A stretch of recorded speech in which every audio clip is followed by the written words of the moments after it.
Now, today, we are gonna see, what if Naruto took advantage from drunk Hinata? Join Patreon for early ACESS of Super Op stories, also adult and steamy Harry Potter stories too. Please subscribe this channel, because definitely I will try my best to provide a valuable content for you all. Also check the description to support the original author for this beautiful creation. Tsunade, you owe me that favor, said the old man that she cared for but was still angry with. I owe you nothing, she replied unhappily. She did not like the fact that she had been called back to the village by her former sensei. She did not like the fact that she was called back in the wake of the death of the fourth Hokage. I gave you the freedom you asked for years ago so that you could wander the land without hunter nin chasing after you. You owe me for that, said the old man forcefully. Then send the hunter nin after me. I'll just kill them all, she replied, though not truly meaning it. She truly hated the sight of blood. Tsunade, you know that isn't true, said the old man, starting to get annoyed. You're the only family he has left. I don't have any family, she nearly shouted. He may only be a cousin and several times removed, but he is your only remaining blood relation, said the old man. With his father and mother both dead now, you are the only chance he has for even close to a normal life. I don't want to stay in this village to raise the brat, she said adamantly. Then don't stay, take him with you, said the old man simply. The places I plan to go will not be good for him, she said angrily, that he would even suggest it. Better he go with you than stay in this village where he is already hated for something he has no control over, said the old man. It was clear he was starting to fatigue from the long argument with his former student. Tsunade was getting annoyed now as her argument was collapsing around her. She didn't want the burden of carting around a child, least of all the child of her estranged fourth cousin. Tsunade, I know that your past hurts you, but this boy needs you now, said the old man sadly. Yondaime gave his life that the boy might live. Don't let his sacrifice be in vain. What about Jiraiya, can't he care for the brat? She asked desperately. You know what Jiraiya is like. Do you really want this boy to be just like him? Why can't another family in the village adopt him? She asked, still more desperate. The village hates the boy. They only see the demon fox Kyuubi. He is not Kyuubi. The old man was starting to tire of this. This boy has such a great potential, but if he remains here it will be stifled by their hatred. I am asking you to care for the boy. Raise him to reach his potential. Then you can return him here and forget him. Hopefully by then the village would have forgotten their hatred, or at the very least forgotten him. Tsunade sighed in defeat. Does the brat have a name? Naruto, Uzumaki Naruto, said the old man. You owe me, old man, she nearly yelled at the geezer. The old man smiled. I know, Tsunade, I know. Let me see this brat I'm supposed to care for, she said. I suppose I can always have Shizune look after him. The old man smiled again and guided the woman to the small room next to his office that had been used as a nursery for the boy. Tsunade looked at the sleeping baby and her features softened. She gently lifted the boy from the crib, waking him accidentally. He looked like he was about to cry, but then quieted when his eyes locked with hers. Tsunade would never admit it to anyone, but in that instant she fell in love with the small babe in her arms. You're a natural, said the old man. I still say you owe me for this, Sarutobi-sensei, she said softly to the old man as she laid the boy across her chest with his head on her shoulder. Well, a monthly stipend has been set aside for you to care for the boy. Seeing as you accepted, I've arranged for a bit extra to be put in there for your other expenses, said Sarutobi cautiously. We'll be leaving in the morning, she said calmly so as not to wake the now sleeping baby boy. I understand, said the old man, leading her back into his office. He then reached behind his desk and produced 2 bags, one blue and one black. The blue bag contains some basic provisions that should last you a few weeks for the baby. The black bag is for when he gets older. It contains some scrolls that Yondaime set aside for the boy. I don't know what the scrolls are or what they say, but he wrapped a note around each saying when he wants each scroll given to the boy. Birthday presents, I believe, explained Sarutobi. Whatever, she said nonchalantly, but the third knew that she was listening carefully despite that. Please raise him well, Tsunade, said the old man emotionally. I will, she said softly before collecting the bags and leaving the old man behind. She arrived soon enough at the inn her and Shizune were staying in. You agreed? Asked a shocked Shizune. The old man guilted me into it, she replied with a bit of an edge in her voice. Then we're staying in the village? Shizune asked. Hell no, replied Tsunade loudly but not loud enough to wake the sleeping baby. We're leaving and the boy is coming with us. Shizune was in shock, she couldn't believe it, but Tsunade gave her a look that told in no uncertain terms to stop asking and just accept it. Break, he's walking, shouted an excited Shizune as she saw Naruto taking his first steps. Tsunade rushed into the room, knocking Shizune aside roughly to see the boy walk. Upon seeing Tsunade, little Naruto smiled brightly and raised his arms toward her and took a few more unsteady steps towards her. As he was about to fall, Tsunade lifted him into the air and spun him around, smiling brightly. Poor Shizune was unconscious from the hits as she didn't see Tsunade's usually cold exterior crack as only Naruto could do. Very good, my little Naruto-chan, cooed Tsunade to the baby boy, causing him to giggle with delight.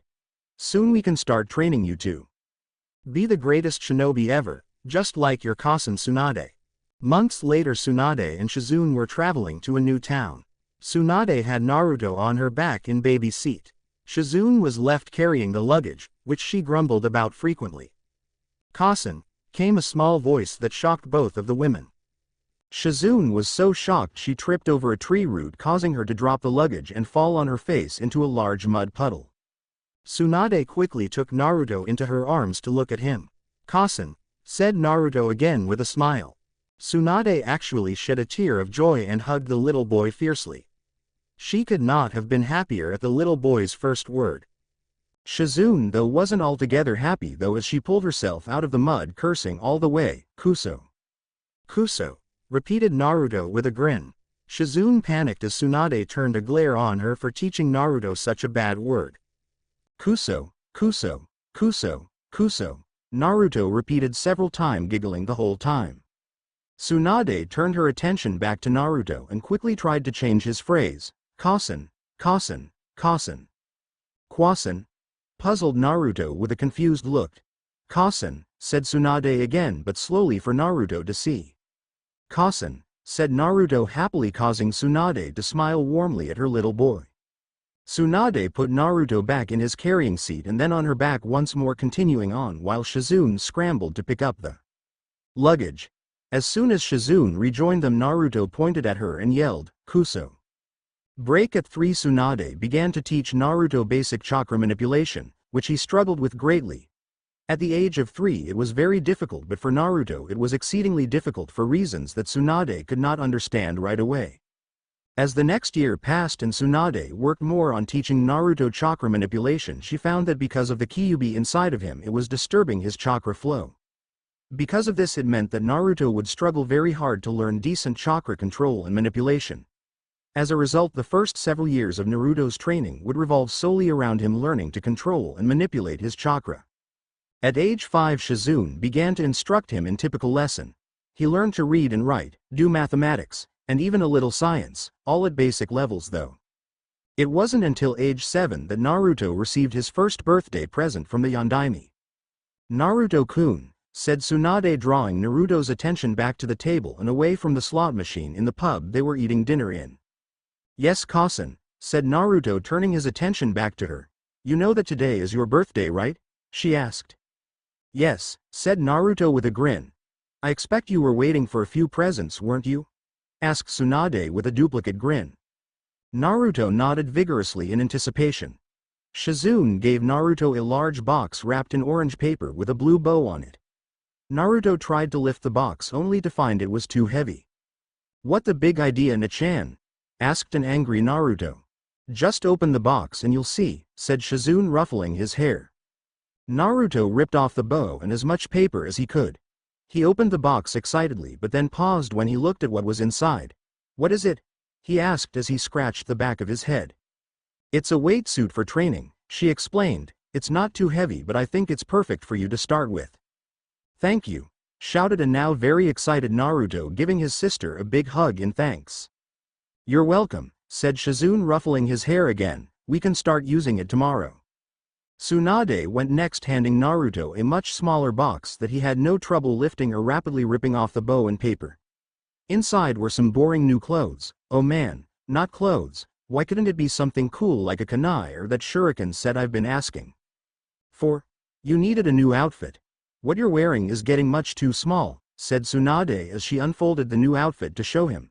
It was a pair of black pants and a blue shirt with the red and black swirl on the back that was his clan symbol. Naruto sat down and pouted as any 7-year-old would before Tsunade rolled her eyes and handed him another package. This one was much smaller but heavier. Naruto quickly tore through the thin paper that was separating him from his gift. Inside was the new shuriken set that Naruto had been hinting at all month.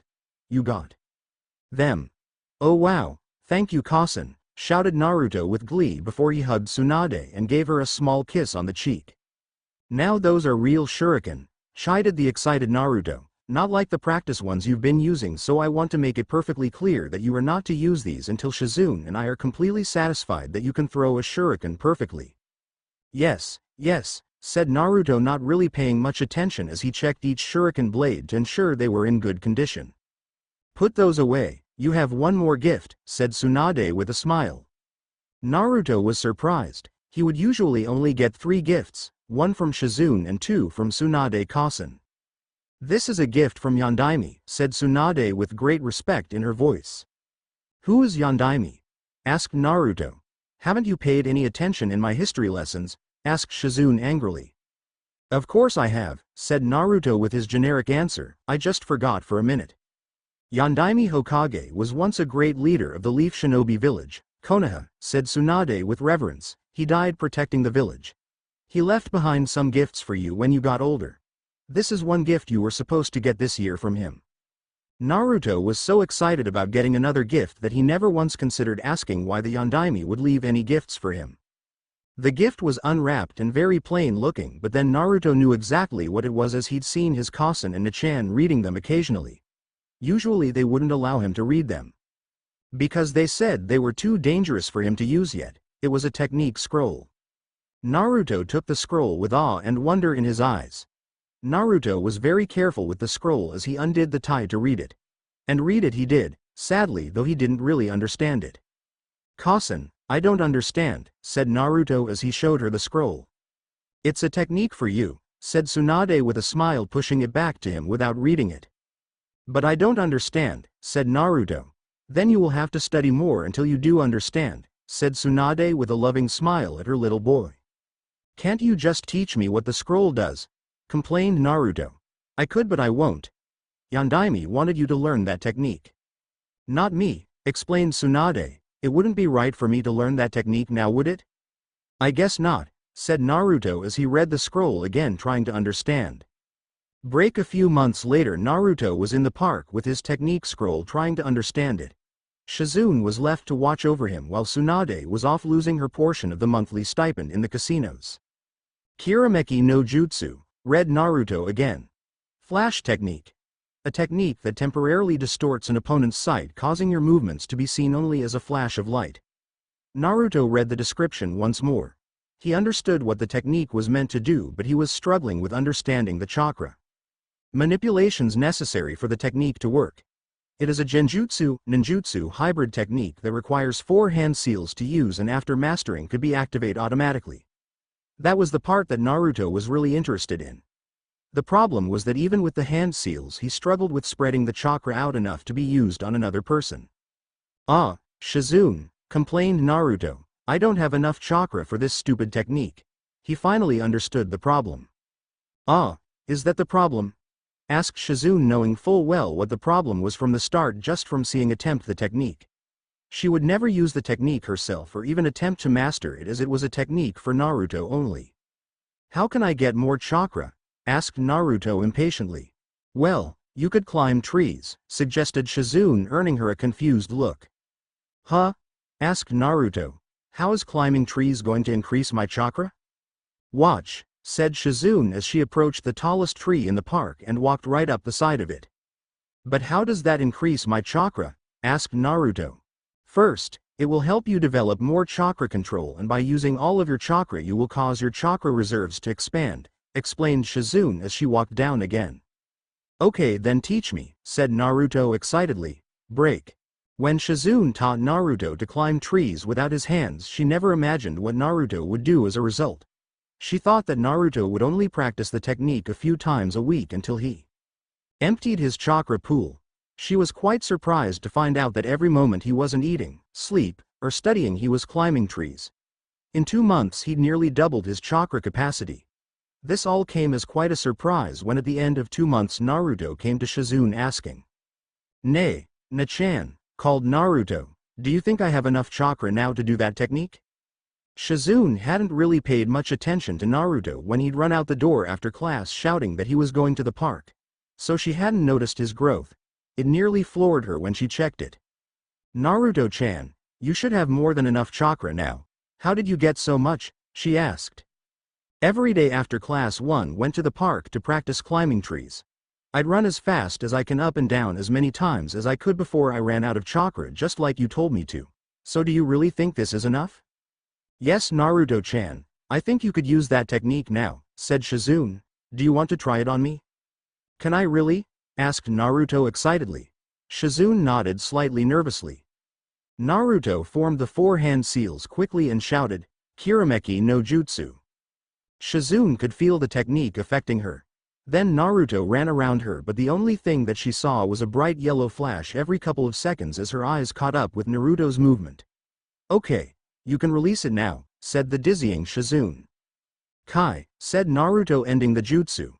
"That was really good, Naruto, but you'll have to keep practicing every day," said Shizune with a smile at her little brother. "Do you think that Kasen would like to see it?" asked Naruto. Shizune smiled and nodded for Naruto. The little boy ran to the pachinko parlor that his Kasen had preferred in that town. They'd been there for 4 months and Naruto knew they'd be moving on again soon. But, just like every town they went to, one of the first things Naruto had to learn was the town layout perfectly. He had to memorize every important location, the locations that an ambush may occur, the location to hide, the best place to eat ramen, and most importantly where all the casinos were. Naruto barged inside the pachinko parlor and found his Kasen absent-mindedly put coins into a machine. "Kasen," he shouted upon seeing her. "Naruto-chan," she replied with a warm smile. "Kasen, I did it," said Naruto. "Do you want to see?" Tsunade smiled at her little boy and nodded as she stood up. "Let's go to the park and you can show me there, okay?" "Okay," said Naruto, already running out the door towards the park. Tsunade followed behind at a much slower rate, smiling all the way at her adopted son. Naruto spent almost the entire next year practicing the Kirameki every day, trying to cause the jutsu effect to expand even further. To his great pleasure and the displeasure of Shizune and Tsunade, they were unable to break the effects of the technique despite several attempts.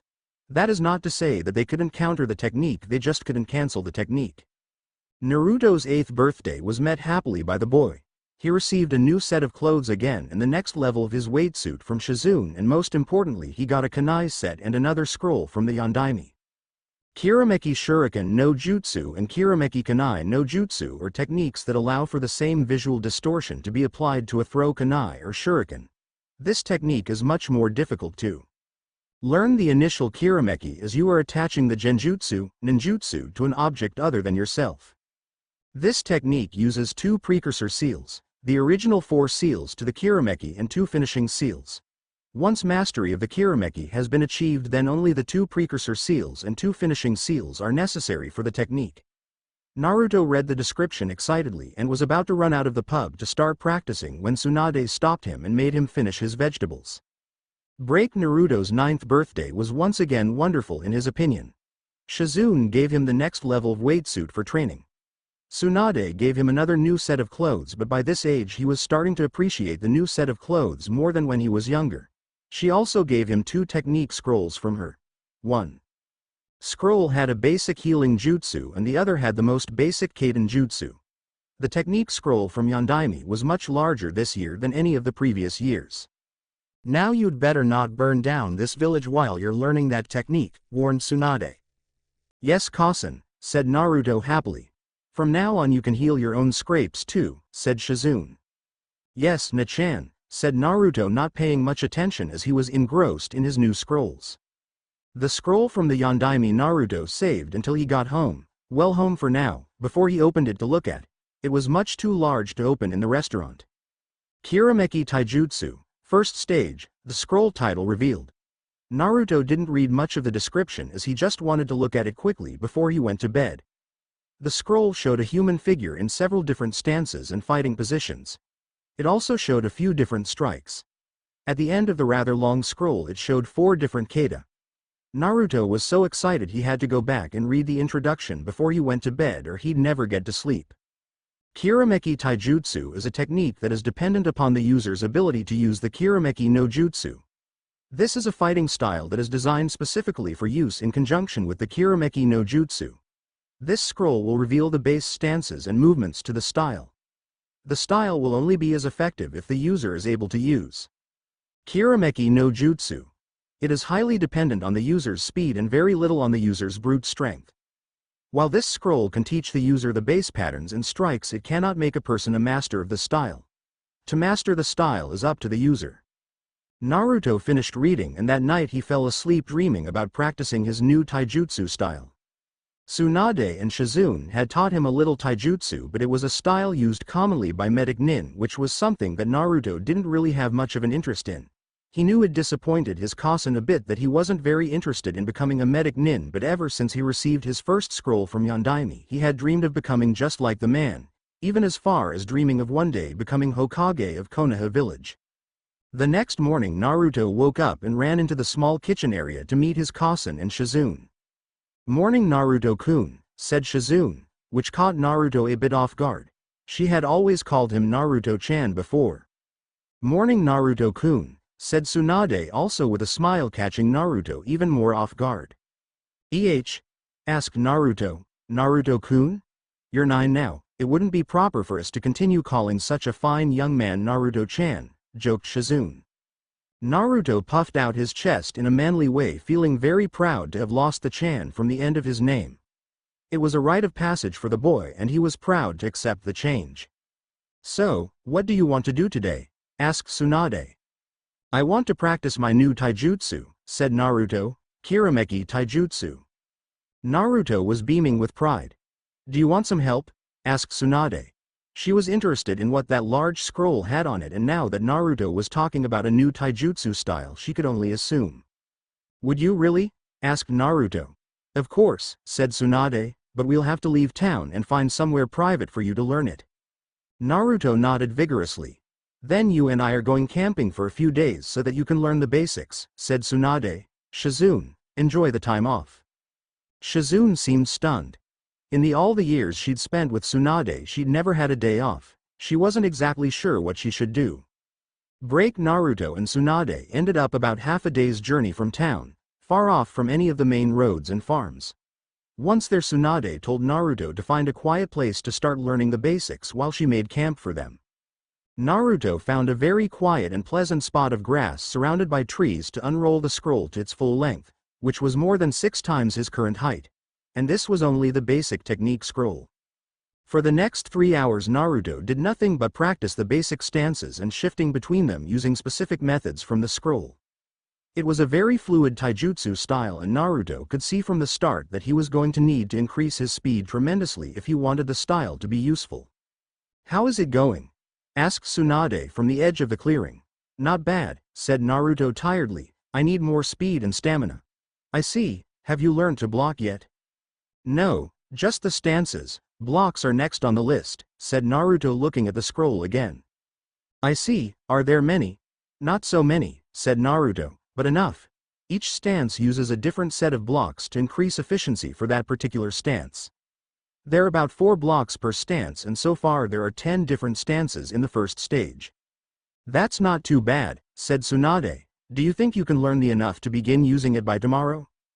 "I think so," said Naruto. "Well then, tomorrow I'll test you," said Tsunade with a little smile that made Naruto very nervous. Tsunade then turned and left Naruto to his own devices. Naruto swallowed nervously as she left. He'd seen that smile too many times and it always meant trouble for him. Suddenly nothing in the world seemed more important than learning to block and defend himself. Naruto pored through the scroll until it was too dark to read.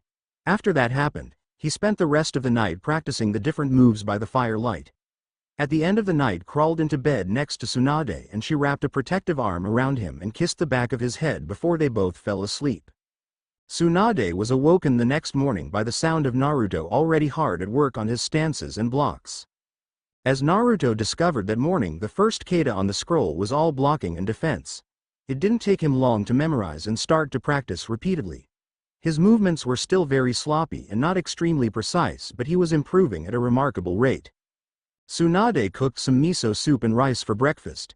She ate very slowly to give Naruto a bit more time to prepare for her. As soon as she finished eating and cleaned the dishes, she began her attack on Naruto. He was blocking pretty well, but he really needed to improve his speed and stamina, as he couldn't last that long against. But she knew that the weight suit was also working against him, as it was the newest level and he just began to use it. There was also the fact that Naruto wasn't using the Kirameki no Jutsu while fight, which was honestly working to his disadvantage. For 3 hours Tsunade would attack and then allow him to rest for 15 minutes before attacking again, trying to push him to his limit and then some. At lunch Tsunade decided that Naruto had had enough. So they ate lunch together, talking about happier things. "Kasen, do you think I can really learn that taijutsu?" asked Naruto anxiously. He wasn't feeling overly confident after the sparring session finished. "I think you can, Naruto-kun, but you'll have to work very hard," said Tsunade. "Those techniques that Yondaime gives you for your birthday were the skills that he developed himself. You were very, very special if he decided that you should learn them." "Really?" asked Naruto. "So Yondaime knew when I was born that I'd be able to use his techniques?" "That's right, Naruto," said Tsunade. "Why did he choose me?" "Well, he knew your parents very well. They died fighting Kyuubi, you know. Yondaime felt he should leave something behind for you because you were so special," explained Tsunade simply. Naruto knew long ago that Tsunade wasn't his real mother, but as far as he was concerned, she was without a doubt his mother and always would be. That didn't stop him from being curious about his blood relations. "Thank you, Kasen, for helping me." "I love you, Naruto-kun. It is my pleasure to help you," replied Tsunade. Naruto happily ate his lunch, consisting of cup ramen and some fruit, after which he returned to the clearing he'd been studying in before to start learning to attack with his new taijutsu style. The attacks were rather straightforward, as there were closed hand strikes, open hand strikes and a variety of kicks available in each stance. The scroll he had focused on the most basic of each of those techniques in each stance. Once Naruto felt comfortable with the different attacks, he began in earnest to work through the kata provided. Each kata grew in difficulty as he progressed down the list. Also important to note that within the scroll next to each step of the kata, the scroll gave an example of when to use the illustrated move and at what situation it would be most advantageous. This gave Naruto the opportunity to visualize each attack and block as he moved through each kata. With time and practice and repetition of the kata, the moves, attacks and defenses would become reflex. Naruto now had several things to work toward over the course of the next year. First, he wanted to improve even more with using the Kirameki no Jutsu and hopefully reach a point of no longer needing the hand seals. Second, he wanted to master the kata on the first stage scroll. Third, he wanted to expand his list of jutsu, starting with the Kaden scroll and the healing scroll and then growing from there. His fourth goal was to double his speed and strength. This would be the toughest goal of all of them. After training, he rejoined Tsunade late that night and again crawled into the sleeping roll next to her. Tsunade happily wrapped the familiar protective arm around him and kissed the top of his head before they both fell asleep. The next 3 days passed very quickly, with the early hours of the day passing in a haze of sparring in which Naruto always lost. Naruto would then spend his afternoon working through the kata on the scroll and then finally fall asleep exhausted next to his mother. When they returned to town, they were shocked to see that Shizune was in the casino for a change. Worse though was that she was losing even more miserably than Tsunade usually did. As a result, the trio had to flee town that night to avoid the debt collectors. Break the 10th birthday came much faster than any of the previous birthdays. Naruto, it seemed, was always busy. He was constantly studying with Shizune, and if he wasn't studying he was training. That year he'd gone through 3 new weight suits, much to the aggravation of Tsunade's wallet. Naruto's birthday this year once again consisted of his usual 3 gifts from his family and 1 from Yondaime. Shizune got him a new weight suit that was 3 levels above where he was now. "I thought you could use the challenge," said Shizune with a slight smirk. "Yes," shouted Naruto excitedly. "I need to get faster. This is great. Thank you, Shizune-chan." That wasn't exactly the response she was hoping for, but was happy that he liked it. Tsunade once again provided him with a new set of clothes, which he desperately needed as he'd nearly worn through all the clothes he currently had. This year she'd given him 10 technique scrolls, much to his exuberance. He got 3 new Kaden scrolls, 2 new healing scrolls, 2 Doden scrolls, 2 Mizu scrolls, and 1 Kinjutsu scroll. Naruto excitedly opened the Kinjutsu scroll, Kage Bunshin. He read aloud, then his eyes widened when he saw what it did. "Yes, infinite sparring partners," said Naruto excitedly. "That was my idea," said Shizune. As much as she hated to admit it, her little brother was getting to be quite skilled with his taijutsu style and she was having more and more trouble keeping up with him. Naruto, while not overly interested in the healing scrolls, always took time to learn them for the sake of his cousin. She still continued to try and encourage him to become a medic nin, though she wasn't making much ground. Finally Tsunade handed him the scroll from Yondaime. It was the exact same size and shape as the scroll he'd received the previous years, and so was fairly confident that this was the second stage. "Scroll for his taijutsu. Camping trip cousin?" asked Naruto as he balanced the larger scroll on his palm. Tsunade smiled. "Okay, but we're not leaving Shizune with much money this time." Shizune pouted but didn't say anything. This time when they returned from their trip they found Shizune at home with a little pet pig she aptly named Tauntaun. Tsunade fell in love with the little pig and thus it became the new family pet despite Naruto's complaints about having to clean up after it. Break. Naruto's 11th birthday came a bit more slowly than his 10th did. Although Naruto was still constantly busy with something. In the year that passed Naruto went through 3 more weight suits, jumping up 3 levels with each new suit. It was starting to worry both Tsunade and Shizune that he was becoming so strong so fast as he was still so young. But then Naruto also had the chakra of a demon fox running through him, so the increase in strength, speed, and stamina could be explained thus. His jutsu progression wasn't that fast though. In the year that passed he learned only the 10 scrolls he was given. On the other hand, he learned extremely well. Naruto spent most of his training time working on his taijutsu and still trying to master the Kirameki no Jutsu. He still couldn't enable the technique without hand seals and it was starting to get under his skin. Naruto was not a genius and would never considered one, but his work ethic and never say die attitude more than made up for it. That is not to say that he was stupid either. He learned from books well enough and was decent with strategy and tactics.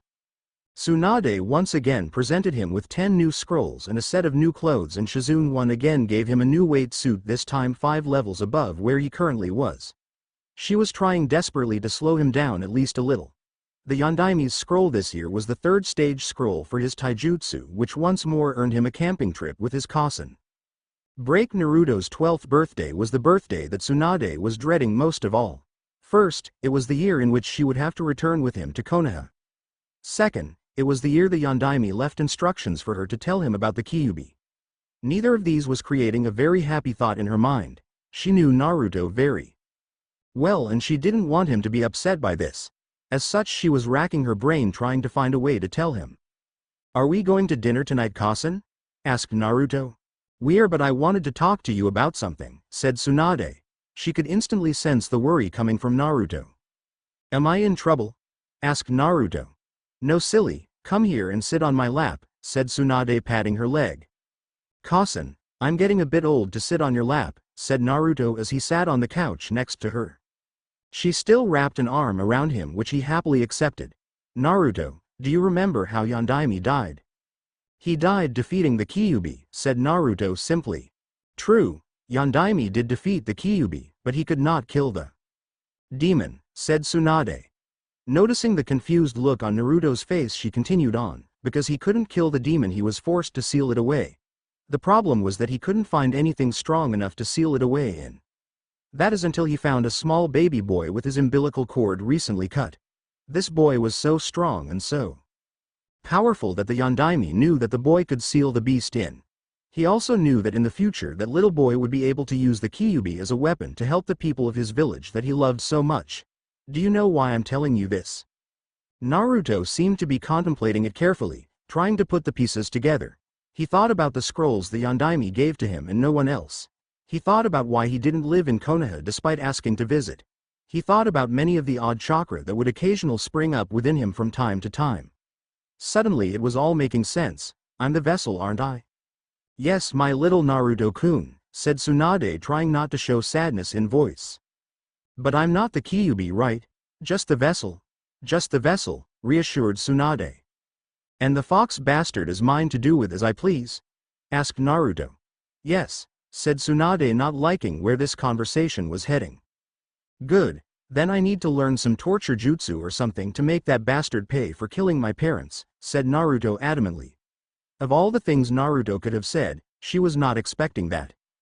Naruto, although torturing him would probably be nice, I think it would be more advantageous to take advantage of his almost limitless chakra, said Tsunade. So that is why I have that strange seal on my stomach? Asked Naruto.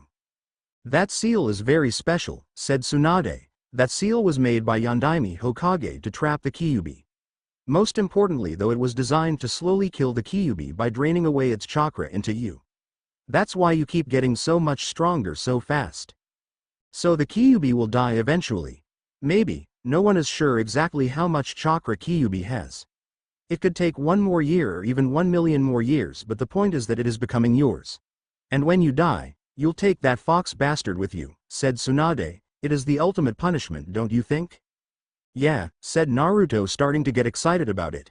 But Naruto-kun, this is a secret. There are some people who won't see you as Naruto but only as the Kyuubi if they know that it is inside of you, explained Tsunade to her son. That's easy enough. I don't necessarily want any enemies I might make in the future to know about it anyway. It might just make me more of a target than I'm already going to be as Hokage, said Naruto with pride. Hokage, huh? Asked Tsunade, slightly surprised. Tell you what, if you can prove to me that you are worthy of becoming Hokage someday, then I will give you my necklace. How's that? You're on, said Naruto. You should know better than to make a bet, Kasen. You always lose, especially to me. Is that so? Asked Tsunade in mock anger, but soon she was tickling her young son and student. Dinner that evening was pleasant. Naruto received his usual, but this time Tsunade only gave him 5 scrolls. 5? Why only 5? He asked. He didn't mean to sound ungrateful. Because in 6 months we're going home, said Tsunade with a smile. Hopefully if she was upbeat about then he would be too. To Konoha? He asked excitedly. Yep, said Tsunade, if you think you're ready to become a genin. You bet I am, said Naruto, aren't I, Shizune? I don't know, said Shizune, teasing him, you're kind of short. Good things come in small packages, said Naruto in his own defense. Truth was that was about his only defense when anyone attacked his size. If he knew what it meant, he would probably admit to having a bit of a Napoleon complex. The Yondaime scroll this year was a small scroll. Thus far Naruto had come a very long way in his training with everything the Yondaime left for him. He now had about a 50% success rate of activating the Kirameki no Jutsu without hand seals and was getting better with it every day. His ability to use the Kirameki Shuriken and Kunai also improved greatly. His taijutsu though was the most improved. Even without using the Kirameki no Jutsu he could beat Shizune in a taijutsu spar. For him to beat Tsunade though require him to use the jutsu. In both cases he had to remove all of his weights though while they kept their own on. Still, a win was a win, and if Naruto continued to progress at his current rate then that wouldn't remain the case for very long. Naruto put those thoughts aside as he opened this year's scroll from Yondaime. Kirameki Tsuki. Read Naruto aloud. High-speed strike using either foot or hand that has a devastating cutting edge. I can't believe he gave that to you at 12 years old, what was he thinking? Asked Tsunade, who was now scowling. That is a very dangerous technique, Naruto-kun, warned Shizune. I want you to promise you will never use that in a friendly sparring session. I promise, said Naruto solemnly. I will learn this though, as a shinobi there will be times when I am a fight for my life and I may have to kill someone. I need to have some techniques like this. As long as you understand the consequences, said Tsunade, though it was clear she still wasn't happy about it. The next 6 months passed quickly, and before he knew it, Naruto was returning with his Kasen and Nichan to Konoha to begin the next phase of his life. Chapter 2 Disclaimer. I don't own Naruto or any of the characters created by Kishimoto-sensei. Are we there yet? Complained Naruto. They had been traveling slowly toward Konoha for the last 3 months and he was starting to get impatient. We'll be there in a few days, said Tsunade. We're going to stop at an onsen, hot spring, a day out of town to completely rejuvenate ourselves. But Kasen, I thought you didn't like onsen because that stupid perverted bastard is always peeking at them, said Naruto quoting her. Just where did you hear that? You and Shizune were talking about it one night while I was trying to sleep, said Naruto, so who is the pervert? Jiraiya, he's another Sannin like me, explained Tsunade, but he's a perverted hermit. Ero Sennin shall be his name from now on then, said Naruto proudly causing his Kasen and Nichan to both fall down laughing. Naruto soon joined them. This particular onsen trip was pervert-free thankfully and they were once again back on the road towards Konoha. Break! I can see the gates, shouted Naruto excitedly, we're almost there. Tsunade smiled warmly at her exuberant son. Come on, hurry up, shouted Naruto as he tried to push Tsunade and Shizune forward towards the gate. Tsunade purposely tried to slow down. Naruto's solution to the problem was not what she expected. Kage Bunshin no Jutsu, he shouted, created a dozen clones. Next thing Tsunade and Shizune knew they were being carried by half a dozen Naruto clones each and moving rapidly towards the gates. To think, we could have him doing this all along, said Shizune with a laugh. Tsunade joined in her laugh. When they were about 100 yards from the gate, Tsunade destroyed all his clones. What did you do that for, Kasen? Asked Naruto. We're about to enter a shinobi village, began Tsunade. You have to be very careful to hide your techniques.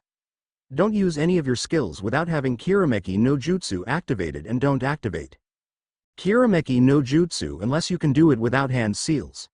There are some shinobi in this village that can steal a jutsu by just seeing it once. Understand? Yes, Kasen, said Naruto seriously.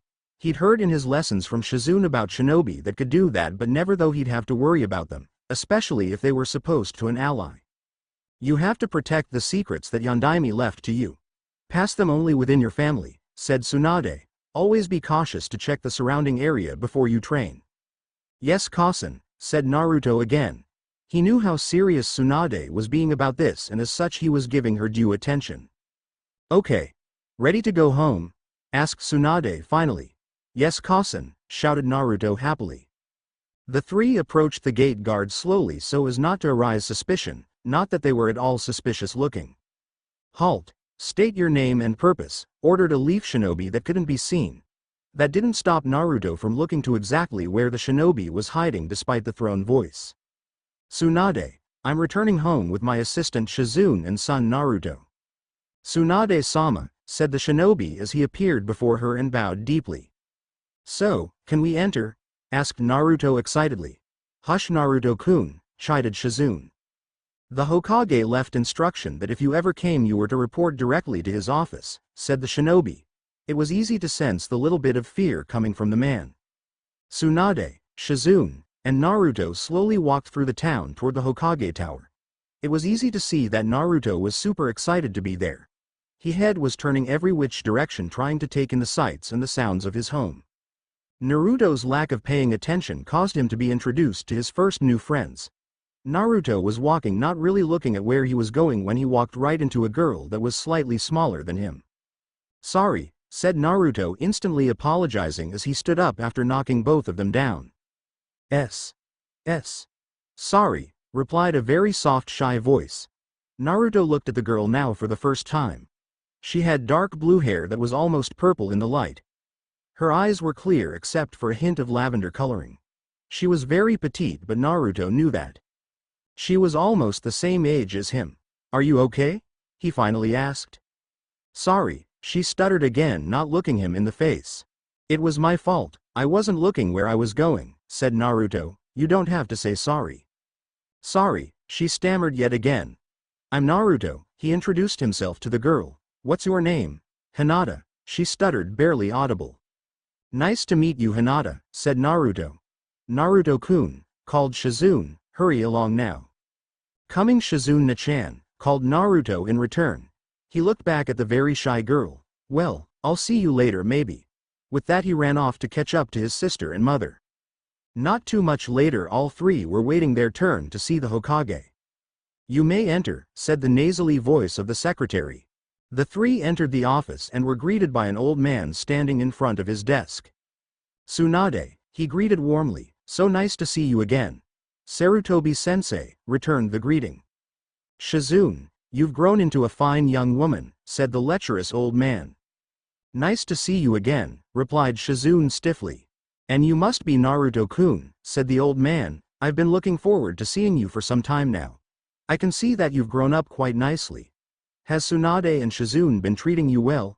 How about your education? Did you enjoy traveling? Kasen is wonderful and so is Shizune-chan, answered Naruto excitedly. Shizune is an excellent teacher and she's so smart. I loved traveling very much, but I'm glad to have come home at last.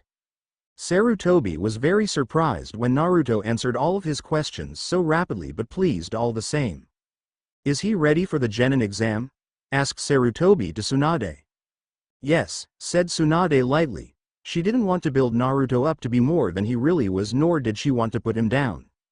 So tell me, Naruto-kun, how much have you learned? Said Sarutobi looking to Naruto. Well, Naruto paused and looked to Tsunade for permission. She nodded and he began to barrel through what he'd learned. I've almost mastered Kirameki no Jutsu, and about 75 of the time I can activate it without hand seals. I've learned the first 3 stages of the Kirameki taijutsu pretty well, but I can always improve on that. My Kirameki shuriken and kunai are okay, but they'll be much better once I've completely mastered the Kirameki no Jutsu. I just started to get the hang of the Kirameki Tsuki, but it really difficult. I know 3 basic healing jutsu, though Kasen wishes I would learn more. I know the first 4 Kaden jutsu, 3 Doten jutsu, 4 Mizu jutsu, 2 Rai jutsu and the Kinjutsu Kage Bunshin. Well, that's quite good, said Sarutobi. Do you know Kawarimi yet? What? Asked Naruto. Well, what about the regular Bunshin technique? No, said Naruto. Should I have? No, I suppose not, said Sarutobi with a chuckle. It is a good thing that you have a few months still before the Genin exam. You can join the class and learn both of those in that time, as they are the most basic techniques of any leaf shinobi. That's great, more techniques, shouted Naruto excitedly.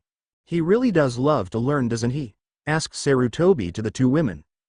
Yes and no, answered Tsunade. He probably could have learned a lot more techniques than he has, but he seems to prefer to nearly perfect a technique and be able to use it well rather than just learn a lot. He is probably excited about those techniques because you said they were the most basic to leaf shinobi, which he would translate into essential. I see, then he is just like him, said Sarutobi reminiscing. It is shocking how much they are alike, said Tsunade softly. Well, the only question left is whether or not you will be staying, said Sarutobi. Kasen is leaving? Asked Naruto, suddenly keying in on that detail. He was instantly clinging to Tsunade as though his life depended on it. No, Naruto-kun, Kasen isn't going anywhere, said Tsunade, rubbing the back of his head. Sarutobi smiled warmly. I will have a house prepared for the 3 of you.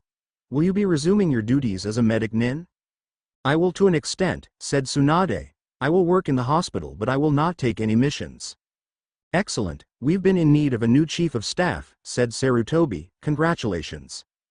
Tsunade's eyebrow twitched as she knew she was set up from the start. I will also work in the hospital, but I would be willing to take the occasional mission, said Shizune. You're a Chunin, correct? Asked Sarutobi. Yes, answered Shizune. How would you like to train future medic nin from the academy? It wouldn't be a full-time Chunin instructor position, but I think that maybe 2 days a week you could train genin that have the potential to be medic nin, suggested Sarutobi. I would enjoy that very much, said Shizune with a smile. Well then, I will have a Chunin show you to the house I arranged for you, said Sarutobi, pushing a button on his desk. A young Chunin with a bandage across his nose entered. Hokage-sama. Higane-san, would you please escort Tsunade to the house that you arranged last week? Yes, Hokage-sama, replied the man Higane. He turned to the 3, please follow me, Tsunade-sama. The house was very nice. It was a 2-story with 3 bedrooms. Shizune and Tsunade's bedrooms were on the 2nd floor and Naruto's was on the 1st. The house had all the regular amenities such as kitchen, dining room, bathroom, and living room. It was unfurnished, but Higane explained that there was an account set up at a few furniture stores so they could get furniture that day. He also informed them that Naruto would be starting at the academy the next day. That afternoon they spent familiarizing themselves with the village and purchasing furniture. Somehow Naruto ended up having to carry the furniture across the village to the house as part of his training. Naruto honestly believed that Tsunade was just too cheap to pay for delivery. Break the next morning. Shizune woke Naruto early so he could be to the academy on time. He was still late despite her best efforts. Naruto rushed into the classroom that was already in session. "Can I help you with something, young man?" asked the instructor. "Sorry, I'm late," said Naruto with a polite bow. "And you are?" "Uzumaki Naruto. I'm supposed to start today," explained Naruto. "Class has already started, so you'll have to introduce yourself to the students later," said the man. "Yes sir," said Naruto. "You can sit anywhere, there is an open seat," offered the man. Naruto surveyed the room. There was a seat open next to a pink-haired girl with a big forehead, and there was a seat open next to the blue-haired girl he met the previous day. He chose the later. "Hi Hinata-chan," he whispered to her when he sat next to her. He completely failed to notice the intense blush on her face. Naruto later learned the instructor was Amino Iruka. He was a nice man but fairly strict with the students. His lecture was a bit boring as it history that Naruto had learned a few years ago from Shizune. He continued on until they broke for lunch. After lunch, Naruto was once again sitting patiently in the classroom. He sat with Hinata for lunch as she was the only one he'd met so far, and most of the other students seemed a bit standoffish for his tastes. "Now, we'll be practicing our Bunshin no Jutsu today," said Iruka-sensei as he resumed class. It also managed to earn him a lot of groans of displeasure from the students. Naruto, however, was interested to learn it. "Naruto-san, why don't you come down and try it first?" asked Iruka with a smile. Naruto jumped up excitedly and rushed to the front of the class. "Whenever you're ready," said Iruka. Iruka-sensei, I don't know how to do Bunshin," said Naruto with a slight grimace. "Could you show me?" Iruka didn't seem very happy though. He'd been expecting great thing from Naruto from what Sarutobi boasted about the boy. Iruka showed him the seals as patiently as he could and even took a moment to explain the way he needed to mold the chakra. "I see," said Naruto after he finished his explanation. "It is one less seal than Kage Bunshin, causing a minor alteration in the chakra mold that prevents the copy from taking a physical presence." Iruka was floored by the technical and analytical comment Naruto made. He was shocked even further to find Naruto compared it to the Kage Bunshin, which was not only a Chunin technique but also a kinjutsu. "Bunshin no Jutsu," said Naruto, creating 8 perfect clones. "Oops, I used a bit too much chakra." Naruto released the 8 clones and then concentrated a bit more. "Bunshin no Jutsu," he said again, but this time he created only 1 perfect clone. "There, much better," said Naruto and the clone together. "How many clones do you think you could create?" asked Iruka curiously. "I don't know," said Naruto thoughtfully. "I'll have to try later." "Thank you Naruto-san, you may be seated," said Iruka with a friendly smile. His disappointment quickly evaporated towards his new student and was replaced instead by pride that he could learn so quickly. The other students though were a mix between being impressed and being jealous, especially so with a certain black hair boy in the class. After class that day, Iruka stopped Naruto from leaving.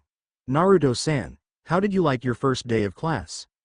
"I enjoyed it very much sir, but the history lesson this morning was a bit boring," he answered honestly. "History may be a bit boring, but it is important to understand," said Iruka with a friendly smile. "Oh, I know that. It was boring because Shizune-chan already taught me all of that," explained Naruto. "I see, what else has Shizune-san taught you about history?" asked Iruka curious. Naruto was about to answer when his stomach growled. "Sorry, it has a mind of its own." "That's all right," said Iruka. "I'm hungry myself. How about I treat you to some ramen as a welcoming gift?" "Sure," said Naruto with his fox-like grin he'd recently begun to use. Iruka and Naruto ate ramen at Ichiraku, which Naruto quickly decided was his favorite restaurant in all of Konoha. While they ate, Naruto and Iruka talked a bit about history. "Well, since you know so much already, I'll tell you what," said Iruka. "You can sleep during the history lesson. I'll yell at you for it after the lesson, but I won't really mean it. Okay?" "Great," said Naruto with a grin. "Thank you Iruka-sensei." "You're welcome Naruto," said Iruka. "I should go now or Kasen will be angry with me for being out so late," said Naruto as he checked the wall clock. Naruto and Iruka said their goodbyes and Naruto rushed back home. When he got home, Tsunade interrogated him to no end about his first day at the academy and then about why he was so late getting home. Sounds like you had a very nice first day, said Tsunade afterward. She and Naruto were sitting on the couch. She had an arm wrapped around him and he rested his head on her shoulder. I even learned Bunshin in one day, said Naruto. I accidentally made 8 of them on my first try, too much chakra as usual. Tsunade chuckled. That isn't necessarily bad, Naruto. Just watch yourself in the future, okay? Okay, Kasen, said Naruto. Oh, I made a friend too. Her name is Hinata and she's really quiet and shy but very nice. Oh really? Asked Tsunade. Already got a girlfriend and you've only been in town for a day. Kasen, shouted Naruto angrily, but he calmed once he noticed she was smiling and laughing a bit. The next several weeks passed by quickly enough. Naruto learned the Kawarimi technique really quickly, just as he had with the Bunshin technique. Naruto slowly met the other students, though he didn't care for most of them as they were loud and quite obnoxious. He did get along really well with Hinata though, as she rarely said anything but was very friendly all the same. Naruto even helped her with classes a bit. Tsunade settled into her position as chief of staff at the hospital rather easily, but was quite annoyed by how poorly it had been run since her original departure so many years ago. Shizune loved her work now more than ever. She worked minimal hours in the hospital and spent the majority of her time training medic nins. She only had 2 students to start with from all the current genin level students, but she really enjoyed having them. On an off weekend, Naruto left early to train. He'd found a place that he could train in private just on the outskirts of the village. It was near a small waterfall which was perfect for Naruto's needs. There was water to practice his Mizu Jutsu and rock to practice his Doden Jutsu, and again water to practice his Kaden Jutsu over. Tsunade was left at home while Shizune was at the hospital. She wasn't expecting any visitors, so she was surprised when someone knocked on her door. She answered the door. Hello, can I help you with something? Excuse me, said the man politely. I'm Naruto's teacher from school. Amino Iruka. Pleased to meet you, Iruka-sensei, said Tsunade. Were you looking for Naruto? No, I was hoping for a chance to speak with you, said Iruka politely. Please come in then, said Tsunade, motioning him in. I was about to have some tea. Would you like some as well? Thank you, said Iruka. I usually try to speak with all of the parents of my students on occasion, hence the visit. I see, then Naruto hasn't been causing trouble? Not at all, said Iruka. Naruto is an excellent student. Tell me, have you given him an IQ test? Yes, said Tsunade. He scored in the high hundreds but not genius level. Really? Asked Iruka. I was amazed at how easily he dissected the Bunshin technique and then compared it to the Kage Bunshin. Well, Naruto has been learning about chakra manipulation since he was very young to compensate for his tendency to use far too much chakra. He has a slight problem with his chakra system, and because of that he had to work very hard to gain the control he has now. At the time it helped him tremendously to be able to analyze how chakra was manipulated, explained Tsunade. I see, said Iruka. That makes sense. In most techniques he uses far too much chakra, at least now I understand why. Have you tried to teach him tree climbing yet? He learned that long ago and it helped him a lot at the time, said Tsunade. What about water walking? Not yet, but now that you mention it, I don't think it would be a bad idea to teach him. Anything to help him improve his control would be very useful, said Tsunade. The one thing that has come out of his poor chakra control is that it has forced his chakra capacity to expand rapidly to compensate. He does seem to never run out of energy, said Iruka, but then at that age all of them seem to have limitless energy. Tsunade smiled and laughed lightly at that comment. Indeed, Iruka-sensei, but I think you'll find my little Naruto-kun exceeds them all for an overabundance of energy. Tell me, how is he getting on with the other children his age? Growing up the way he did. We never stayed in one place long enough for him to make many friends. He and young Hyuga Hinata seem to get on very well, which makes me very happy to see. Hinata needed a friend like Naruto as she is extremely shy. Already she has improved quite a bit just from his encouragement. Naruto tends to shy away from the other students though. I think they are a bit much for Naruto to handle, which honestly surprises me because he is so energetic, explained Iruka. Give him time and he will warm up to the others, said Tsunade. I would ask though that when it comes time to select teams, try to pair Naruto away from Hinata. Their friendship is great, but Naruto needs to befriend others as well. I can understand that. In all honesty, I think Naruto and Hinata would team up quite well, but I can understand your concern and will do my best to accommodate, said Iruka politely. Thank you, said Tsunade. Well, thank you for your time today, Tsunade-sama, but I do have other parents to drop in on before my day is done. Please tell Naruto that I said hello, said Iruka, making his polite excuses to leave. Good luck with the other parents, said Tsunade as she escorted Iruka to the door. Break. Finally, the day of the Genin exam had arrived and Naruto couldn't have been more excited that he was that day. After today, my journey to become Hokage begins, said Naruto happily. Remember, Naruto, don't do any more than is necessary to pass the exam, said Tsunade. You don't want to give anyone too much knowledge to hold over your head. Yes, cousin, said Naruto, knowing well enough to do that anyway. She'd recently begun to pound it into his head how important it was to protect his secrets and his techniques. After learning that the last Uchiha was in his class made him even wearier of that, as the Uchiha were known for the Sharingan Eye. Luckily, this Uchiha hadn't activated his Sharingan Eyes yet, but he didn't want to risk it all the same, especially not with the Yondaime's techniques. Okay. The first part of the exam requires that you all create at least 5 perfect bunshin, instructed Iruka-sensei. Naruto created his bunshin flawless, just like 8 other students in the class. The other 8 were Hinata, which he was very proud of, Shino, who was a weird bug guy that creeped him out, Ino, who was loud and scary, Choji, who was really nice and loved to eat, Shikamaru, who was really lazy, Sakura, who was also loud and scary like Ino, Kiba, who was an obnoxious dog boy, and Sasuke, who just rubbed Naruto the wrong way. That night Naruto celebrated with his family that he passed so easily. They all had dinner at Ichiraku ramen stand. Well, seeing as it only a week until your birthday, I might as well give this to you now, said Tsunade, passing Naruto another scroll from Yondaime in a small box. Naruto opened the small box to find a leaf headband like the one he was currently wearing. This one was slightly different though, in that it was on a black piece of cloth instead of a blue piece. That was my forehead protector that my grandfather gave me when I first became a genin.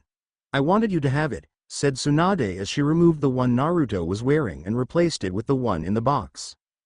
Thank you, cousin, said Naruto, hugging her fiercely for such a precious gift. I promise I will always keep it with me. You'd better, said Tsunade in a joking warning. The scroll appeared to be the 4th stage of the Kirameki taijutsu, which Naruto was excited to begin learning. Unfortunately, it would have to wait a few days until he got his team all sorted out. The next morning Naruto wore his new leaf headband proudly as he walked through the village to the academy. He entered the class to see the other 8 rookie genin already waiting. Naruto took his seat next to Hinata. Morning, Hinata-chan, he said loudly. Morning, Naruto-kun, replied Hinata softly but with a lot less stuttering than usual. Attention everyone, called Iruka. I will be assigning your teams here in a minute. After your teams are assigned, you are to wait here for your Chunin instructor. So, without further ado, Team 7 is Uzumaki Naruto, Haruna Sakura, and Uchiha Sasuke. Team 8 is Hyuga Hinata, Aburame Shino, and Inuzuka Kiba. Team 10 is Yamanaka Ino, Nara Shikamaru, and Akamichi Choji. I'm not with Hinata-chan. Asked Naruto to no one in particular. Naruto-kun is in a different group, said Hinata softly and sadly. Hinata-chan, do you best with your team and I'll do my best too. We can see each other later then, said Naruto with a reassuring smile to the girl. Truthfully, he was a bit saddened himself not to be paired with his only friend. He was also quite worried about being paired with the Uchiha survivor. Slowly but surely the Chunin instructors came and collected their students. Finally it was down to just Naruto, Sakura, and Sasuke. What is the deal with this instructor? Complained Naruto loudly after 2 hours of waiting. Sakura failed to respond as she was fixated on Sasuke, and Sasuke was just ignoring the world. This sucks, you guys are boring, said Naruto as he decided to use his time wisely. Concentrating a bit of chakra to his feet, he walked calmly up the wall and continued on up to the ceiling. He simply practiced walking across the ceiling. It was extra difficult because the material the ceiling was made of wasn't extremely sturdy, so he had to spread more chakra out not only to hold himself to the ceiling but also enough to prevent the ceiling from cracking or breaking loose. He failed to notice the looks of surprise from both Sasuke and Sakura. Naruto. How are you doing that? Asked Sakura curiously. Huh, asked Naruto before he noticed they were surprised. Oh, I'm practicing my chakra control and manipulation by focusing it to my feet to keep me stuck to the ceiling, but beyond that I have to focus chakra into the ceiling itself to support my weight. Why are you doing that? Asked Sakura. Well, I have problems with my chakra control because of an irregularity in my chakra system. As a result, I have to constantly practice my chakra control. You've probably noticed that in class 1 tend to use a lot more chakra than I need, explained Naruto. This helps a little. Oh, said Sakura, can you show me? Sure, said Naruto as he walked across the ceiling and back down the wall. Sakura met him by the wall. Sasuke watched him from his seat, but he wasn't about to get up and try it himself because he was above both of them. First you need to concentrate chakra to your feet, then you simply walk up, but you have to continually adjust the amount of chakra you use or you'll damage the wall. I'd suggest that you start with just the wall as it requires a large amount of chakra to stick to the ceiling because you have to reinforce and pull at the same time. Sakura easily walked up the wall and then, feeling daring, she tried the ceiling only to lose her grip and fall. Lucky for her, Naruto saw it coming and caught her. I warned you, said Naruto. Stick to the wall to build up your chakra reserves before you try the ceiling. Again. Sakura nodded with a slight blush from the way Naruto caught her. After that she stuck to the wall, literally, while Naruto resumed his ceiling walking. The expression on their Chunin instructor's face when he entered the room would have been priceless if it weren't for the damn mask hiding his face. My first impression of all of you is that you confuse me. Let's go up to the roof, he said, then disappeared in a puff of smoke. Not much later Team 7 was assembled on the roof, so why don't we start by introducing ourselves? Sensei, why don't you go first, suggested Sakura. My name is Hitaki Kakashi. What I like and dislike are none of your business. My dream. Here he blushed slightly. And I have hobbies, again he blushed slightly. Now you pinky. I'm Haruna Sakura, I like, she looked at Sasuke and blushed. I dislike Ino pig. My dream is, again she looked at Sasuke but blushing even more this time. Now you, he said pointing to Naruto. My name is Uzumaki Naruto. I like ramen. I hate the 3 minutes it takes to prepare ramen. My dream is to one day become Hokage and Yondaime Hokage proud of me. Kakashi raised his eyebrow in slight surprise at Naruto's statement but didn't show more than that. Now you, he said pointing to Sasuke. My name is Uchiha Sasuke. I don't like much. My dream is more of an ambition, and that is to kill a certain man and rebuild my clan. Well then, meet me tomorrow morning on Training Field 7 at 5 a.m. for some survival training, said Kakashi, but before he could leave. Sensei, we did that in the academy, said Sakura. This is a bit different. This is actually your final test to become real genin, explained Kakashi before he disappeared with a puff of smoke. So, do you guys want to go get something to eat? I mean, if we are going to be a team, it might not be a bad idea to get to know each other and find out how we're going to work together, suggested Naruto. Sasuke just snorted and walked away. Sakura looked torn between following her crush or staying with Naruto, as his idea was actually really good. Finally she chose to stay with Naruto. It's okay Sakura if you don't want to stay, said Naruto politely. No, it's okay. I know where Sasuke lives so I can see him later, said Sakura lightly. Naruto wasn't sure if he should be worried about that statement or forget he heard it. So, what do you want to eat? How about we get some dango? Sure, said Naruto, lead the way to the best dango shop in the village. Sakura led Naruto through the village, pointing out a few different shops including Ino's family flower shop. They have the best flowers in town, just don't ever tell Ino pig I said that. Naruto bought a few dango for himself, as did Sakura. Together they talked a bit about their skills and abilities. I don't know much genjutsu, but I'm okay with ninjutsu. I'm really good with taijutsu, said Naruto. I'm pretty good with genjutsu, but everything else I pretty much stink because I don't have enough chakra, explained Sakura. That wall walking exercise is a good exercise to build your chakra, said Naruto, but you change how you do it a bit. Find a tall tree and just run up and down it as many times as you can. It'll do two things. First, it will force your chakra reserves to increase, and second, it will increase your strength and stamina. Really? Asked Sakura. Yep, said Naruto, it worked really well for me. If you can try to buy a lightweight suit, maybe only 10 to 20 kilograms. That will also help. That sounds a bit extreme, said Sakura. 10 to 20 kilograms isn't that much. Right now I'm wearing a 120 kilogram weight suit, said Naruto. No way, said Sakura in disbelief. How can you still move? Oh, I've been training with weighted suits since I was 7 years old. I started with 10 kilograms and moved up every year after that. About 2 years ago I changed my pattern to where I now increase the weight every few months by a few kilograms. It might be a bit extreme, but it has really helped me increase and control my chakra, explained Naruto. My Nekken trained me with it. I don't know if I could, said Sakura. I'm not that strong. Sure you could, and I bet it would impress Sasuke if you got stronger, said Naruto. He knew the type of person Sasuke was and knew that he was the type impressed by strength. Can you help me choose a good one? Asked Sakura, determined now. Sure, let's go, said Naruto as he led her to the supply shop he'd scouted out earlier. It wasn't the cheapest shop in town for equipment, but it did carry the best equipment at the best price. Naruto showed her a few different styles of weight suits. He showed her the full bodysuit as well as just weights for the ankles or forearms to choose from. I like the bracelet weights, said Sakura. They are a bit more expensive because they are a little stylish, but it is important to me to look good. Then the bracelet weights it is, said Naruto as he selected two 2.5 kilo bracelets and then two 2.5 kilo anklets. I know you're not partial to the ankle weights, but it is important for you to increase speed. Sakura nodded. She happily paid for the weights and was about to put them on when Naruto stopped her. I'd wait to use those until after the test tomorrow. Who knows what Kakashi-sensei has in mind, said Naruto. Sakura nodded and put the weights in a bag to carry home. While they were there, Naruto looked around as he was considering changing the style of weight he was using. Now that he was going to be an active genin, he needed to be able to easily remove his weights if he needed to. Sakura, which style to think I should go with? Asked Naruto as he looked over the weights. Are you thinking about changing? She asked. Well, my birthday is next week and Shizune-chan always buys me new weights, so I'm considering changing the style I use so they can easily be removed if we're in combat, explained Naruto.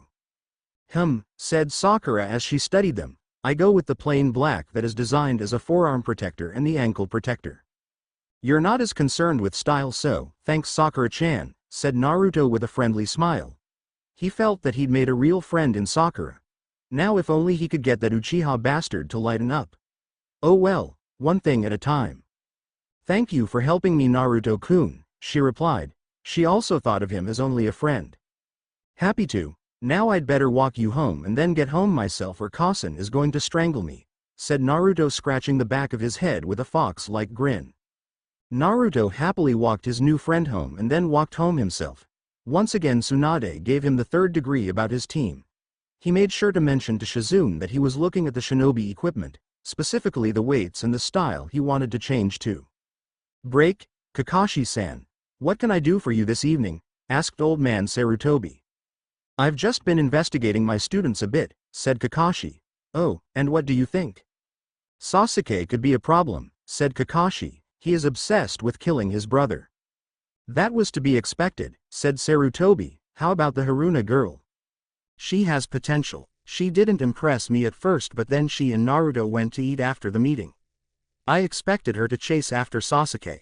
Anyway, while she was with Naruto he gave her some very good training advice and she took him quite seriously. I see, and what of Naruto? Asked Sarutobi. He was most interested in this appraisal though he didn't show it.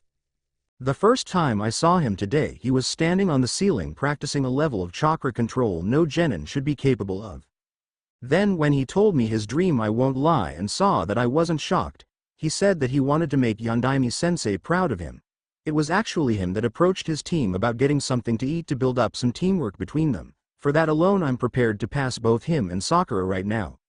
Were you aware that he's been training with weight suits since he was 7? Sarutobi shook his head, feigning ignorance. He's walking around right now with a 120 kilos, said Kakashi. I couldn't handle that much until I was 17. Impressive, said Sarutobi. He had yet to inform Kakashi about a certain resident within Naruto and honestly had no intention of doing so. You'll have to talk to his cousin about that. You may have met her once, Tsunade. Tsunade is his cousin? Asked a stunned Kakashi. Well, that explains a lot. Does he know many jutsu? A fair number, not as many as the Uchiha boy, but what he does. No, he knows to such a level that you will struggle to find someone with the same level of proficiency as him at any level, explained Sarutobi to the surprised Chunin. But don't let that worry you. Tsunade has told me that Naruto is much more interested in being able to use what he knows rather than learning jutsu upon jutsu and then not be able to use them efficiently. I see, said Kakashi, he should be rather easy to train then. I would expect so, said Sarutobi. Oh, and be prepared for anything tomorrow. Do you know something? Asked Kakashi curiously. Maybe, but you'll have to find out for yourself, said Sarutobi, much to Kakashi's annoyance. Break. The next morning Naruto was up early and out of the house before anyone else was even awake. Naruto went by Sakura's first as they agreed to walk together and try and get Sasuke to join them. Morning, Sakura-chan, greeted Naruto energetically. Morning, Naruto-kun, greeted Sakura while trying to stifle a yawn. Not much of a morning person, are you? Asked Naruto with a grin. Shut up, said Sakura, it's too early to tease me. Whatever, said Naruto teasingly, earning him a smack to the back of his head from Sakura. Naruto and Sakura arrived at Sasuke's apartment building as he was just leaving. Morning, Sasuke-kun, shouted Sakura, now effectively awake. Sasuke snorted and started walking. Naruto and Sakura joined him, walking on either side of him. 2 hours later. What the hell is it with this guy? Demanded Naruto. I know what my first gift I ever buy this guy is going to be, an alarm clock. Naruto-kun, save your energy for when he gets here, said Sakura, then we can pound him into the ground together. Naruto couldn't help chuckling at that. It also helped him to relax. Yo, said Kakashi as he finally arrived. You're late, shouted Naruto and Sakura together. You see, I got lost on the road of life, he replied lamely. Liar, the pair shouted together. Anyway, said Kakashi, you have until this clock chimes to take a bell from me, otherwise you will fail and be sent back to the academy. But sensei, there are only 2 bells, said Sakura. One of you will fail no matter what, said Kakashi. Ready, go. Then he vanished. The 3 all scattered in different directions. Well, that isn't exactly accurate. Sasuke went off on his own. Naruto and Sakura went off on together. Naruto, why are you following me? Asked a peeved Sakura. It's a trick to divide us, said Naruto, we're supposed to work together. Sakura thought on it for only a moment before she nodded and agreed. I should have thought of that. Iruka-sensei is always telling us to see underneath the underneath. Exactly, said Naruto. Any clue how we get Sasuke to work with us? Let him fail his first attempt, said Sakura, then force him to help us. I never thought I'd hear you say something like that, said Naruto, truly surprised that she was willing to admit that Sasuke could fail anything. For the little time that he'd seen her in class, she'd always fawned over the boy like every other girl in the academy. But for her to say that really caught him off guard. Why not? Asked a slightly offended Sakura. Well, your past attitude always suggested that you though Sasuke was infallible, said Naruto. Well, maybe you've influenced me a bit already, said Sakura teasingly. So for now we just wait and watch, said Naruto, changing the subject. He wasn't prepared for Sakura to act so differently. Yep, said Sakura as she took to the treetops. Naruto followed behind her. They both had to sit and watch as Sasuke was embarrassed and then buried up to his neck in the dirt. Now we talk to him, said Naruto as he hopped down to face the guy. Hey Sasuke, having fun yet? Go away, I can take care of myself, protested the angry boy. Sasuke-kun, be nice, said Sakura, we have to work together if we want to pass. This is a team-building exercise. Sasuke snorted, you two will just slow me down. Naruto was reaching his limit with this guy's attitude. Naruto performed a few fast hand seals that neither of his teammates could track before he hit the ground and caused the dirt around Sasuke to crumble, letting him free. From there Naruto grabbed the front of Sasuke's shirt and lifted him into the air. Listen up, asshole, I've put up with about as much of your shit as I'm going to. We are a team, and if you really want to fail this exam, then keep going to the way you are. If you want to pass, you can join Sakura and I in getting those bells, or are you afraid to work with someone else? With that, Naruto dropped Sasuke on his behind rather roughly before he turned and stalked off. I want you to pass Sasuke-kun, but Naruto-kun is right, said Sakura as she followed after him. Once Sakura caught up with Naruto, she spoke, "Is he coming?" Naruto smirked before nodding. Their ploy worked perfectly. So what's the plan, Dobi? Asked Sasuke to Naruto. Sakura, asked Naruto looking to her. Break. Impressive, thought Kakashi as he watched Naruto and Sakura get Sasuke to work with them. Kakashi decided that now was the time to test Naruto and Sakura. He charged into the clearing where they planning only to be shocked when he discovered they were only bunchin'. Then from behind him Naruto and Sasuke attacked with taijutsu. Sasuke was attacking with a fairly standard academy taijutsu. Naruto was the one he was interested in though. He wasn't that surprised though when Naruto attacked using a taijutsu that was common among medic nin. But it made sense as his mother was the legendary medic nin Tsunade. Somehow he was a bit disappointed as if he'd been expecting something more. As he studied Naruto's moves though he noticed how unnaturally he was moving and how foreign the moves seemed. Then it occurred to him that Naruto was trying to protect his true taijutsu style. Why exactly he wasn't sure. Kakashi was so concentrated on studying the fighting style of Sasuke and more importantly Naruto that he didn't notice Sakura going after the bells until it was almost too late. Luckily he did notice and managed to escape it and get some clearance between him and his students. Not bad teamwork, said Kakashi, but I'm afraid that time is. He paused for the ding of the timer, up. Kuso, shouted Naruto. Sakura hung her head. Sasuke charged forward intending to attack. Faster than the eye could see, Kakashi had Sasuke on the ground on his stomach with a kunai to the back of his neck. I could kill you. Now. Don't, said Naruto, he just wanted to win, we all did. Kakashi tightened his grip but then relaxed and smiled through his mask. You all pass. Then he bent low next to Sasuke's ear, but you just barely. Kakashi stood releasing the young Uchiha. Good teamwork, Naruto and Sakura. You two actually passed yesterday. When you tried to build up some teamwork between you. Next time, Sasuke, you'll remember how important teamwork is. Thank you, Kakashi-sensei, said Sakura brightly. Naruto just grinned and nodded. Sasuke looked pissed. So, meet me tomorrow morning at 8 o'clock on the bridge near the North Gate. We start missions and team training, said Kakashi. Naruto, walk with me. Naruto nodded nervously but followed his sensei. Once they were out of earshot of his teammates, Kakashi spoke. Naruto, is there any specific reason you used a medic nin taijutsu style? I thought it would be useful for Sakura-chan to see it, said Naruto. I think she'd make a great medic nin. I already recommended her to Shizune-chan for training. Shizune said though that she'd prefer you gave the recommendation. I see, then that style is not your preferred style? No sir, said Naruto honestly.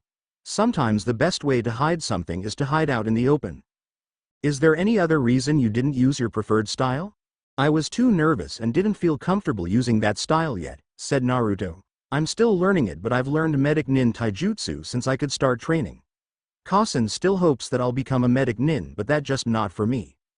I see, said Kakashi. Well, as long as you are proficient with that style of fighting I don't mind. You can use your other style when you feel more comfortable with it. Thank you, Kakashi-sensei, said Naruto with a polite bow. Have a good afternoon then, said Kakashi dismissing Naruto. Once Naruto was gone, Kakashi was left with his thoughts. He is hiding something big, thought Kakashi, but what? Chapter 3 Disclaimer. I don't own Naruto or any of the characters created by Kishimoto-sensei. A.N. Some people have made mention at how easily Naruto relates to girls. There is a very obvious reason for this as growing up he was only exposed to women. He understands them better than he does men, hence he has so much difficulty talking to Sasuke and becoming his friend. Now before anyone jumps to any conclusions, Naruto is still a man and quite masculine, he just happens to understand women better than the rest of us poor male bastards. This sucks, complained Naruto as he continued to weed the garden, he wasn't happy about it. Stop complaining, Naruto-kun, said Sakura. The sooner we finish the sooner we can train. Oh Sakura, said Kakashi, did I forget to tell you that you've been nominated for medic nin training? What? Asked a surprised Sakura. Yeah, I guess I did forget, said Kakashi. Well, This afternoon is your first lesson with Shizune. You are to meet her at 2 p.m. in the hospital classroom 4. Congratulations Sakura-chan, said Naruto with a grin. Hinata-chan will be there with you too. She was also nominated. Hinata? Asked Sakura. How do you know this? Shizune is my sister, remember? Said Naruto. I hear these things. Then you knew I'd been nominated? Yeah, but Kakashi-sensei had to approve it, explained Naruto. Sandaime Hokage has started a new program requiring that one genin in every team learn a number of medic jutsu. Partially because it would reduce the mortality rate a bit and second to test new genin for the potential to become medic nin. The level of chakra control you have already makes you ideal just like Hinata-chan. This is really great, said Sakura excitedly. Did anyone else get approved? I think Choji is his name, said Naruto. Apparently his family is quite proficient in the creation of medicines. I thought the only thing the Akamichi clan was known for was eating, said Sakura with a snort of laughter. That's not very nice, said Naruto. Oh yeah, we're going out for my birthday this weekend. You're all invited. It's just dinner so don't worry if you can't. I'll be there, said Sakura giving Naruto a thumbs up, though he could see it was a bit strained from the weighted bracelet she was wearing. Sasuke snorted signaling that he wouldn't be coming. I'll drop in, said Kakashi before turning back to his little orange book. Hinata-chan is coming too, said Naruto to Sakura. You certainly have a way with the ladies don't you? Asked Kakashi fairly impressed. Huh? Asked Naruto confused. He obviously didn't understand the question. The rest of that mission passed by soon enough. Sasuke refused to train with Naruto and went home. Sakura went to her first lesson for becoming a medic nin.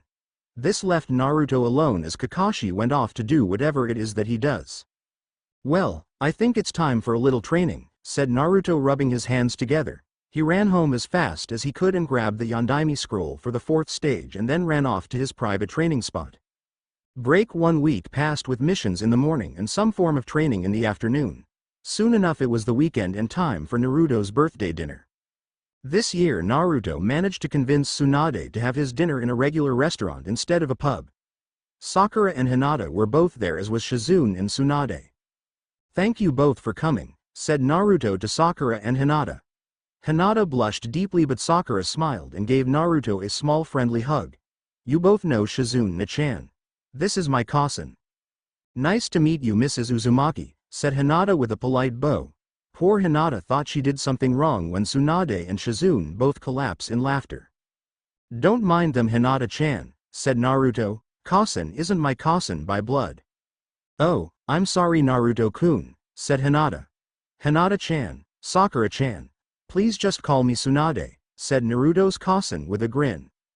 Nice to meet you Tsunade-sama, said Sakura with a bow. Drop the sama would you? Ordered Tsunade. You're Naruto-kun's friends so the formality isn't really needed. Oh, stuttered Hinata as she blushed and held out a package to Naruto. For you Naruto-kun. Naruto seemed puzzled for a moment but took the package. Thank you Hinata-chan but you didn't have to do that. I wanted to, said Hinata softly while turning very red with embarrassment.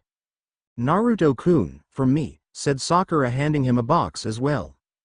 Thank you Sakura-chan but again you didn't have to, said Naruto smiling and scratching the back of his head. Did Sasuke-kun come? Asked Sakura. No, I don't think he will, said Naruto a little disappointed. He'd been trying very hard to become friends with Sasuke but the guy just wasn't interested. Come on kids, let's eat, said Tsunade as the food arrived. And so they all ate talking and laughing and just enjoying each other's company. Just before the gifts were to be opened Kakashi arrived. Yo, sorry I'm late, you see there was this old lady and… Liar, shouted Naruto and Sakura. Kakashi-kun, said Tsunade in her dangerous voice. Naruto reflexively inched away from her. What's this I've been hearing about you not arriving on time? I've also been hearing tales about a little orange book, is this true? Kakashi swallowed nervously. Well, Naruto here's a small gift, happy birthday, bye. Just like that Kakashi had come and gone. What a strange guy, said Hinata. You have no idea, said Sakura and Naruto together. Well now, let's open these gifts, said Tsunade with a bright smile to her son. Naruto opened Kakashi's first. It was a set of kunai, but they were unlike any kunai he'd ever seen before. What kind of kunai are these? Those are the ones designed by Yondaime, said Tsunade. Treat those well, they're in limited supply. I'll have to thank him later, said Naruto with a smile. Next he opened Sakura's gift. It was a utility vest that was popular amongst shinobi. It was completely black and had his clan symbol on the backside of it. Thank you Sakura-chan, this is great. You're welcome Naruto-kun, replied Sakura with a grin. Naruto tried not to laugh because she had frosting stuck to her teeth. It didn't last long once Tsunade snorted and soon they were all laughing at Sakura. Eventually they explained why they were laughing and she licked her teeth clean despite her crimson blush. Hinata's gift was next. It was a photo album and inside was a picture of the two of them that one of their friends took. Thank you Hinata-chan, that's very nice. Who took the picture? Ino-san said she took it by accident so she gave it to me since she didn't know you, explained a blushing Hinata. Thank you, I'll have to get a camera now so I can take more pictures of my friends and family to add to this album, said Naruto with a smile. You're welcome Naruto-kun, said Hinata blushing even more if that were possible. Here you go, said Shizune trying to slide the box across the floor to him. I'm not even going to try lifting it this time. Naruto smiled and opened the box to find the exact style of weight he wanted. You do listen. Shizune glared at him for that comment, unlike you. What was that? Asked Naruto, intentionally earning a laugh from the table and an exasperated sigh from Shizune. Tsunade passed him his customary 2 boxes. The first box had a new outfit for him. The second box had 5 new technique scrolls. Now before you ask, I figure that with you doing missions and such that you wouldn't have as much time to learn new techniques, explained Tsunade. This is great Kasen, said Naruto, you always get me the best gifts. Tsunade smiled warmly at the boy. The last hour passed quickly. Naruto was made to walk both his friends home. Because Sakura was closest, he dropped her off first with a short hug goodnight. Next he walked Hinata home. Thank you for inviting me Naruto-kun, said Hinata. I'm sure you've been to plenty of birthdays, said Naruto. Not really, said Hinata, but still thank you very much for inviting me. Happy to, said Naruto. Well, I do believe this is your stop. They were standing outside the gates to a large estate. Yes, said Hinata, and then much to Naruto's shock and surprise Hinata gave him a quick kiss before running inside the compound. Naruto was frozen on the same spot, deeply confused. Eventually Naruto shook himself from his stupor and went home. Kasen, called Naruto when he entered the house. What is it Naruto? Called a voice from upstairs. Kasen, can we talk? Tsunade came down the stairs calmly. What is it? Naruto sat on the couch waiting for Tsunade to join him. Tsunade took the hint and sat down next to him and put her arm around him. Kasen, tonight when I took Hinata home, before she went inside, she, and I don't, but what? Naruto spoke trying to find the right words. Hinata gave you your first kiss huh? Asked Tsunade, somehow translating in the way that only a mother could. Yeah, said Naruto confused. Well, I think it is fairly safe to say that she likes you, said Tsunade. I mean, she kissed you. Gave you a picture of the two of you together. As always blushing around you. I think I figured out that she likes me Kasen, said Naruto slightly perturbed, but what the hell should I do? Do you like her? Asked Tsunade. She's my friend, said Naruto, not know what else to say. Have you ever thought about kissing her? Asked Tsunade. Not until she kissed me tonight, said Naruto calmly yet slightly perturbed. Well, I would suggest that you just not worry about it for now. If in a week you're still thinking about kissing her, then we'll worry about it. Then, said Tsunade. Thanks Kasen, but I still don't know what to do, said Naruto. Go to bed, said Tsunade ruffling his hair. Night Kasen, said Naruto as he headed for his room. Don't forget to change your weights before you go to bed, reminded Tsunade as he closed his door. Break, damn it Kakashi-sensei, no more D missions, complained Naruto as they were waiting for their mission assignment. The old man behind the desk chuckled. Naruto approached him. Hey old man, give something better than another of these stupid D missions. We've already done 10 of them. Can't you at least give us a C mission? The third chuckled for a moment and then grabbed a scroll and threw hard at Naruto. He was only slightly surprised when Naruto caught the scroll. Then Naruto looked at the scroll. Yes, finally a C-rank mission, said Naruto running back to his team. Sarutobi looked at his desk and realized that he accidentally threw the C mission at him instead of the D mission.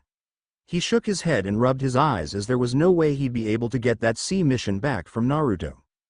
What's the deal? Asked Kakashi looking over Naruto's shoulder at the scroll. Escort duty, said Naruto, and guard duty.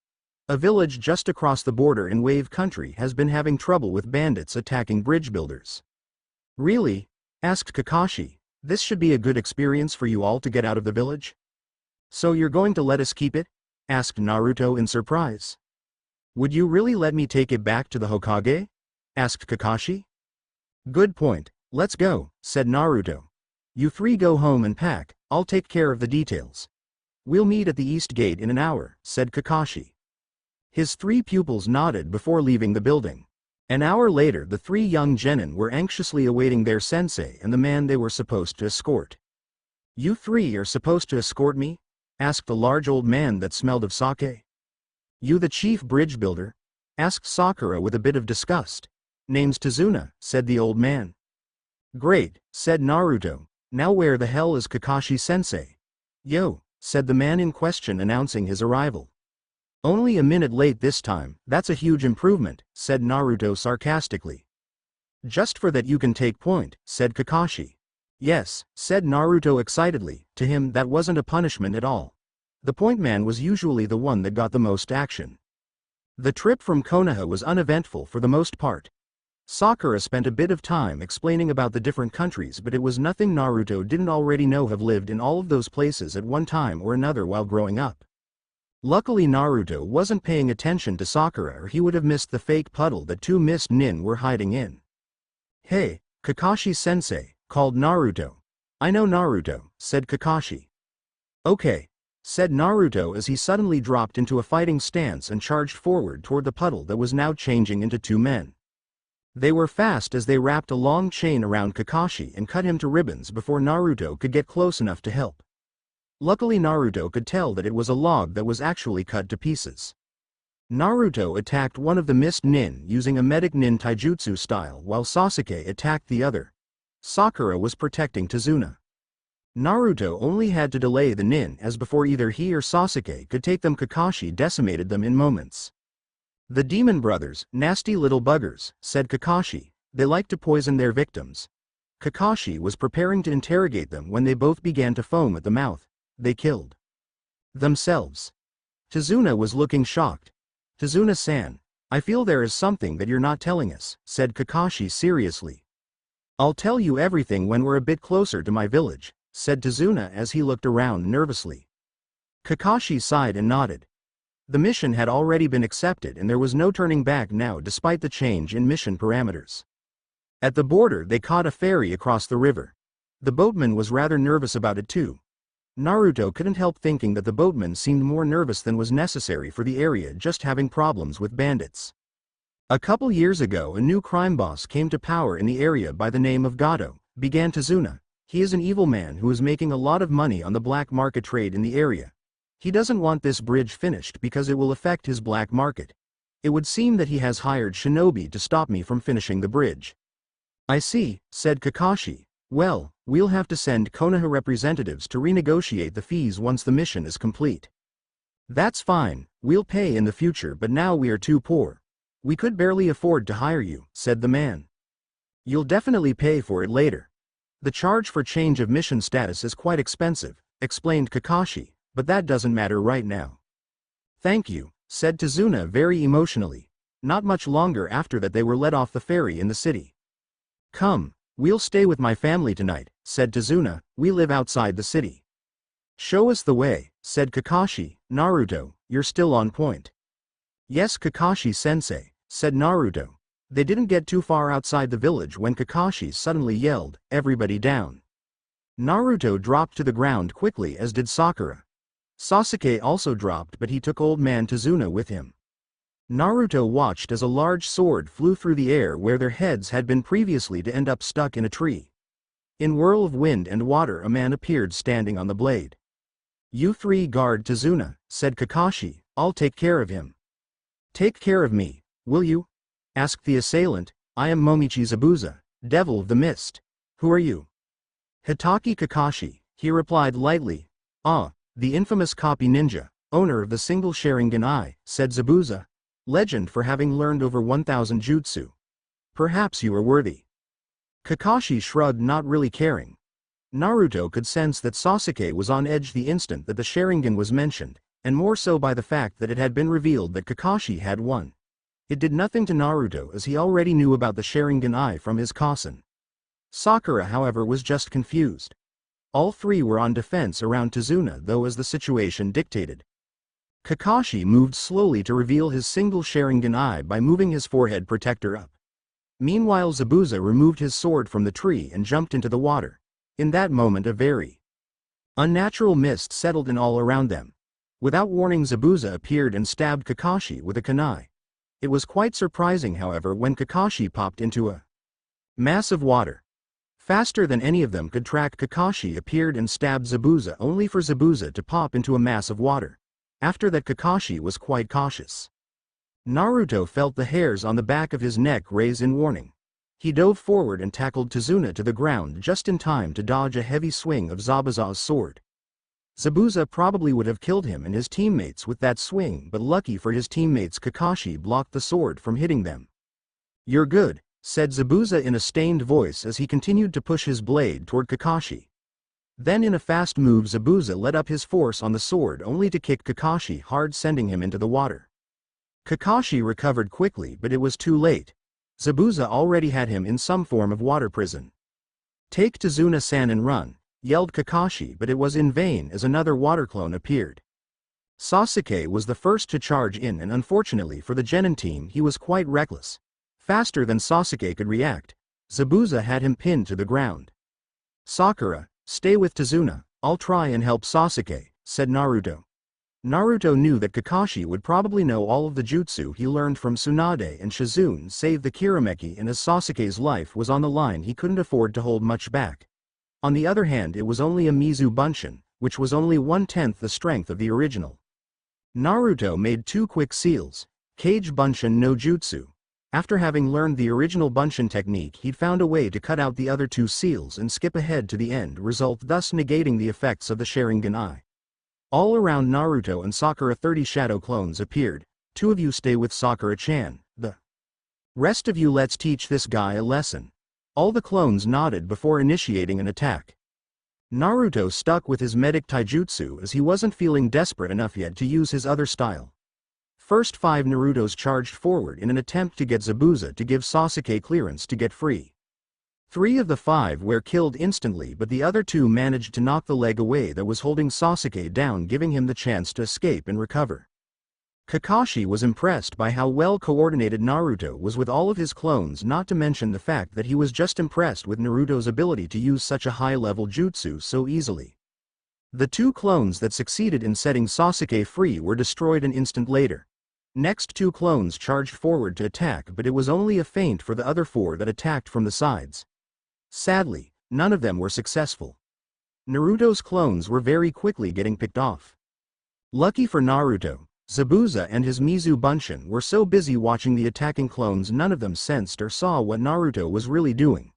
The real Zabuza's eyes widened in shock when his Mizu Bunshin was actually destroyed. Naruto didn't care for Doden Jutsu very much at all, but in this situation it happened to have worked to his advantage. His clones slowly but surely moved the Mizu clone into position. Just as the last clone was destroyed, creating a large blast of smoke than any of the others, from directly below the clone, Naruto erupted from the ground wielding one of the Yondaime's kunai. He literally sliced the clone in half. Surprising, said Zabuza. It was less than a second later that he was surprised even more when Naruto and Sasuke both appeared at the waterfront, making duplicate seals extremely quickly for Genin. Kaden. Gukakyu no Jutsu, the pair said together, taking a deep breath of air and chakra, then blowing it out in a massive fireball. Zabuza had no choice but to abandon the water prison that held Kakashi. After the fire attack finished, Sasuke gave Naruto a dirty look for using the fire technique. Worse though was the fact that Naruto's fireball was larger than Sasuke's. Kakashi was very quickly back in action, but he would be sure to praise his Genin team. After all, he believed that any shinobi that would abandon a teammate was worth less than trash. Kakashi matched off with Zabuza on top of the water. They each exchanged a few quick strikes but nothing too serious. Naruto could tell that they were testing each other again, as could Sasuke and Sakura. Finally Zabuza began a series of hand seals which Kakashi was copying perfectly. Suiden Suiryuden no Jutsu. Out of the water erupted two huge water dragons, then killed each other moments later, much to Zabuza's annoyance. As soon as the water settled he began another set of seals, but there were many more and much faster. He got about half through when he decided to taunt Kakashi. The problem with this was simply that Kakashi continued through to finish the jutsu, Suiden Daibakufu no Jutsu. Zabuza's eyes widened in panic as an enormous blast of water hit him and drove him over land and through several trees, finally ending with him leaning heavily against a tree. Before the man could move again, Kakashi had put several kunai into the man. Naruto and the other approached quickly to help if they could. Kakashi was about to deliver the final blow when two senbon cut through the air and went cleanly into the man's neck, effectively killing him. The group all turned to look at the source of the senbon to see a boy with a mist village hunter nin mask. Excuse for interrupting, but the death of Momichi Zabuza is a matter of my honor as a hunter nin. Ah, no problem, said Kakashi, he's all yours. The hunter nin bowed before picking up the body and disappearing. That was strange, said Kakashi just before he collapsed. Sakura hurried forward and used the analyzing jutsu that she'd learned the second day of her medic training. It's chakra depletion. Shizune sensei has mentioned that this is one of the most common ailments of shinobi after a large battle. Will he be alright? Asked Tazuna. He should be fine, said Sakura. He'll have to rest for a week or so.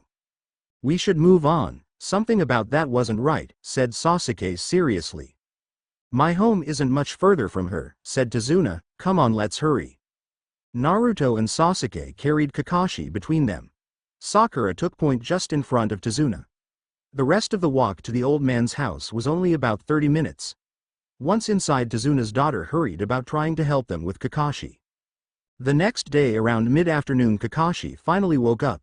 Yo, he said jovially to his 3 students as they stood guard over his body. Kakashi-sensei, said Sakura, thank goodness you're awake. Don't worry so much, Sakura, said Kakashi, guess I have chakra depletion, finished Sakura for him, you'll need to rest for a while.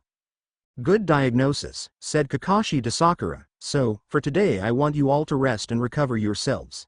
Tomorrow morning I'll arrange for a bit of training for all of you. Something back there didn't seem right, said Sasuke from the back. Said Kakashi thoughtfully, that hunter nin was a fake. Standard procedure is to destroy the body immediately. Why didn't you stop him if you knew? Asked Naruto hotly. Because I would have been killed and so would you, said Kakashi. I was tapped out completely from that technique. But not to worry, it will take about 2 weeks for Zabuza to recover completely. By then you should be back in full health, said Sakura knowingly. Exactly, Zabuza won't act before then, said Kakashi calmly, so, as I said, relax today and tomorrow we'll train. Yes, sensei, said Sakura with a bow. The others just nodded. The next morning Team 7 found themselves standing in the forest near Tazuna's home. So, today you're going to learn to climb trees, Kakashi said, looking to Sasuke only. It will improve your control a lot. Sakura, I want you to improve on your chakra capacity, stamina, and speed, so you will also be climbing trees, but I want you to run up and down them as many times as you can, but first show Sasuke how to do it. Naruto, come with me. Kakashi then turned and headed back towards Tazuna's place. Together they walked just past Tazuna's and to the river. I just want to teach you how to walk on water today, and then starting tomorrow you'll be standing guard over Tazuna and the other bridge workers, said Kakashi as he walked onto the river surface. Naruto concentrated chakra to his feet and then stepped on. He was very wobbly at first, but eventually he got the hang of it. He spent the rest of that day simply running and jumping on the water to learn how his chakra needed to move for each activity. The next day, as promised, Naruto was sent with Tazuna into town while Sasuke and Sakura spent their time training. The day was completely uneventful, save him stopping a petty thief from stealing some lady's purse when they were shopping in town. Naruto was very saddened by the state of water country. The last time he'd been in the country was long ago, when the economy was quite a bit better than it is now. It had once been a very beautiful place filled with Several vacation resorts and casinos, but with the increase in crime and decrease of shinobi things had gotten steadily worse. The next week and a half proceeded in exactly this fashion. Naruto, now that I'm better and Sasuke and Sakura have improved so much, we'll go to the bridge tomorrow morning and you can sleep in for a change and join us later, said Kakashi as Naruto was entering his room to sleep. Thanks Kakashi-sensei, said Naruto, more than grateful. He hated having to wake up so early in the morning when he didn't have to. Naruto was only too happy for the extra sleep. It was a mistake for anyone to interrupt that promised sleep, but that is exactly what happened. There was a large noise in the kitchen followed by Tsunade yelling at Inari, the little brat. Then Inari began to yell even more loudly, waking Naruto up completely. When Naruto came down the stairs, he was pissed. He'd planned to beat the crap out of Inari for being so loud and such a brat. The two samurai thugs attempting to kidnap both Inari and Tsunade quickly took Inari's place in the line for getting the shit kicked out of themselves. Naruto didn't even give the thugs a chance to draw their swords before he was on them. He didn't hold back from using the Kirameki taijutsu in combination with Kirameki no jutsu, seeing as they wouldn't copy it and none of his teammates were there to see it. Tsunade and Inari were confused when they saw a few yellow flashes and then saw Naruto standing over the two thugs, taking turns kicking each of them and berating them for waking him up. "You two okay?" asked Naruto after he was satisfied and had tied the thugs up. They both nodded dumbly. "Great, if these two are here then it is a safe bet that my teammates are under attack as well, so as long as you two are okay then I'm going to get dressed and join them at the bridge," said Naruto quickly before he ran up the stairs. The pair downstairs were stunned as Naruto ran up the stairs, then moments later ran down the stairs and out the door. Naruto moved as fast as he could with his weights to get to the bridge. It only took about 20 minutes, which was normal at top speed for Naruto. Naruto arrived at the edge of the bridge to see the far end covered in a chakra-rich mist, but it wasn't overly thick that he couldn't see his teammates.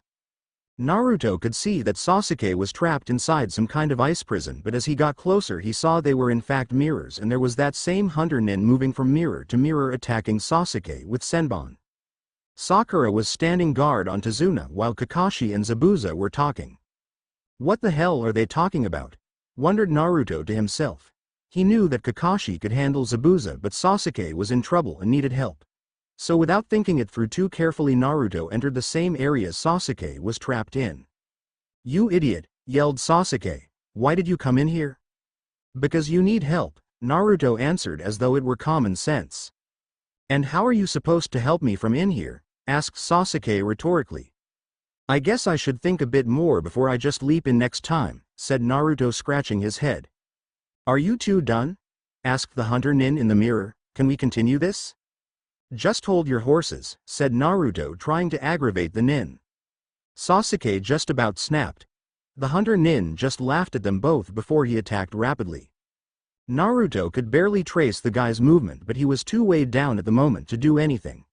Meanwhile, he took note of the fact that the mist outside the prison had become extremely thick, preventing Kakashi from seeing inside the mirrored prison.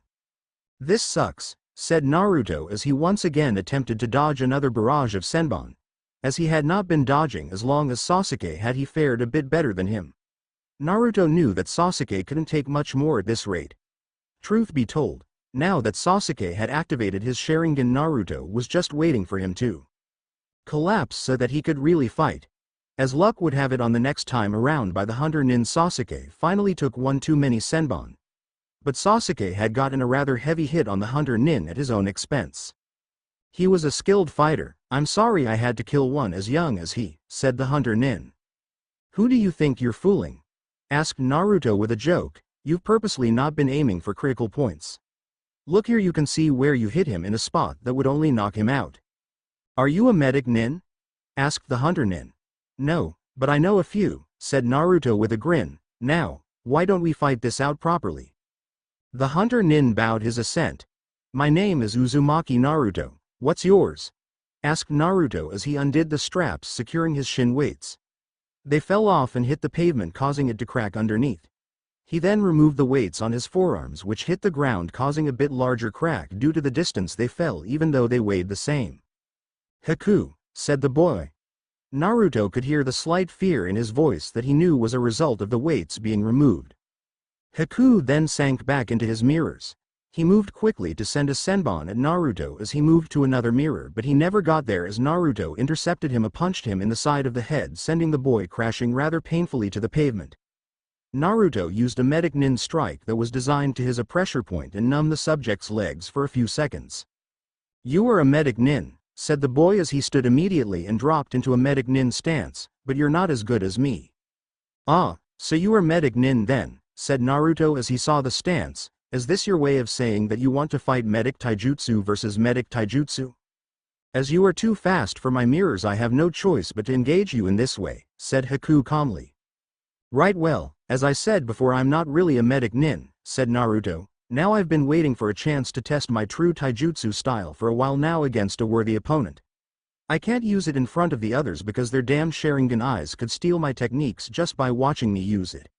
That is simply not an option, so you are quite the fortunate find." Naruto then changed his stance from that of a medic nin to that of Kirameki first position. Haku charged forward fast. He struck first with a high punch, but as his hand approached Naruto, he saw a yellow flash and Naruto was no longer where he had last seen him. Then there was another flash and he felt a fist being buried deeply into his gut, sending him back to the pavement painfully. Haku slowly climbed to his feet and shook his head. He didn't understand what those flashes were or why they suddenly started. He looked again at Naruto, but then there were a series of quick yellow flashes each time, showing Naruto in a different position as he approached.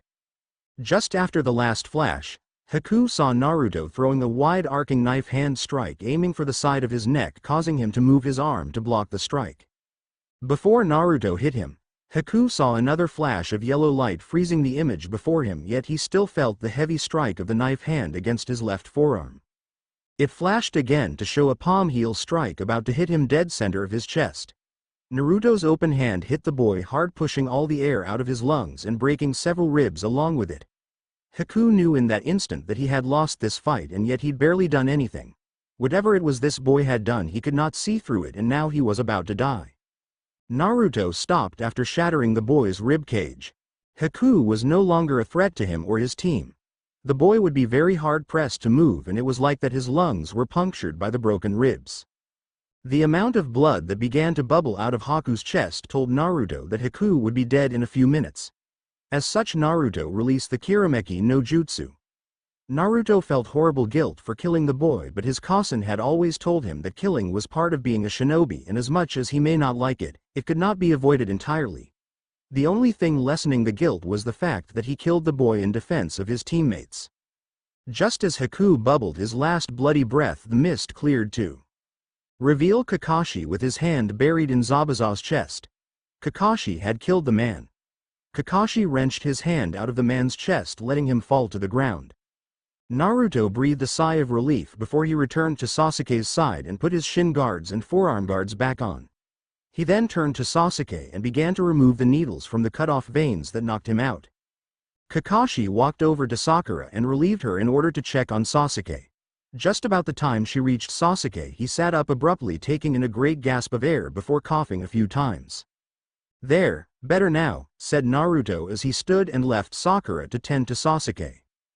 Down at the other end of the bridge, Naruto and Kakashi both noticed that there was a boat unloading a lot of samurai thugs. "Yo," said Kakashi as Naruto approached, "you okay?" "Sure," said Naruto, a little subdued. "First kill?" asked Kakashi. "Yes," answered Naruto. "Don't worry about it," said Kakashi. "You'll learn how to deal with it. Is Sasuke okay?" "He'll be fine," said Naruto. "What do you want to do about those thugs?" "Let them deal with it," said Kakashi, pointing to the villagers rushing onto the bridge. "Could you at least get Gato?" asked Tsunade. "He's actually here in the open. There will never be a better chance to kill him." "Fine, but you'll be charged for an assassination," said Kakashi with a sigh. "Fine," said Tsunade, eager to be rid of such an enormous menace to his people. Kakashi then rushed down the bridge, cutting through thug after thug as he made a straight line to the only man in a suit, Gato.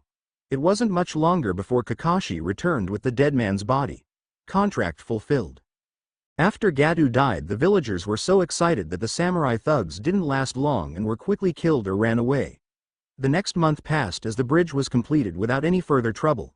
It was time to return to Konoha. Chapter 4 Disclaimer. I don't own Naruto or any of the characters created by Kishimoto-sensei. Naruto had considered many things on his journey back from the country of waves. He thought about his first kill, a boy not much older than himself. He analyzed his taijutsu against that boy. In truth, that boy never stood much of a chance against Naruto in a taijutsu fight, even if Naruto had used a medic taijutsu. Naruto also thought about the training he'd have to do once he returned to Konoha. He needed to get faster and a lot stronger. He'd almost improved his Kirameki now to where it almost didn't require hand seals any longer. Well, it didn't require hand seals about 90 of the time now anyway. And then there was also water walking, which was several times more difficult than climbing trees. But it was excellent training for him. The one thing that didn't cross Naruto's mind until he saw the village gates was Hinata. In all the time he'd been away from the village, he hadn't once thought of the girl. And yet now, as he approached the village gates, he couldn't seem to think about anything else. The problem was that he didn't know how to feel about her. She was his friend, and that was very important to him. On the other hand, she was very pretty, even if she didn't show it very much, as the gates now loomed 15 feet in front of him. He decided that he would just wait until he next saw her to decide on his feelings. Well, mission successful, said Kakashi before they entered the gates, drawing Naruto out of his reverie. You've got the next 2 days off to recuperate. I'll meet you all in the usual spot then. With that, Sakura followed after Sasuke like a little lost puppy. After Sasuke had been injured in that fight with Haku, she just wouldn't leave his side no matter how many times she was asked to do something else. Naruto had to hope that now that they were back in the village that she would finally calm down again, but his hopes of that happening weren't very high. Naruto had one destination in mind now that he was free for a few days: home. Kakashi meanwhile had another destination. Kakashi lazily walked through town reading his favorite dirty book. After a while he finally arrived at the Hokage Tower to deliver his report to the Hokage. "Ah, Kakashi-san," greeted Sarutobi, "good to see you back safely." "We got lucky in that regard," said Kakashi with a neutral expression. He then proceeded to relate the story of the mission to the Hokage. "How skilled then would you say that Hunter Nin was?" asked Sarutobi at the end. "At least Chunin, pretty close to Junin," said Kakashi. "The way he picked apart Sasuke was efficient." "I see, and you say that Naruto defeated him?" asked Sarutobi. "Yes, from what I could tell after examining the body. Naruto delivered a very clean hit directly to the chest.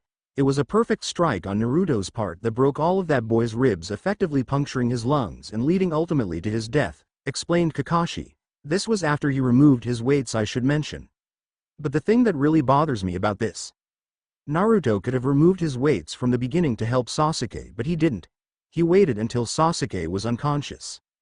"I see, perhaps he felt that Sasuke would have gotten in his way," suggested Sarutobi. "If Naruto could have taken the boy one-on-one, then there is no way Sasuke would have been a hindrance," said Kakashi. "I think Naruto might have wanted to use his true taijutsu form without it being observed by anyone." "You didn't see it?" asked Sarutobi.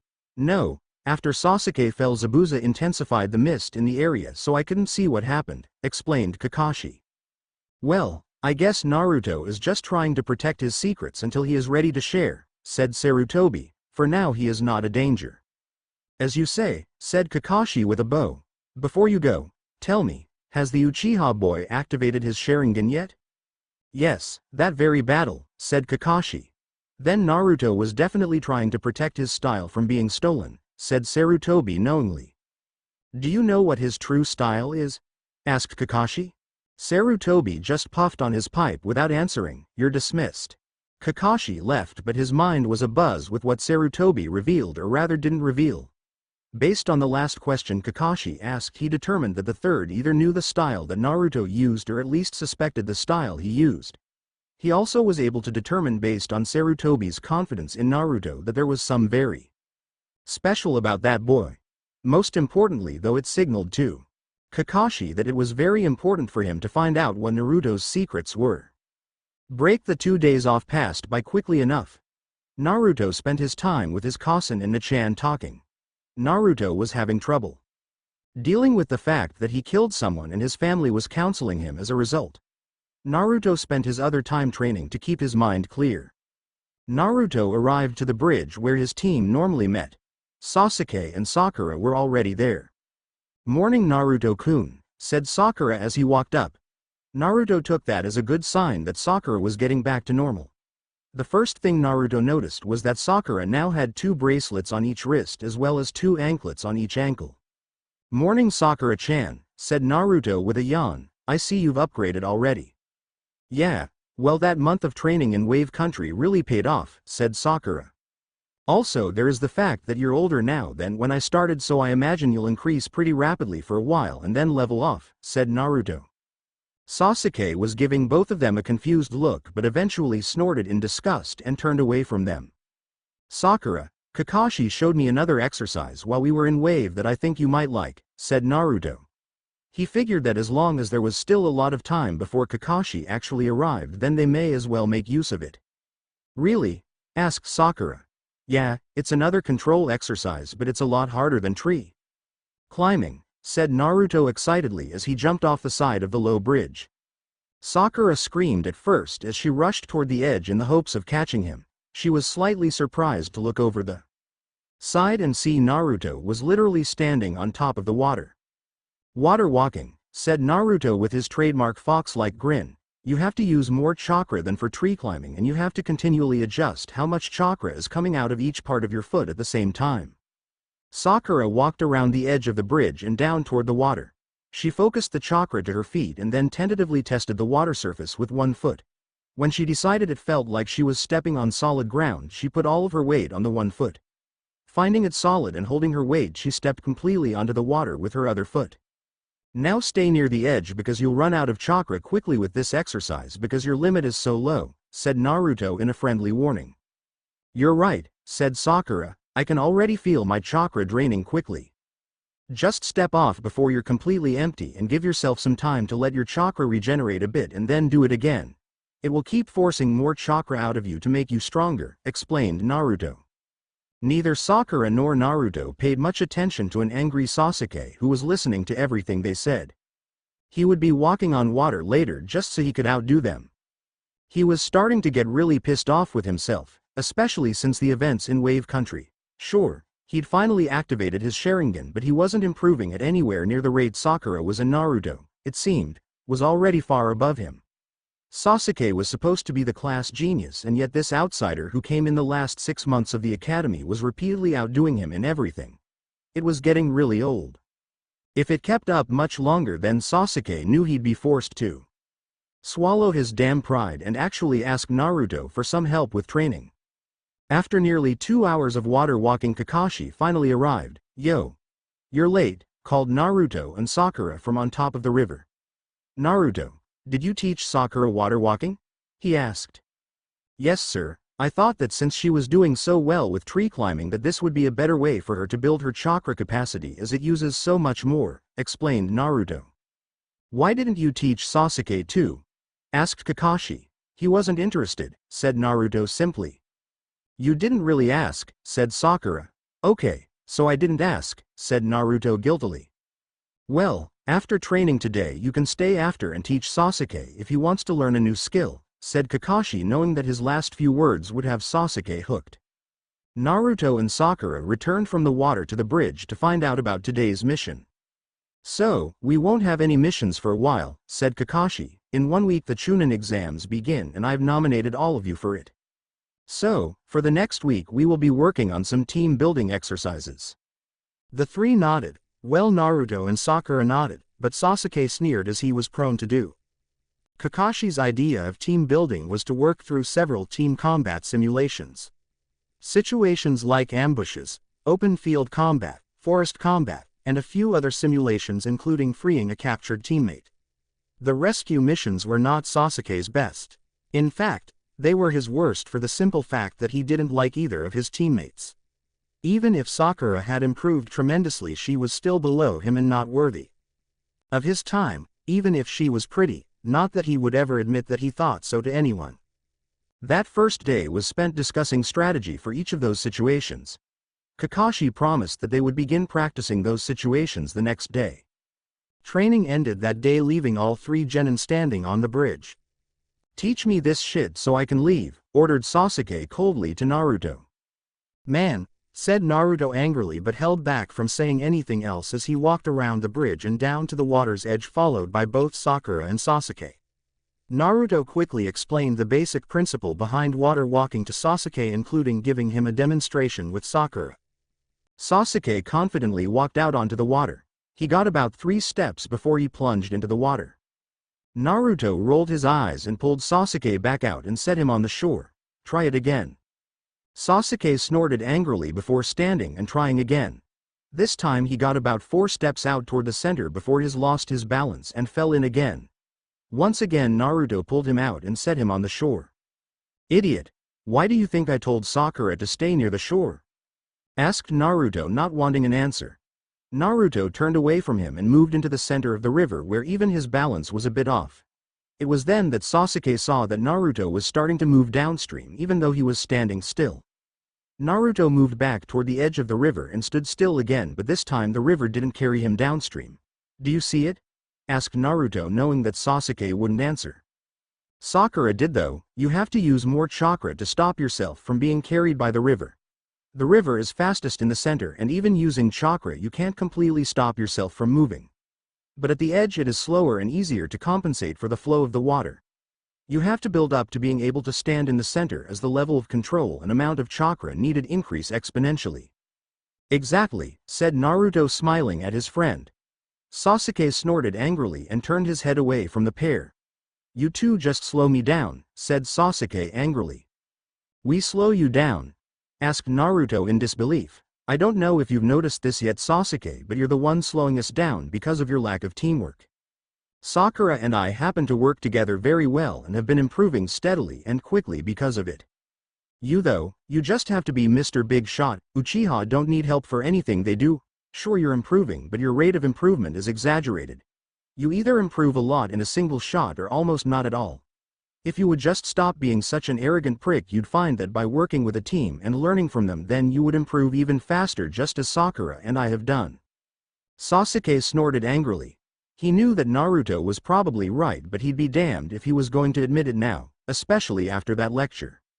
As such, he stood up and was now determined to prove Naruto wrong about the water walking. 10 more times Sasuke would walk out to the center of the river only to fall in and have Naruto pull him out again. He was making no progress, and he knew it was because he never took time to learn to adjust to a slower river first and then work his way up. In that time Sasuke was even angrier to see that Naruto was now able to stand in the center of the river without moving an inch or even wobbling a bit as the water rose and fell. Worse yet, Sakura was getting to be really efficient in such short order. She was able to use less and less chakra to maintain herself on the water because she was using in such an exacting way. Enough! Yelled a voice from the bridge above the trio. Naruto, Sakura, and Sasuke looked up to see Kakashi watching them. I've watched you three for the last 2 hours waiting to see what would happen, lectured Kakashi. I've seen enough of this. Naruto, Sakura, you two can go home now. Naruto and Sakura nodded. Naruto left without giving it a second thought, but Sakura stayed a moment looking sympathetically at Sasuke before she too left. Once they were out of sight, Kakashi sat down next to Sasuke on the water's edge. You don't like him much, do you? Asked Kakashi. He thinks he's so smart and that he knows everything, said Sasuke angrily. That sounds like someone else I know, said Kakashi lightly. He noticed out the corner of his eye that Sasuke flushed with slight embarrassment. I don't think Naruto knows everything. But he's confident about what he does know. Did you know that Naruto has problems with his chakra system? Sasuke looked at Kakashi in surprise. It's true. Because of that, Naruto has had to practice his chakra control and manipulation since he was very, very young. As a result, he really does know how to help you improve on your chakra control and manipulation. But what about everything else he does? So what about it? Asked Kakashi. So he knows a few techniques. Rather than fight with him all the time, why don't you see if you can't learn something from him? He is strong and has enormous potential, but then so do you.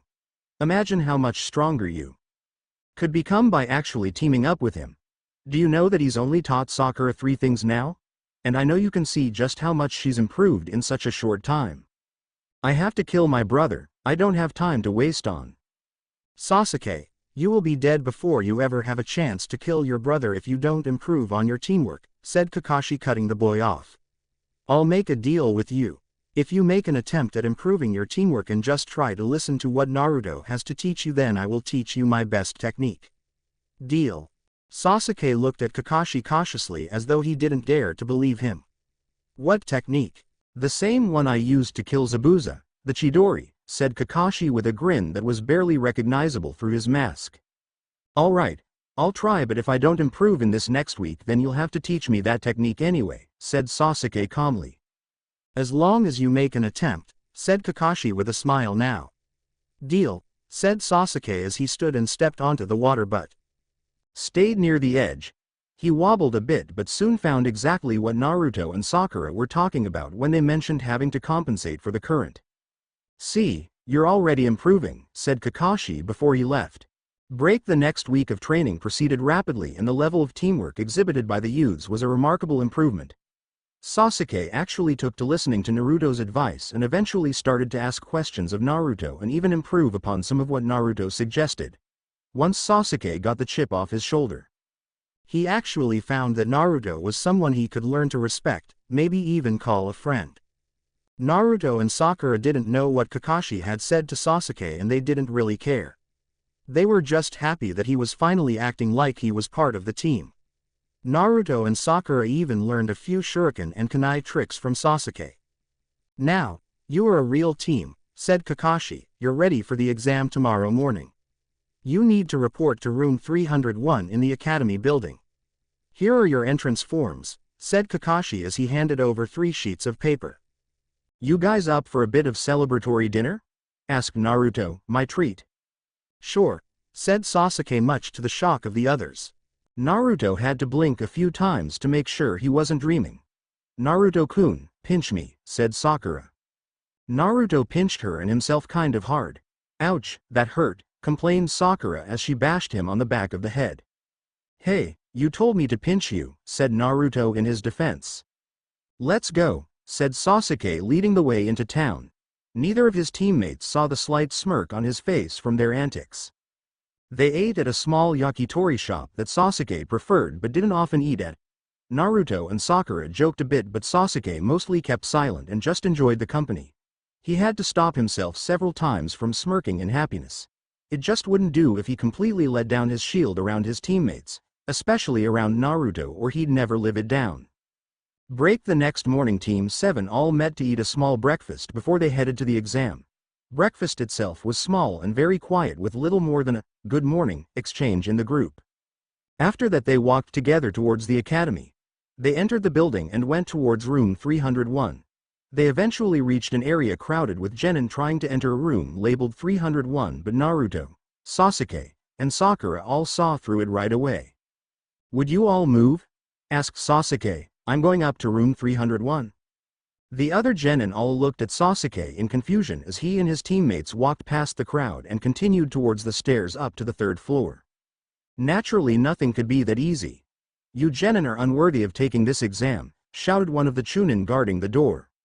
Sasuke dropped into an attack stance as the Chunin charged forward. They both moved to kick each other when they were both suddenly stopped by a green blur. Stop this now, said a boy with huge eyebrows and bowl haircut, but worst of all was the fact that he wore a skin-tight, green spandex suit. Then he smiled and winked at Sakura. You, get away, shouted Sakura hiding behind Naruto. Naruto and Sasuke, however, were analyzing the boy's strength. They were also trying to determine how the boy caught Sasuke's kick because it shouldn't have been possible. Lee, shouted an angry girl, you were the one that said we shouldn't show off our strength. Sorry Tenten-chan, he said bowing to the girl. Sasuke snorted before turning, I'm leaving. Naruto and Sakura followed Sasuke out of the hall, which led them to an even larger room. I want you to fight me, called a voice from behind them. They all turned to see the boy from before. I am Rock Lee and I want to fight you, Uchiha Sasuke, he said as he jumped over the balcony above them to land on the ground in front of them. Fine, said Sasuke. Before Sasuke went forward, Naruto stopped him for a moment and whispered in his ear. He's taijutsu expert. Use your Sharingan and try to copy his style. I get the feeling it will be worthwhile. Sasuke nodded and activated his Sharingan before moving to face the boy. It was clear from the start of the fight that Lee was the better fighter. Naruto had never seen someone that fast before. Lee was so fast that he was making Naruto feel slow even without his weights. It looked like Lee was about to unleash an attack of some kind on Sasuke when the fight was interrupted by a giant talking turtle. "Lee," yelled the turtle, "stop this at once." "Gai-sensei," said Lee as he dropped to his knees bowing to the turtle. "Gai-sensei?" asked Naruto and Sakura as they looked at the turtle. Then there was a puff of smoke revealing a man that was a mirror image of Lee but older. It would have been more accurate to say that Lee was a mirror image of Guy. "You're interrupting our fight," yelled Sasuke. "Let it go, Sasuke," said Naruto, "we'll meet him again in the exam." Sasuke snorted, but he relented and joined his teammates. The three completely ignored the spiel that Guy and Lee were going through as they left the two behind. Naruto briefly heard Guy complain, "Damn Kakashi and his cool, hip ways, and teaching his students his cool, hip ways." Naruto shook his head slightly in disbelief. "Good, you all came," said Kakashi. "I'm glad to see that." "What do you mean?" asked Naruto. "Well, this exam is optional, but it must be taken as a team of 3. If one of you chose not to come, the others would be prevented," explained Kakashi. "You didn't mention this exam was optional," said Sakura. "I didn't?" asked Kakashi. "Oh well, now that you're here you may as well just take it." Naruto and Sakura grumbled slightly at how ridiculous Kakashi could be. "Anyway, good luck," said Kakashi as he pushed them into the next room. Inside there were a lot of shinobi from several different countries. Naruto looked around and sized up the competition. There was one person among all the genin that had a chakra signature that really stood out to Naruto. It belonged to a boy with red hair and black rings around his eyes. Naruto could see signs of extreme sleep deprivation as well as a touch of insanity in the boy's eyes. "I wouldn't stare at that one too long," said a kind voice from behind them. Naruto turned to see a boy that was several years older than him. He had silver hair tied in a ponytail and round glasses. "Who is he?" asked Sasuke. "His name is Gaara of the Sand and this is his first time taking the exam," said the boy. "Who are you?" asked Naruto. "Kabuto," said the boy, "and you're Team 7. I've heard about that mission to Wave Country." "How do you know it his first time?" asked Sakura. "This is my 7th time taking the exam," said Kabuto with a smile. "It's really difficult and most of these genin won't pass. But, I've gathered a lot of information on the different students using my nin info cards." He then held up a card with a small picture of Gaara on it. Naruto examined the card closer to see that most of his stats were question marks. But his mission list was fairly long and extremely impressive for a genin. "I collect cards on every nin I meet," said Kabuto. "Do you have a card on Rock Lee?" asked Sasuke. Kabuto produced a card and handed it to him. Rock Lee was off the charts on taijutsu, but his ninjutsu and genjutsu were non-existent. "Told you he was good at taijutsu," said Naruto. "I hope you were able to copy it." "I was," said Sasuke, "but I can only use it while my Sharingan is activated." "Take what you can get," said Naruto with a shrug. Movement out the corner of Naruto's eye caught his attention. Apparently one of the shinobi from a visiting village didn't care for Kabuto's nin info cards. He was airborne in an attempt to hit Kabuto, but he never got close enough as Naruto intercepted him with a heavy kick to his gut, sending him crashing back into the desks. "The exam hasn't even started yet," said Naruto, "have a bit of patience." Naruto could see that Kabuto was surprised, as were the attacking nin's teammates. Naruto could see Kabuto search his stack of cards quickly. Sasuke looked at what he was doing. In Kabuto's hand was Naruto's info card, which Sasuke quickly took to look at himself. Naruto turned to see and look at his own stats. He was much like Gaara in that his abilities were listed as question marks. The only difference was that Naruto's mission history was much less impressive. "What's this all about?" asked Sasuke with a hint of jealousy. "This is the first time I've met Naruto," said Kabuto. "I have many cards with question marks like that. This is only a little unusual as Naruto was an academy graduate." "I wasn't at the academy long," said Naruto. "I was mostly there just for the exam." "See, so I would guess that by the end of this exam those question marks will have filled in," said Kabuto with a smile. Naruto thought he detected something else, but his thoughts were interrupted by the arrival of the examiner. "My name is Morino Ibiki," said the examiner harshly. "Now all of you will come forward, collect a test and then sit in your assigned seat." Naruto collected his test and took his seat. He was surprised when Hinata sat down next to him. He didn't even know that her team was taking the exam. "Hello Naruto-kun," she said shyly. "Hello Hinata-chan," said Naruto softly. "Good luck." "You too," mumbled Hinata. Naruto quickly went to work answering the questions.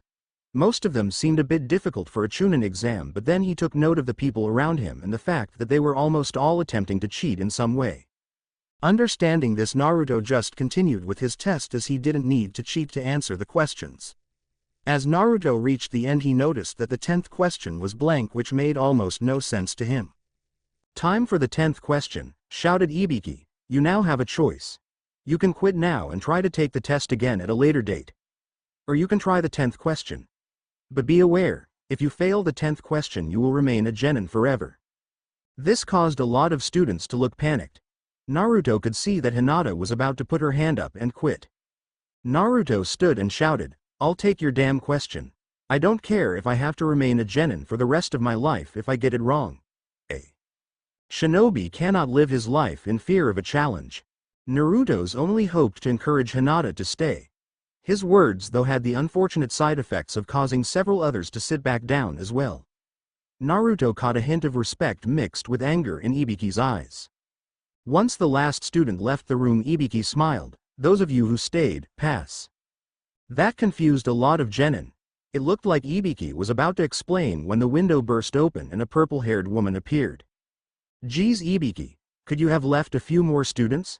she asked sarcastically as she observed the remaining students. "It's not my fault," mumbled Ibiki with a slight blush. "Well, no worries, by the time they finish with my exam their numbers will be cut in half," said the woman.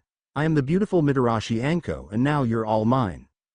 Break. Not much later, Naruto and his team were moving through the forest of death with Naruto grumbling about stupid arrogant women and their damn kunai. His face still itched from the small cut that Anko woman gave him. More than that, he was complaining about the stupid mist nin that attacked him already but didn't have his team's scroll. Worse though was that the nin got away. "If I see that bastard again," Naruto threatened no one in particular. He was not having an enjoyable afternoon. It was nearing dusk when the team decided to stop and rest for the night. "This sucks," complained Naruto loudly. "Shut up, idiot," hissed Sasuke. "We don't want the other teams to ambush us in our sleep." Yeah, said Naruto, waving him off.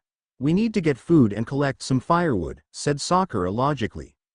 Naruto was about to volunteer to get the firewood when everything fell off. Naruto quickly shoved Sasuke and Sakura towards a tree. It was just in time for Naruto to get hit by an enormous blast of wind.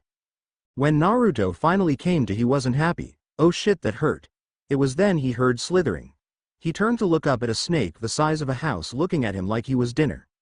Naruto didn't even have time to react before he became that snake's dinner anyway. "Shit," complained Naruto. "This just isn't my day." He was getting squeezed on all sides of him and he couldn't honestly think of a way out at the moment.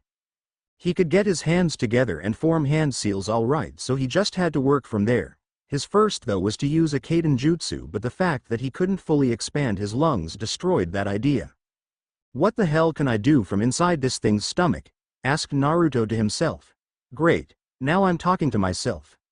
Might as well make a bunshin to talk," but Naruto stopped as a plan formed. "Cage Bunshin no Jutsu," yelled Naruto, creating a lot of clones inside the snake, causing it to burst open. "That was disgusting," complained all the different Narutos. The clones all popped, leaving behind one winded Naruto. A few minutes later, when Naruto had regained his strength, or at least some of it, he went to find his teammates. Naruto found them quickly enough, but by then things weren't good. Naruto wasn't close enough to stop Sasuke from giving the man their only scroll. Naruto watched in horror as the man burned the scroll. He watched in further horror and the man's neck stretched and bit into Sasuke's neck after the man did a few hand seals. Naruto got to the man just as he released Sasuke's neck. The man's head was still returning to his neck when Naruto hit the man harder than Naruto had ever hit anyone in his life. Naruto had never in his past been consumed in rage the way he was now. Red chakra was leaking out all around him as he proceeded to attack the man in a frenzy. Naruto delivered what should have been several killing blows only to have the man laugh at him. "My, you are a strong one," said the man with a twisted laugh. It was then the man countered and started pounding Naruto. Somehow Naruto ended up pinned to a tree. Everything that had happened was a blur all around him. Before he registered anything, he felt a horribly sharp strike to his stomach. It felt as though his skin was on fire, and then he felt all of his strength leaving him. Before he knew, all he saw was blackness. Naruto thought that heaven was supposed to be blissful and happy. At the moment, all he felt was cold. Then he felt like someone was poking him, which served only to piss him off. "Stop poking me," he finally yelled as he sat up. He felt it right away. Something was wrong with him. There was something very wrong with him, but what it was he couldn't really tell. He looked at the ones poking him and recognized them as two of the other genin from another team. "What the hell?"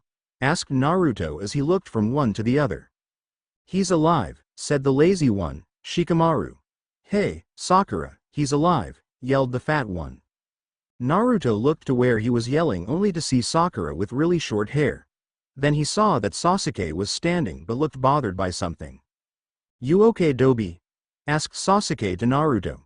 "Yes and no," said Naruto as he checked himself over. "Physically I seem okay, but there is something wrong with my chakra system." "That man hit your stomach with some kind of seal," Sakura yelled over to him. It appeared that the blonde girl was trying to fix her hair. "That's not good," said Naruto as he checked his stomach. "I already have enough problems with my chakra flow. I don't need this too." "What are you talking about?" asked Sasuke. "I don't see anything." "Don't worry about it," said Naruto. "It can be fixed later, but for now it'll have to wait." "Well, we've recovered at least one scroll," said Sasuke, holding up a scroll of earth. "Great, only one more to go," said Naruto. "We've only got a day left," said Sakura. "You two have been unconscious for a while."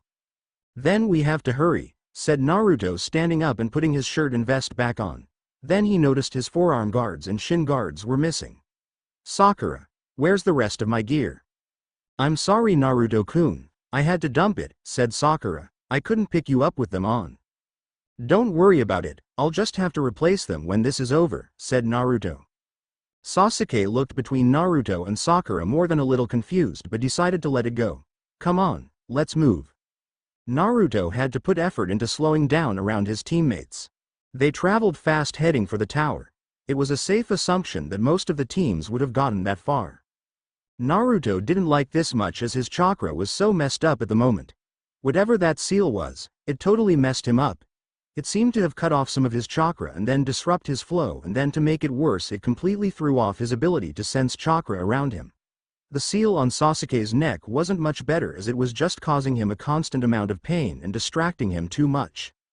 Because of this, Sakura was distracted with trying to care for the both of them. It was these distractions that caused them to get caught in a genjutsu. They felt as though they were going toward the central tower, but were in fact just going in one giant loop.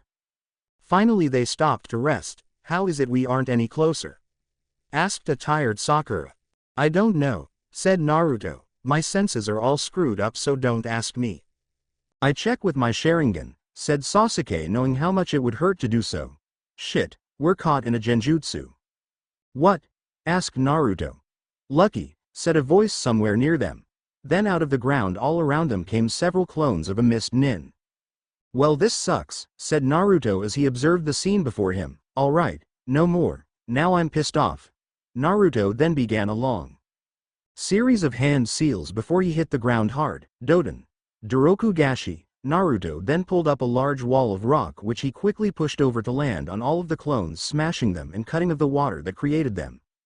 "Take that," said Naruto, breathing heavily. It was then the three that created the clones made their appearance. Lucky. It was unfortunate for them that Sasuke was standing behind them preparing. Kaden. Housenka no Jutsu. Sasuke then set loose a barrage of small fireballs. The three mist nin were overconfident and thus were caught completely unaware until they were nearly incinerated. Naruto had to use a small dousing of water to keep them from burning to ash and destroying the scroll. "That sucked," said Naruto as he sat down heavily. Sakura was digging through the bags of the mist nin in search of their scroll. Sasuke sat down heavily next to Naruto. "Nice teamwork," compliment Naruto. "Nice earth wall," said Sasuke, actually complimenting Naruto. "You must be really wiped out," said Naruto with a grin. "You just gave me a compliment." "Shut up, Dobi," said Sasuke, not actually able to hide his smirk. Yes, shouted Sakura as she produced a scroll of heaven, now we just need to get to the tower. Do you think you two can make it? Yeah, let's go, said Naruto as he and Sasuke stood. The last part of their journey to the tower was grueling, but they made it all the same and just in time too.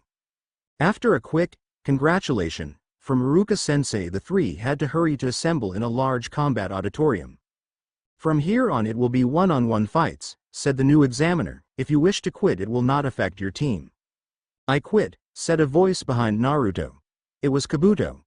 Naruto then witnessed a hushed conversation from the Chunin and the Hokage before Kabuto was dismissed. This computer will choose the opponents randomly. Those who are not fighting may watch from the balcony above, instructed the examiner. First match, Uchiha Sasuke vs Akadu Yoroi. Good luck Sasuke, said Naruto. Thanks, said Sasuke. Naruto and Sakura climbed up the stairs to watch. Kakashi came up next to them. Glad you all made it here. As too, said Naruto tiredly. You okay Naruto, you look a bit off, said Kakashi. No, this snake freak put some kind of seal on my damn stomach, complained Naruto softly so only Kakashi could hear. Really? Asked Kakashi. We'll have to take you to Tsunade as soon as you fight. Okay. Just make sure you take Sasuke too, said Naruto. Winner, Uchiha Sasuke, was called from the arena, catching both Naruto and Kakashi by surprise. That was fast, said Naruto, I didn't even watch. I know, said Kakashi, who was slightly worried. He went down to collect Sasuke, who dropped to the floor in exhaustion. A moment later they were both back and Sasuke sat down next to Naruto. That was fast, Naruto said again. I wasn't in the mood to drag it out, said Sasuke, nearly falling asleep next to him. Hyuga Hinata vs Hyuga Neji, called the judge. Naruto wasn't sure at this point how many fights had passed, but he felt this was one to watch. Do your best Hinata-chan, shouted Naruto as she walked out onto the floor to face her cousin, who looked at her with great disdain. Naruto grew more and more angry as Neji repeatedly belittled Hinata. Shut up idiot, yelled Naruto at him, earning him an angry glare. Don't listen to him Hinata-chan, you made it just the same as he did. Now show him that you're worth 100 of him. Hinata smiled at Naruto before she attacked, using a style Naruto had become slightly familiar with in the time that he'd known her. Naruto could see that Neji was definitely a better fighter, but he fought coldly and had no desire to win. Naruto could see the desire to win in Hinata's eye as she tried her very hardest to beat him, but it was a losing battle for the poor girl and everyone in the place knew it. Hinata was finally hit with a near-fatal strike and collapsed. She tried her hardest to get up again, and in that moment Naruto found a respect for her that he'd never had before. In that instant his mind flashed back to that simple little kiss she'd given him. He now knew exactly how special that kiss had been. She cared for him very much, but sadly he could not say that he cared for her as more than a friend. Unfortunately for Hinata, the judge ended the match. Naruto was very tired, but he still went onto the floor to check on Hinata. Naruto-kun, she mumbled, I'm sorry I failed you. You didn't fail me, said Naruto, you've inspired me. You rest and feel better. Then he did something he didn't plan on and kissed her forehead. Trash always attracts more trash, said Neji to Naruto. Naruto didn't respond as he knelt and rubbed his fingers in some of Hinata's blood. By the blood that Hinata-chan shed today, I swear that I will defeat you before this exam is over, said Naruto coldly to Neji. It's destiny for you to lose, said Neji, just as my destiny is set so it yours. Naruto was about to go after him, but a hand on his shoulder from his instructor stopped him. The floor cleared quickly before the next match was announced. A few matches passed in a haze to Naruto as he was simply trying to conserve his energy and maybe get back some of his chakra. Sakura faced off with Tenten and ended up a tie, disqualifying both of them. Unfortunately Naruto slept through that match unintentionally. From what he heard later, she'd done very well against Tenten, but in the end they knocked each other out at the same time. Uzumaki Naruto vs Rock Lee, called the judge. Lee appeared on the stage but Naruto didn't. Uzumaki Naruto, called the judge, but there was no answer. Suddenly there was an airborne shinobi coming into the arena. On second glance it could be seen that he was asleep. When Naruto landed he barely stirred. Huh? He questioned sleepily before just rolling over. Kakashi did the honor of dousing him with water to wake him up. "Hey, what's the big idea?" he demanded angrily. Then he looked at where he was and blushed heavily. "Oops." Naruto picked himself up and dusted himself off before he faced Lee. "Oh, so I'm fighting Geji Mayu," said Naruto, causing the boy to sweat drop. Naruto stretched himself as best he could. "Boy, that nap really helped. I was so tired and my chakra was pretty much gone. I was hoping that my opponent would be a good challenge, but I must say that I am disappointed by your lack of enthusiasm," said Lee energetically. "Don't worry, I'll challenge you just fine," said Naruto. "Just give me a second to wake up completely. I've had a rough couple of days, you know." "If you promise me a good fight, I will give you the 5 minutes you ask," said Lee with way too much energy and even more loudly. Naruto continued to stretch and loosen up his body, taking full advantage of the 5 minutes that Lee gave him. Finally Naruto faced the boy, cracking his neck once. Naruto knew after seeing this guy fight Sasuke that he couldn't afford to play with him using the medic nin taijutsu. With Sasuke asleep, the only one he had to worry about copying his technique was Kakashi, and at that distance it would be much more difficult, and as long as Naruto activated his Kirameki no Jutsu first, then he'd be untouchable. "I guess I've kept this secret long enough," said Naruto. "I hope you are ready to lose quite badly in a purely taijutsu fight." "Huh, you are a spirited youth after all, Naruto-kun," said Lee. "I look forward to this fight." Naruto grinned before he dropped into first position of a fighting style that had not been seen since the days of Yondaime. Up in the stand, Naruto could hear Kakashi say, "No, it can't be." "Kirameki," shouted Naruto, activating the skill without hand seals. The entire audience simply saw a bright yellow flash of light in which the image Naruto froze for a moment before they saw Naruto moving somewhere else, before another flash froze his image, before once again they saw him moving elsewhere than the image. Lee was confused as Naruto hit him harder than anyone had ever hit him. Lee doubted whether he could hit someone that hard. Lee actually saw the hit connect after he felt it. "Kakashi, how could you teach him?" Guy began to complain but was silenced when Kakashi revealed his Sharingan eye. When he looked at Naruto with his Sharingan eye, he looked directly to Naruto's eyes to see if it really was. Through his Sharingan eye he could see the whites of Naruto's eyes were actually glowing with yellow chakra, just as it had when he saw the fourth use the technique on several occasions. "Lee will lose this fight," said Kakashi. "There is no way for Lee to see through the Kirameki, and he is not fast enough to react to the flashes of light." Guy though smirked and turned to the ring. "Lee, remove your weights." Lee looked up and smiled before he leapt away from Naruto. Then he undid some weights around his ankles and dropped them to the ground, causing a small crater to appear. "I was wondering when you were going to take those off," said Naruto with a grin. "I guess I can stop holding back." Then both Lee and Naruto disappeared in a blur of movement. Occasionally there would be a flash of light signaling that Naruto was moving again. Lee was doing much better now. He was actually able to block most of the strikes because he was so much faster than Naruto, but the strikes that did get through were harder than anything Lee could give back. Lee was actually able to get in the occasional hit on Naruto. "They are both monsters," said another genin as he watched the pair fighting in the arena. "What is that technique Naruto is using?" asked Sakura. "It's called the Kirameki," said Kakashi, "but it is a lost technique and style." "How did Naruto learn it then?" asked Sakura. "I don't know, but I intend to find out," said Kakashi as he walked to where the third was sitting. "Hello Kakashi, quite a fight we're witnessing, asked the third. "Indeed," said Kakashi a bit darkly. It was difficult to keep the edge out of his voice. "Relax Kakashi," said Sarutobi, "enjoy the fight, we can talk later." Kakashi nodded before he returned to his other students. When he returned he noticed that Sakura had awoken Sasuke to watch the fight. Sasuke was straining to activate his Sharingan. "You can't copy it Sasuke," said Kakashi, "don't waste your chakra trying." "How is he doing that?" asked Sasuke in wonderment. "I wish I knew," said Kakashi. He was desperately trying to figure out how his pupil could use this ability when it was limited to a very specific bloodline, a bloodline that died out a long time ago. He was slowly putting the pieces together, but it just didn't make sense, unless Naruto had truly met his match. This guy was an amazing taijutsu specialist. Naruto was certain that if he didn't have the Kirameki, then he would have lost a long time ago. The sad fact was though that Lee was beginning to wear down at last even after 3 very large chakra surges that Naruto couldn't explain for the life of him.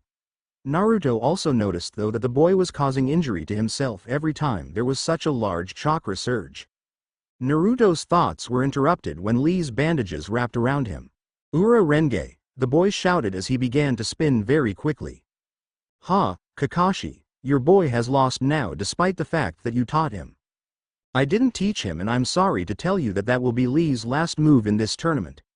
Look over there, said pointing to where Naruto was standing in wait for Lee's move to finish.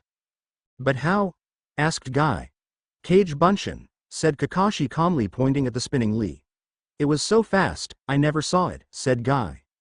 You weren't supposed to, said Kakashi, he did it during one of the flashes. Truly an excellent fighter to be able to handle Lee so well, said Guy in awe. This can't be the same Naruto, said Sasuke. I knew he was holding something back but I never imagined. None of us did, said Kakashi. The same blonde hair and bright blue eyes had been in front of him this entire time and he never even noticed the similarities. He never took note of the similarities in attitude either. How could he have been so blind? Lee finished his move feeling confident. When the smoke cleared he was pleased for a moment until Naruto burst into a puff of smoke. I'm sorry Lee, said Naruto's voice from behind him. The next thing he saw was blackness. You are a worthy adversary and a great fighter. Winner, Uzumaki Naruto, said the stunned judge. Naruto gave him the thumbs up only to fall backwards unconscious. Chapter 5 Disclaimer. I don't own Naruto or any of the characters created by Kishimoto-sensei. Naruto woke up sometime later staring up at an unfamiliar ceiling. Little did he know that he'd be seeing this particular ceiling with a lot more regularity in the future, but at this moment it was unfamiliar. Where am I? Asked Naruto to no one in particular. He was surprised when he got an answer. You're in the hospital, said the very familiar voice of his cousin. Will I live? He asked. Yes, this time, she said, though the last part was a bit more of a joke. You depleted your chakra almost completely and for some reason it is refilling much more slowly than it ever has in the past. It's got to be that damn seal that Snake Freak put on my stomach, said Naruto. Snake Freak? Asked Tsunade. Did he say his name? No, he might have but I never heard it, said Naruto. He then checked to see if the door was closed. I think I woke up you know who and that Snake Freak seemed to know exactly what was happening. I see, said Tsunade. Lift your shirt and let's have a look. Naruto sat up on the bed and lifted his shirt and focused a bit of chakra to make his seal appear. Then seconds later another seal appeared around it. Yeah, this is the work of Orochimaru, said Tsunade spitting the man's name out. Damn it. Who is this guy? Asked Naruto. He was the other Sannin, said Tsunade, but he turned against the village when he wasn't chosen to be the Yondaime. I see, said Naruto, so can you remove the seal? Yeah, it's going to hurt a bit though, warned Tsunade. Okay. Get it over with, said Naruto bracing himself for impact. Tsunade did a few hand seals that ended with the tips of her fingers on one hand glowing purple. She then thrust her hand forward into his abdomen. Naruto felt the same burning as he did the first time but it quickly turned into a soothing feeling. Ah, that's much better. I can already feel your chakra rushing back into your system, said Tsunade. So, I finally revealed my knowledge of Kirameki, said Naruto to his cousin. I couldn't have won the fight without it. So I heard, said Tsunade. That boy you fought did a number on himself. He'll be lucky to be back on active duty in the next month. I wouldn't count on it with that guy, said Naruto. I'd give him 2 weeks and he'll be back to full strength. Tsunade smiled at her son. You think so, huh? Just who is the doctor here exactly? But you've always had a tendency to say it will take longer to heal than is really necessary, said Naruto. Only with you, said Tsunade. You can never tell with you. It seems like the more serious your injury is the faster it heals, but then the less serious ones take a normal amount of time. That's just the damn fox, said Naruto. Speaking of which, you said that you think you woke him up? Asked Tsunade with a bit of concern. It was like I was just flooded with chakra that I know didn't belong to me. I was feeling stress and worried, but most of all I was angry. That chakra, it let loose this rage in me that I've never experienced before, explained Naruto thoughtfully. I see, said Tsunade. It might be time for you to learn how to control that bastard. Do you think I can? Asked Naruto. Yes, said Tsunade. I would teach you myself, but one of the genin that came in is in critical condition. It's not Hinata-chan, is it? Asked Naruto, worried for his friend. No, she was released yesterday in perfect health, said Tsunade. I'm talking about Inuzuka Kiba. He fought that Gaara kid. He and his dog barely made it out of there alive. That's too bad, said Naruto. He's on Hinata's team. I know that, said Tsunade. So, who's going to teach me to control that bastard? Asked Naruto, now slightly concerned. Jiraiya is in town, said Tsunade. He's a major pervert, but he knows his stuff. He's the one who originally trained the 4th Hokage. He could teach you a lot if you're willing to listen to him, but this is the most important thing. If you turn into a pervert because of him, I'll disown you. Naruto swallowed nervously. I would never. You'd better not, and if he attempts to turn you, then you'd better tell me and I'll deal with him, said Tsunade. How is Sasuke? Asked Naruto. I sealed that cursed seal up as best I could, but now it's up to him to work around it, said Tsunade. Kakashi has already taken him away to train. Sasuke has to face that Gaara boy in the first round of the finals. I'm sure he'll be fine then, said Naruto. Well, why don't you get out of here and try to find that pervert? He should be in the bathhouse area of town, explained Tsunade. Okay, Kasen. See you tonight for dinner? He asked hopefully. Of course, we have to celebrate you making into the finals now, don't we? Asked Tsunade with a smile. Oh, Kasen, before I go, can I have some money? Asked Naruto nervously. Why? Asked Tsunade. Well, you see, it's kind of, in the forest. Sakura had to dump my weights so she could take us to safety and I need to replace them, explained Naruto. Fine, said Tsunade as she handed him a wad of cash. Thanks, Kasen, said Naruto, giving her a quick hug before running out of the hospital. He made straight for his preferred equipment shop. 20 minutes later, he left the shop with new weights that were 10 levels above his previous ones. He had a month to train and he intended to take full advantage of it. Break, damn, it cannot be, yelled a very angry man. Orochimaru-sama, said Kabuto in a soothing voice, he is of no consequence. You fool, Orochimaru yelled at Kabuto before striking him, that bloodline should not exist. I went to great lengths to kill the last of them when I summoned the Kyuubi to attack the village, damn it. Kabuto picked himself up, he is of no consequence. Once you have the Uchiha, you will be invincible. Orochimaru kicked Kabuto hard, sending him skidding across the floor. The Sharingan is useless against that boy, you idiot. Then I will kill him for you tonight, said Kabuto, trying to please his master and calm his rage. You, laughed Orochimaru, you fool, he would tear you apart just as he would tear apart Gaara of the Sand. Not only does that boy have his blood, but he also carries the Kyuubi. You would be but a fly to him. You beat him, master, said Kabuto, trying to please his master. I may have beaten him, but only because he was blinded by rage. If he learns to harness that power, Orochimaru stopped and shivered, damn. This changes all of my plans. What if you were to take the boy as a new host then? Asked Kabuto. I cannot enter the same body as the Kyuubi or it would tear my soul apart, explained Orochimaru. What would you have me do? Asked Kabuto. We will still attack. I want the Uchiha, explained Orochimaru. We will have to do our best to ensure that boy is preoccupied. I will handle it personally, Orochimaru-sama, said Kabuto, bowing deeply. Break. Where the hell is that pervert? Naruto asked to himself as he checked the 8th bathhouse in the last 2 hours. The sound of screaming women told Naruto that he was getting close. A white-haired man being chased by a dozen women identified the pervert he was looking for. Naruto watched him from a distance while the angry women beat him senseless. It was after that Naruto approached him. You Jiraiya? Who wants to know? Asked the pervert. Your new student, said Naruto confidently. Huh, you must have mistaken me for someone else, said the pervert. Kasen won't be happy to hear you've been lying, said Naruto.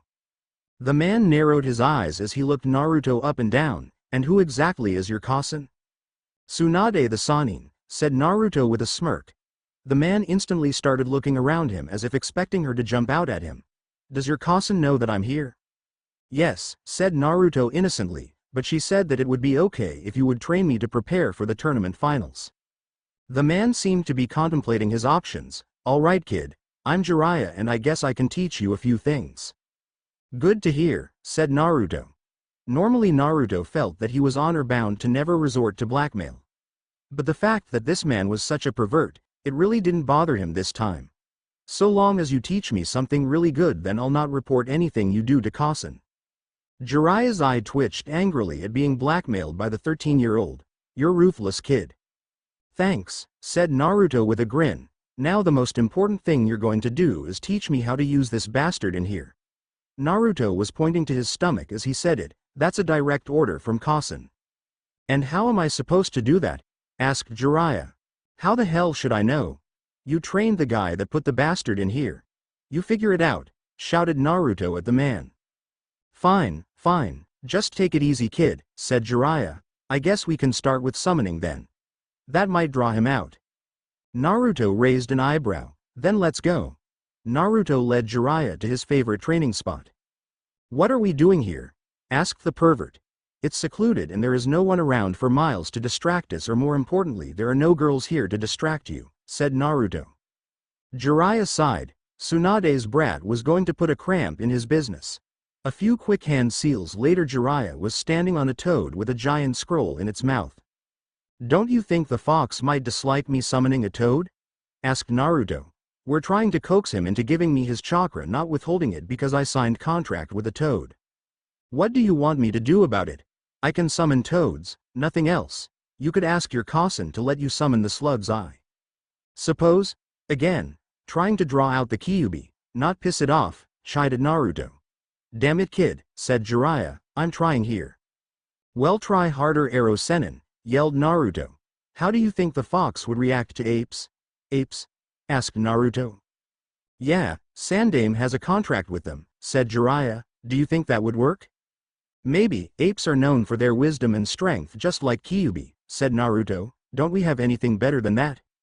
I got nothing else for you, kiddo, said Jiraiya. Let's go see the third then and you can tell him the plan, said Naruto forcefully. You know, Yondaime summoned frogs, said Jiraiya. I would like to summon frogs, but I do not think it would endear Kyuubi to me, said Naruto. Can I have more than one contract? Yes, but it is rare, said Jiraiya. Usually the bosses don't get along with each other. First we need to get the Kyuubi to cooperate, said Naruto. We can worry about having more than one summon later then. Jiraiya sighed sadly. He knew that Yondaime wanted Naruto to summon frogs, but Naruto was right. They needed to endear the Kyuubi to him, not piss him off even further. Jiraiya took Naruto by the collar and then they both disappeared in a burst of smoke. Jiraiya? Asked the surprised Sandaime. Hey old man, said Jiraiya, long time no see. Long time indeed, said Sarutobi. What brings you and young Naruto here today? The boy has this crazy idea about learning to control the Kyuubi's chakra and call it to him when asked for, explained Jiraiya, trying to be as condescending as possible to Naruto. So I suggested summoning for the boy because it requires so much chakra. Anyway, the brat pointed out that Kyuubi might prefer death over giving him chakra to summon a frog. So what brought you to me? Asked the old man. Naruto thinks that the Kyuubi might respect the apes more than the frogs, said Jiraiya, so he wants to sign the ape contract. You know that the frogs are very powerful, don't you? Sarutobi asked to Naruto. He knew that Yondaime wanted Naruto to summon frogs just as he did.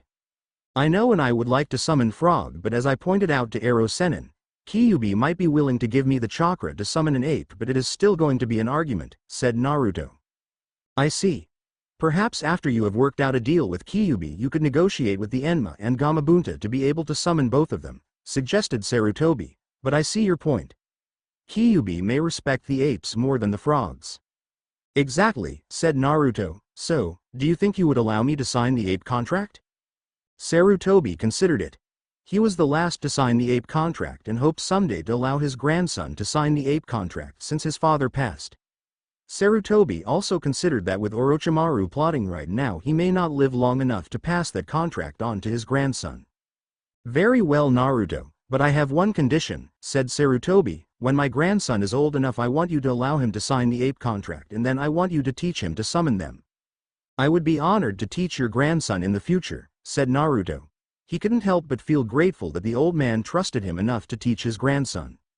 You say honored now, but wait until you meet the brat, said Sarutobi. Either way you've agreed. Sarutobi did a series of hand seals before striking the ground, Kachiyose no Jutsu. With that an ape twice the size of a man appeared. Naruto, this is the boss ape Enma Daimyo, said Sarutobi. Saru my friend, why have you summoned me? Asked Enma. I have chosen to allow this young man to sign the contract of the apes. I wanted you to meet him beforehand though, explained Sarutobi. The ape knelt down next to Naruto and studied the boy up and down before looking deep into Naruto's eyes. This one has great potential indeed. I know, said Sarutobi. I would also ask that you allow him to sign a contract with the frogs later and still continue your service to him. And one day, he will pass your contract on to my grandson, but that can be discussed later. Enma took a deep breath and thought carefully on the topic. The silence was killing Naruto while the ape boss considered it. I will consent, but before he is permitted to summon me again he must first summon 9 of my subordinates about the 10th level. Once he has done that he will have earned my respect. After that I and my clan will serve him faithfully as we have for you, and you will consent to working alongside the frogs? I will, said Enma. Thank you Enma Daimyo, said Naruto bowing respectfully to the ape boss. Enma returned the bow before disappearing. Well done Naruto, said Sarutobi. He made me summon 20 of his subordinates above the 15th level before he would allow me to summon him. You really impressed him. Thank you Hokage-sama, said Naruto.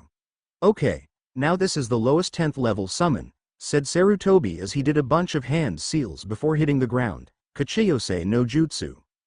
An ape about the same size as Naruto appeared. He had a basic looking tunic on and wore steel spiked knuckled on his hands. Across his back there was a large scroll. Hello again Ura Onashi, said Sarutobi to the ape. Nice to see you again Saru, said the ape. How can I help you? I would like for you to allow this young man to sign the contract, said Sarutobi.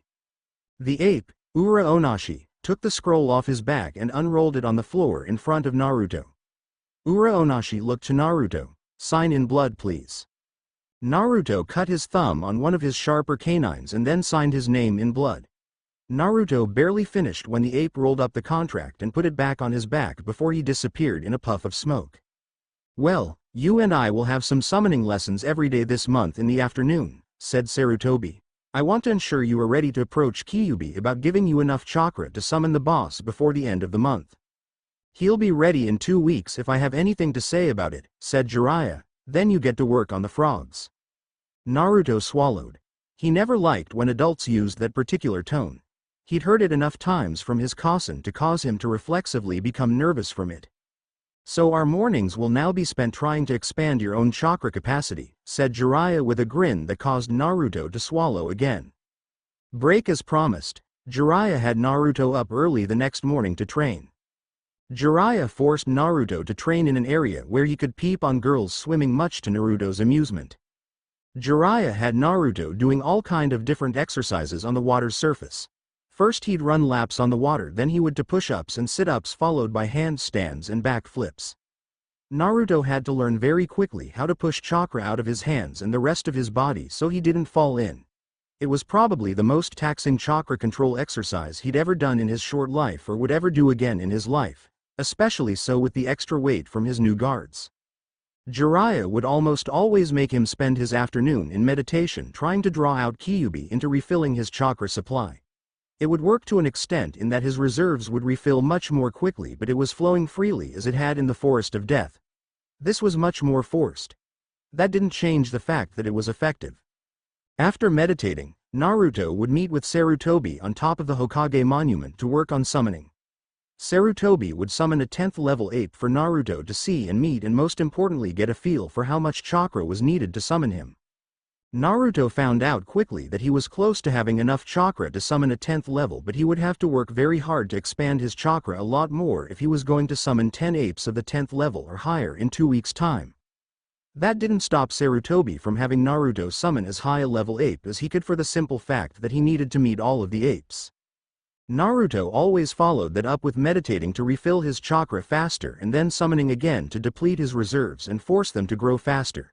In a day he was able to summon 4 times before Sarutobi sent him off to do whatever he needed to do. That first night Naruto received an unexpected visitor as he was nursing his sore muscles. He looked quite humorous answering the door in boxers and a t-shirt with bags of ice taped to each of his major joints including his hips. "Kakashi-sensei?" questioned Naruto when he opened the door. "Yo," said Kakashi. "Sasuke is sleeping like a baby after our training today and I wanted to talk to you for a bit." "Sure. Come in," said Naruto motioning the man into his house. "Kasen and Nichan are at the hospital working on Kiba still. I don't know if they'll be home for the next month or two from what I hear about Kiba's condition. Can I get you some tea or something?" "Tea would be fine, Naruto," said Kakashi as he sat at the kitchen table. It was a few minutes later that Naruto and Kakashi were both sitting at the table with a hot cup of tea. Naruto's tea happened to be of a sort that it would relax his muscles. "How is your training going?" asked Kakashi. "Jiraiya is a pervert but he knows his stuff and Sarutobi-sensei is a slave driver," said Naruto with a laugh and wince after the laugh. "Jiraiya is training you?" asked Kakashi in surprise. He didn't get past that. "And Sandame," said Naruto as he took a sip of tea. "I see," said Kakashi. "So Naruto, who taught you Kirameki?" "I had to teach myself," said Naruto. "Every year for my birthday I get a scroll from Yondaime. The first scroll he gave me was on the Kirameki no Jutsu. From there he has given me a new scroll with something revolving around the Kirameki style of fighting." "I see," said Kakashi. That had answered a lot of his question but he had a feeling that Naruto was unaware of his connection to Yondaime and he wasn't about to be the one to reveal that. The only thing that Kakashi didn't understand is why the boy wasn't raised in the village if he was who he thought he was. "How is Sasuke's training going?" asked Naruto. "Fine. He's already improved by leaps and bounds," said Kakashi politely. "Anyway, I should be going. I just wanted to chat with you for a bit and congratulate you on your victory over Rock Lee." "Thank you, sensei," said Naruto with a giant yawn. "Get some sleep, kid," said Kakashi as he took his leave. Naruto agreed with him wholeheartedly and as soon as Kakashi was out the door Naruto was in bed asleep. It was a week and a half before Naruto could summon his first level 10 ape and even then it was just barely. It was the contract bearer that he summoned that time and the next 5 times. It was the next day before he'd summoned a level 12 on accident. He'd received a small boost of chakra from Kyuubi catching him off guard. For a moment he could have sworn he heard laughter afterward. That didn't stop him from celebrating his minor victory. After that day Naruto was unstoppable. Every day he'd summoned 2 new apes topping out on a level 37 ape. He'd summoned 14 apes above level 10 in the 2 weeks he had. Now it was time to talk with Kyuubi. "So, any idea how to talk to Kyuubi?" asked Naruto as he walked along a path with Sarutobi and Jiraiya. "We've been thinking about that," said Sarutobi. "We figure that the reason you used Kyuubi in the Forest of Death was because Kyuubi sensed that your life was in danger from Orochimaru." "That makes sense," said Naruto not really thinking about what that meant for him. Suddenly he stopped once he understood their plans but by then it was too late. He was in range of their goal for that day. Jiraiya moved fast and hit Naruto in the chest lightly but for some reason the hit carried him pretty far. When he stopped he was in air over a rather large, deep chasm that seemed to have no bottom to it. "I'm going to die," said Naruto as he started plummeting to his imminent death. Naruto squeezed his eyes shut not wanting to see it. As soon as he closed his eyes he was no longer in the chasm but instead a poorly lit hallway. "What the hell?" asked Naruto to himself as he began to explore. "Is this hell?" He heard a dark chuckle when asked that question. He walked toward that chuckle having let his curiosity get the better of him. Soon enough Naruto was standing before a giant cage being held shut by a slip of paper that read simply, "Seal." "Kyuubi," Naruto whispered in awe of the cage. "So brat, this time you've come looking for me," said a dark voice that sent chills down his spine. "Yeah, what are you going to do about it?" asked Naruto challengingly. "Come closer kid," ordered Kyuubi. Naruto did so. Suddenly the Kyuubi's claws extended through the bars towards Naruto. Naruto did his best not to show fear for he knew that Kyuubi would try to take advantage of any weakness that Naruto showed. He'd been preparing for this moment for the last 2 weeks. As such he had an idea of what to say and how to deal with the bastard. "What do you want brat?" asked Kyuubi. "Chakra," said Naruto in an all-business tone. "No, you already take too much from me," said Kyuubi. How much longer before this seal kills you? Asked Naruto, knowing how to goad Kyuubi. Unfortunately, the Kyuubi simply laughed. I would take millions of years for this seal to kill me even if I gave you the chakra you asked for at all times. Naruto did catch a hint of something more in Kyuubi's voice and smiled.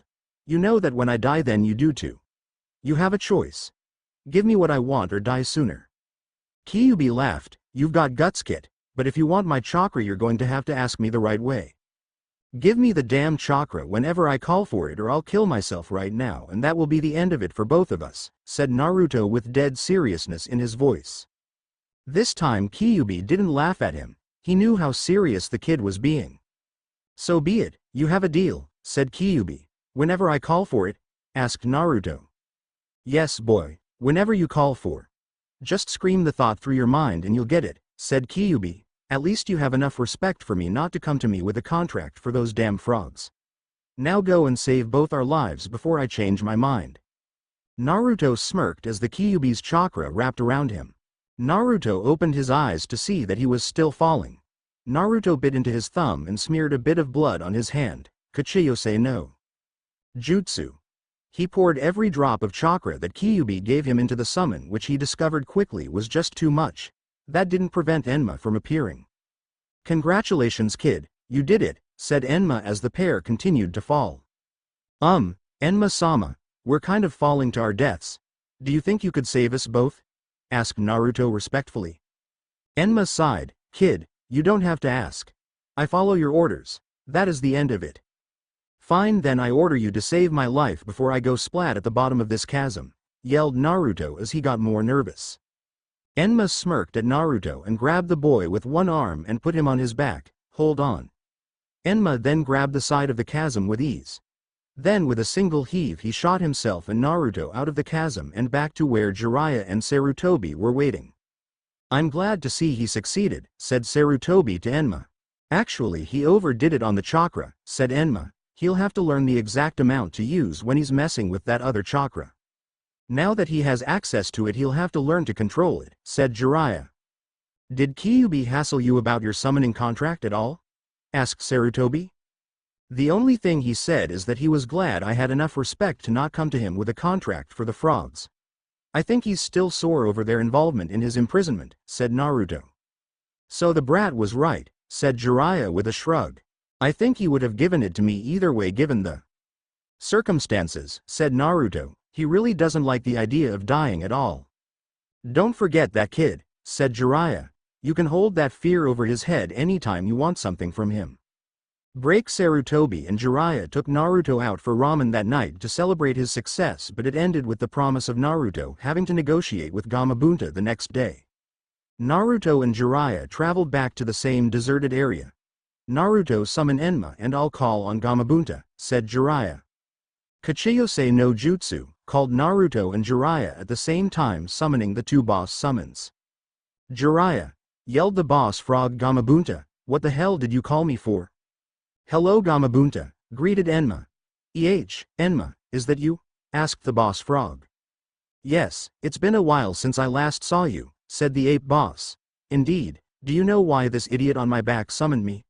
I wish to discuss something with you, said Enma simply. Oh, and what's that? This boy, said Enma putting a heavy hand on Naruto's shoulder. Where is Sarutobi? Asked Gamabunta.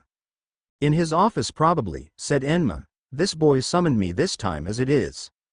You let this little thing summon you. Hey, I'm not that little, protested Naruto angrily. He has assigned the contract, said Enma before Naruto did anything he might regret. So what did you want with me? Asked Gamabunta. I have already told this boy that I would be willing to allow him to have a contract with both of our clans, said Enma. I wanted to ask you if you'd agree to the same? Gamabunta bent low and looked hard into Naruto's eyes for a few minutes just as Enma had. Fine, but if this boy ever manages to summon me I reserve the right to test him. I'll pass any test you give me, said Naruto strongly to the giant frog that could squash him easily. We'll see, said the toad before he vanished in a large puff of smoke, leaving Jiraiya hanging in midair for a moment until he plummeted to the ground. Okay. Bring on that toad contract, said Naruto rubbing his hands together. He could hear the Kyuubi growling angrily in his head, but the just had to remind the dumb bastard of their agreement. Naruto once more signed the contract in blood. He then smeared some blood on his palm before completing the necessary hand seals. Now remember, Naruto. You need to picture what you want to summon in your head. That will let you distinguish between the apes and the frogs, Jiraiya instructed him. Yeah, I got it, said Naruto as he slammed his hand on the ground, calling up Gamabunta. What? Complained the giant frog, twice in one damn day. I summoned you, said Naruto, who still had a bit of Kyuubi's chakra left in him. He could feel his body trying to convert the chakra into his own, but it wasn't going very well, not that it mattered much. You, said Gamabunta, but you've already summoned Enma today. I know, said Naruto. I have a certain fox who is really pissed at me right now for using him to summon you, especially since you were involved in his being sealed in the first place. Gamabunta laughed heartily. That was great, boy. I haven't laughed like that in years. Not since the Yondaime. You know, you remind me of him. Really? Asked Naruto. It's my dream to make Yondaime proud of me. He sacrificed his life to seal the fox in me. It wouldn't be right if I let him down and made his sacrifice in vain. You're on your way, boy, said Gamabunta. Just because you forced that damned fox to give you chakra to summon me, I'm not going to test you. If you ever need my help, just call me. Thanks, Gamabunta, said Naruto. What? Complained Jiraiya. Just like that you accept the boy and then offer him help anytime he needs it? You still complain to me whenever I summon you. That's because I don't like you, said Gamabunta as he set Naruto on the ground before disappearing. Naruto was trying his hardest to simply not laugh at the stunned Jiraiya.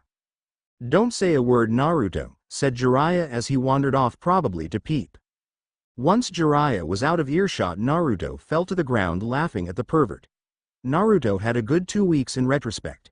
He'd acquired 2 summoning contracts, something that hadn't been done in 400 years, not that he knew that. He'd made arrangements for Kyuubi to pay whenever he demanded it of him. The thing Naruto had to be careful of was not pushing the Kyuubi too far in his payments, or the beast might just cut him off completely. That left Naruto 2 weeks to finish preparing himself to face whoever it is he was to face in the finals. In everything that happened, he hadn't bothered to ask who he would face. Naruto returned home that night exhausted.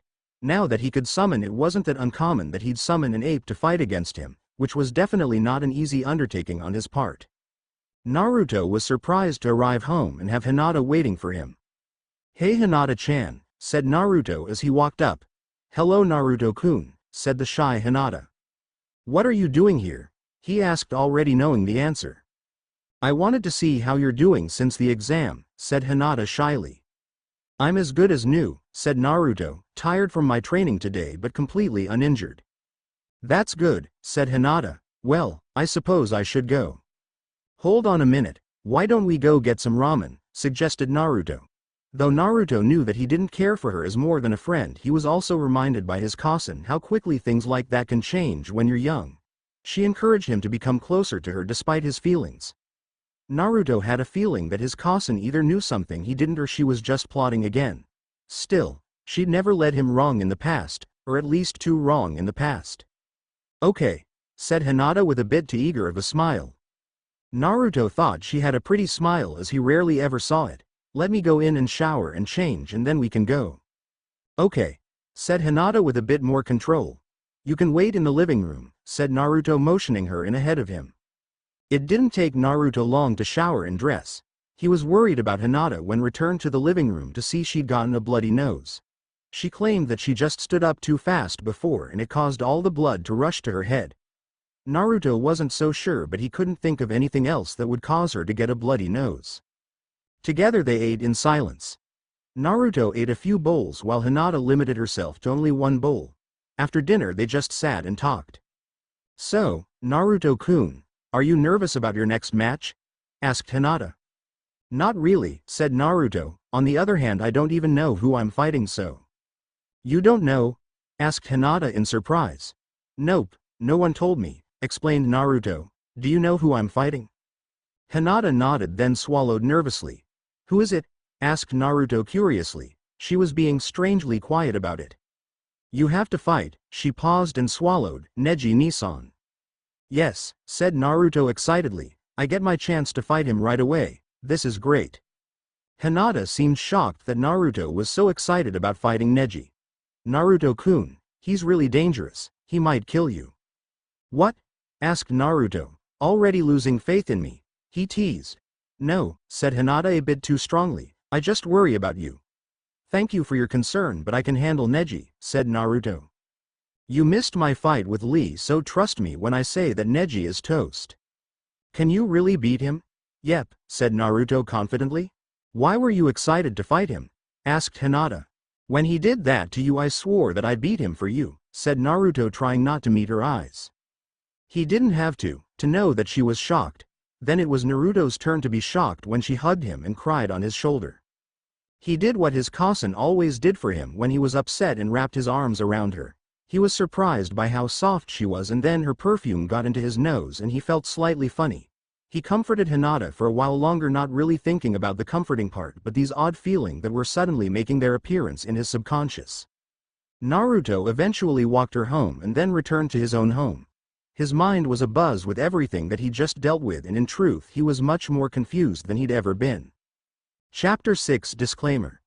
I don't own Naruto or any of the characters created by Kishimoto-sensei.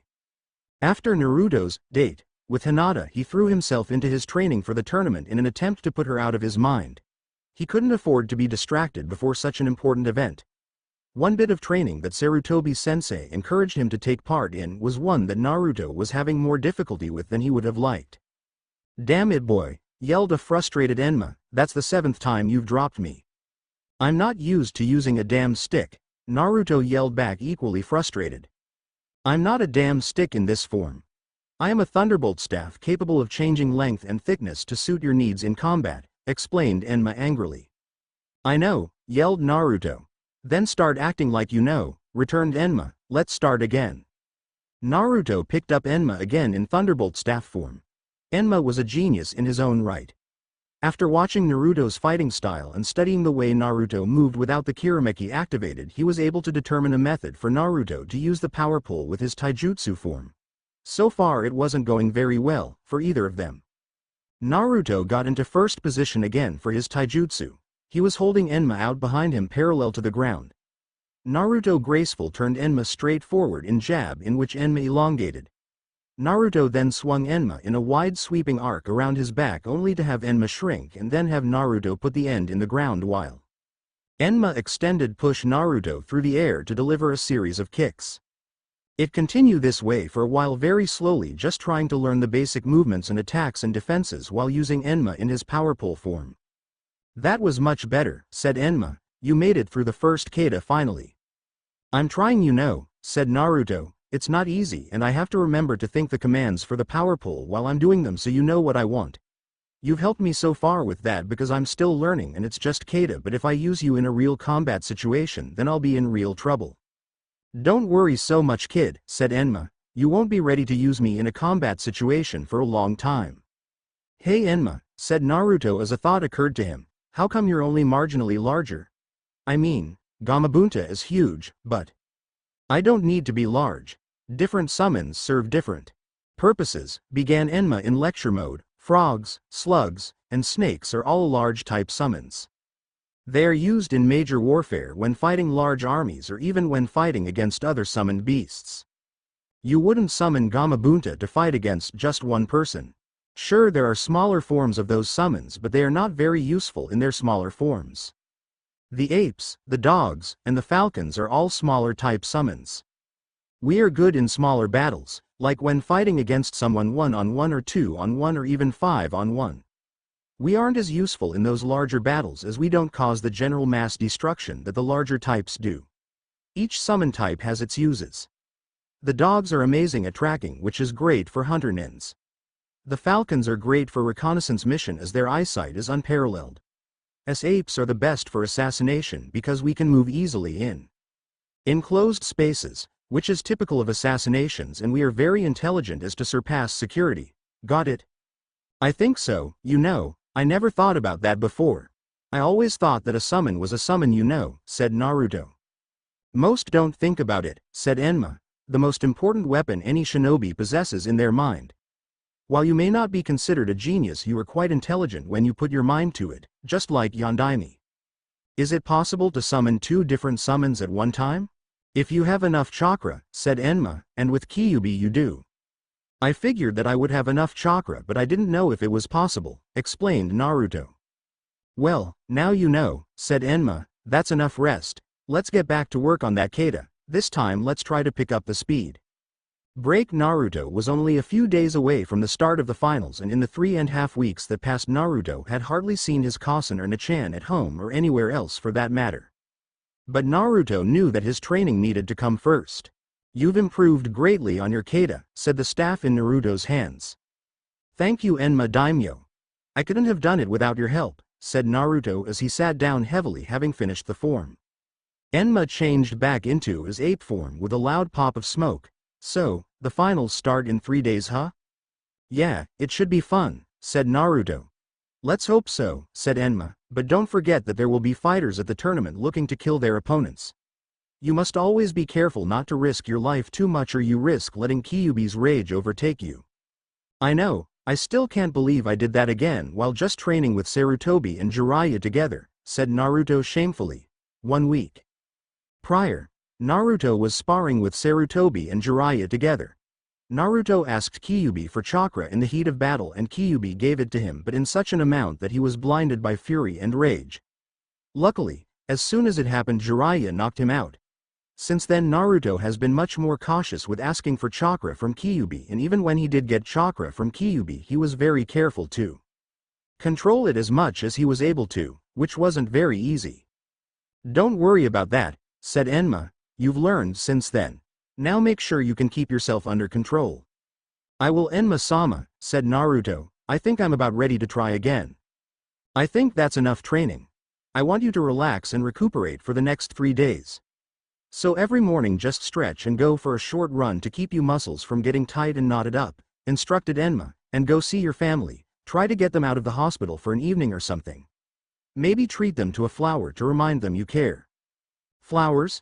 Asked Naruto in confusion. Haven't you ever bought your cousin flowers before? Asked Enma. Well, no but, go, instructed Enma trying to look serious, but. Go and buy your cousin flowers or so help me I'll never train you again, said Enma. Naruto's eyes widened from that threat but rather than risk it he took off running toward town to rectify his grave oversight. Naruto slowed to a walk once he reached town. He decided to go home and shower before he visited his family. A short while later Naruto was once again walking through town, except this time he was clean and not sweating like a pig. Where was that flower shop Sakura-chan said was best? Asked Naruto to himself. A bit later he spotted the shop and entered. Welcome to Yamanaka Flowers, said a bored female voice. Naruto looked at the source of the voice. It was a girl with platinum blonde hair and bright blue eyes not entirely unlike his own. Naruto had seen her a few times before but had never been properly introduced before. Naruto noticed that she looked very different from when he had seen her previously. Her hair was much shorter and she had a lot of little scratches on her face, arms, and legs. Hello, Naruto finally said. You're Naruto, right? Asked the girl. Yeah, I don't think we've been properly introduced before, said Naruto. You're Ino, right? Yep, said the girl, so what can I do for you today? I'm looking for some flowers for my cousin, said Naruto as he browsed the different flowers. Sakura-chan said that this shop had the best flowers in town, so I thought this would be the best place to start. Big forehead girl said that? Asked Ino in surprise. Yeah, but she also said that she'd never tell you that, said Naruto with a grin. Ino too laughed. Well, let's see what we can find. Is this for any kind of special occasion? No, she's been working a lot lately and I haven't seen her, so someone suggested that I give her some flowers and try to convince her to leave the hospital to have dinner, explained Naruto. That's really sweet of you, said Ino giggling madly. Most boys would never even consider such a thing.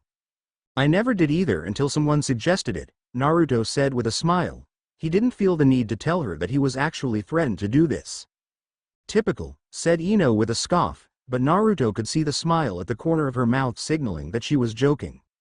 I know, I'm a horrible son, said Naruto shaking his head and looking at the ground.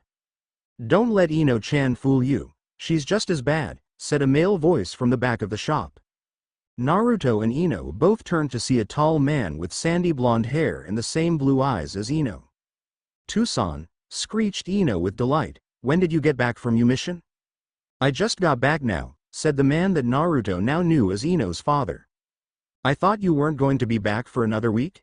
Mission ended early, said the man. Naruto got the impression that the man had other reasons, but he wasn't about to question it. So you'll get to see my match, said Ino excitedly. I will, said the man. Congratulations again. Ino blushed from her father's compliments. So, who is this? Asked the man looking at Naruto. This is Naruto, said Ino. He's a genin like me. He has teamed up with Sasuke-kun and Big Forehead Girl.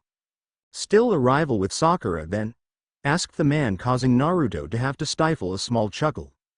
Daddy, said Ino, slapping his arm, you know that Sasuke was meant only for me and that thing, isn't worthy of the last Uchiha. The man apparently didn't like Uchiha much. I happen to think you could do much better than the Uchiha. What about Shikamaru? Daddy, you only like Shikamaru because he is the son of your best friend, said Ino. By now, Naruto was starting to feel a bit out of place.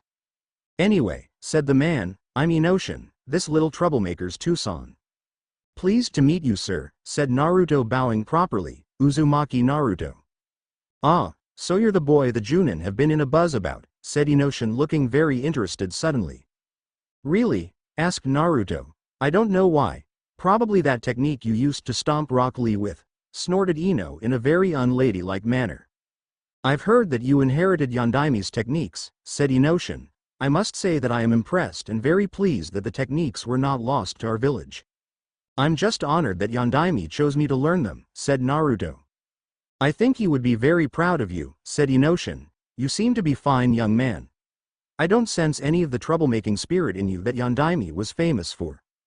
Oh, I have plenty of that, said Naruto foolishly. I'm just pretty good at hiding it from others. Inoshin laughed heartily from that comment. That's the damnedest echo I've ever heard. You know, Yondaime once said the exact same thing to me, but that was a long time ago. Really? Asked Naruto excitedly. He was always thirsting to learn more about Yondaime than just what the textbooks say. Yep, but I think I've taken enough of your time today, said Inoshin. I've got some more work to do today before I can relax.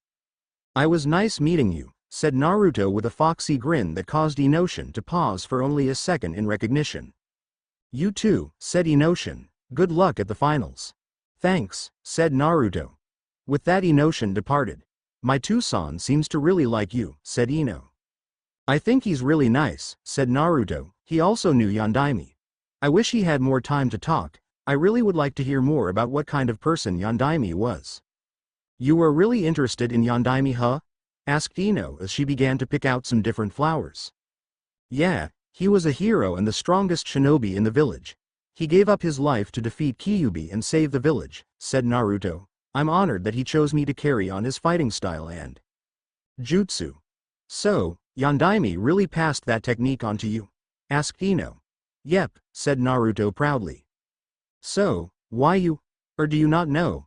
Well, Kasen said that Yondaime felt responsible for me since I lost both of my parents to Kyuubi. He was friends with my parents, I'm told, explained Naruto. Really? Asked Ino. Do you know your parents' names? Naruto stopped for a minute to consider. You know, I've never asked my Kasen what my parents' names were. Maybe you should ask, said Ino. The library keeps archives on all the families in Konoha. There are even more archives on all the families lost to Kyuubi. Naruto seemed to be thinking. He'd always had these resources available to him and yet he never once bothered to check on his family history. I will have to do that after the tournament then. Thanks Ino-chan. Naruto felt that he'd made another friend. Did I say it was okay for you to call me Ino-chan? Just because my father can get away with it doesn't mean you can too, shouted Ino at him, holding a rose out toward him in a threatening manner. I call all my female friends with chan, or are saying that you don't want to be my friend? Said Naruto defensively. She's just like my cousin, Naruto thought in his head. Ino softened a bit. If we are friends I guess I can let it go. Great, said Naruto with a hint of sarcasm. All finished, said Ino, handing him an arranged basket of flowers, snapping him back to attention. Naruto looked at the flowers. This is very nice Ino-chan. Thank you. How much do I owe you? Ino just smirked devilishly at Naruto. Not much later Naruto was once more on the streets, but this time his destination was the hospital. "Hello Kasen," Naruto greeted the woman who was deeply involved in a text behind her desk. "Naruto-kun, what are you doing here?" asked Tsunade. "I haven't seen much of you this month, so I thought I would kidnap you tonight for dinner," said Naruto as he handed her the flower basket. "Flowers?" asked the surprised Tsunade. "You've never given me flowers before?" "Someone suggested that you might like them," said Naruto nervously. Tsunade smiled warmly at her son before hugging him fiercely. "Thank you very much for the flowers. They're very nice." "You're welcome," said Naruto with a sheepish grin. "Did you arrange them yourself?" she asked, only too happy to take a break from her book. "Of course not," said Naruto with a disgusted look on his face. "The flower shop girl did." "Ah, well, she did a good job," said Tsunade. "That's what I told her," said Naruto. "She's a genin like me. Yamanaka Ino, she kind of reminds me of you." "Oh, and how's that? Is she smart, beautiful and intelligent?" asked Tsunade with a smile. "No, she's loud, pushy and dangerous," said Naruto without considering what he'd just said. When Naruto woke up a few minutes later, he apologized profusely to his still angry mother. "I didn't mean that was a bad thing," said Naruto nervously. "I like you just the way you are." That seemed to pacify Tsunade for the moment. "So, can I convince you to take the night off to have dinner with me?" asked Naruto. "I'm sorry Naruto-kun. I have to be in surgery tonight. If this works, then Kiba might be able to continue his life as a shinobi, but if I fail, then he will never walk again, let alone be a shinobi," explained Tsunade with a sad frown. "That Gaara guy really did a number on him, huh?" asked Naruto. "Naruto, if you have to face him tomorrow, you will probably have to kill him," said Tsunade. "There is something very wrong with that boy, and he is a danger, not only to the leaf but also to himself." "Do you think I can do that?" asked Naruto. "If this guy is really that strong, you might have to let him out to play more than usual," said Tsunade suggestively. "Are you seriously advising me to let him take control?" asked Naruto. "Only as a last resort," said Tsunade. "I don't like it, but I'll keep it in mind," said Naruto. "Just be safe," said Tsunade. "Will you be at the finals?" asked Naruto hopefully. "I wouldn't miss it for the world," said Tsunade, giving Naruto a hug and a kiss on the forehead. "Thank you," said Naruto. "Oh, Ino-chan gave me a really good idea." "What's that?" asked Tsunade. "Well, we got to talking about Yondaime, and then we talked about him being friends with my parents. Anyway, she told me that the village has archives of all the families in the village, so I could maybe look up and see who my parents were," said Naruto quickly in one breath. Naruto was so excited about it he failed to see the expression of worry on Tsunade's face. She knew she would have to tell him eventually, but she never imagined he would try to find out on his own. She also realized that it might have been best for Naruto to find out on his own rather than just being told. "Break, first match. Yamanaka Ino versus Konkuro of the Sand," said the judge, signaling the other participants to go to the waiting area. "I still can't believe that my sister forfeited against you," said the boy with too much face paint. "What can I say?" boasted Ino. "I have a convincing personality." "Maybe, but you've run out of hair with which to hold me down and force me into submission," said Konkuro calmly. "That doesn't matter," said Ino. She knew that she was easily outclassed in this fight, but that wasn't going to stop her from trying her best. The one thing she had working in her favor was that he didn't understand the Shintention. The one problem with that was simply that she didn't know whether she was talking to him or to one of his puppets, because without knowing that, fighting him was useless. "Begin," ordered the judge lazily. He was more interested in chewing on his new toothpick than the fight. Konkuro made the first move when he charged quickly forward, throwing several shuriken at her.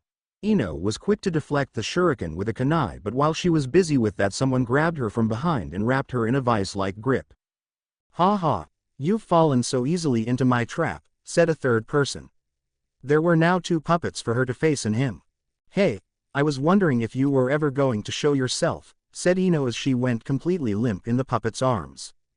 "That was pitiful," said Konkuro. "I thought she was tougher than that." Suddenly he froze and closed his eyes. After a moment of stress on his face, he calmed down and opened his eyes again. He experimentally moved his fingers until they released Ino to the ground. Then he tried to bring his puppets back to him. Without any explanation, he tangled up all of the chakra strings before cutting them all. He was about to raise his arm in the air but stopped halfway once again, donning a face of stress as if fighting with himself. Suddenly he dropped to one knee panting while Ino picked herself up off the ground. I guess I wasn't fast enough that time, said Ino, but at least your puppets are trashed. What the hell was that? Asked Konkuro as he stood up. Shintenshin no Jutsu, she answered, my clan's ability is to take over the body of another person. You gave away your position too soon and I was able to get in. You're going to pay for that, said the angry Konkuro. I don't think so, said Ino as she began a set of hand seals. How much do I owe you, Ino? Asked Naruto. Not much, replied Ino with a wicked grin, I just want you to teach me something to use against that Konkuro guy. What? Asked Naruto in surprise, I don't have time for that. You do or you don't get the flowers, said Ino, besides, I only want you to teach me one technique that will be useful against that guy. Fine, but my cousin better love these flowers, ended Naruto. Doten. Shinju Zanshu no Jutsu, she whispered before vanishing from sight. What the hell? Where did she go? Asked Konkuro stupidly. Without warning, something grabbed hold of his ankles and pulled him into the ground. As a result, he was now buried up to his neck in dirt. Inner decapitation, boasted Ino before she landed a few swift kicks to his head, relieving him of consciousness.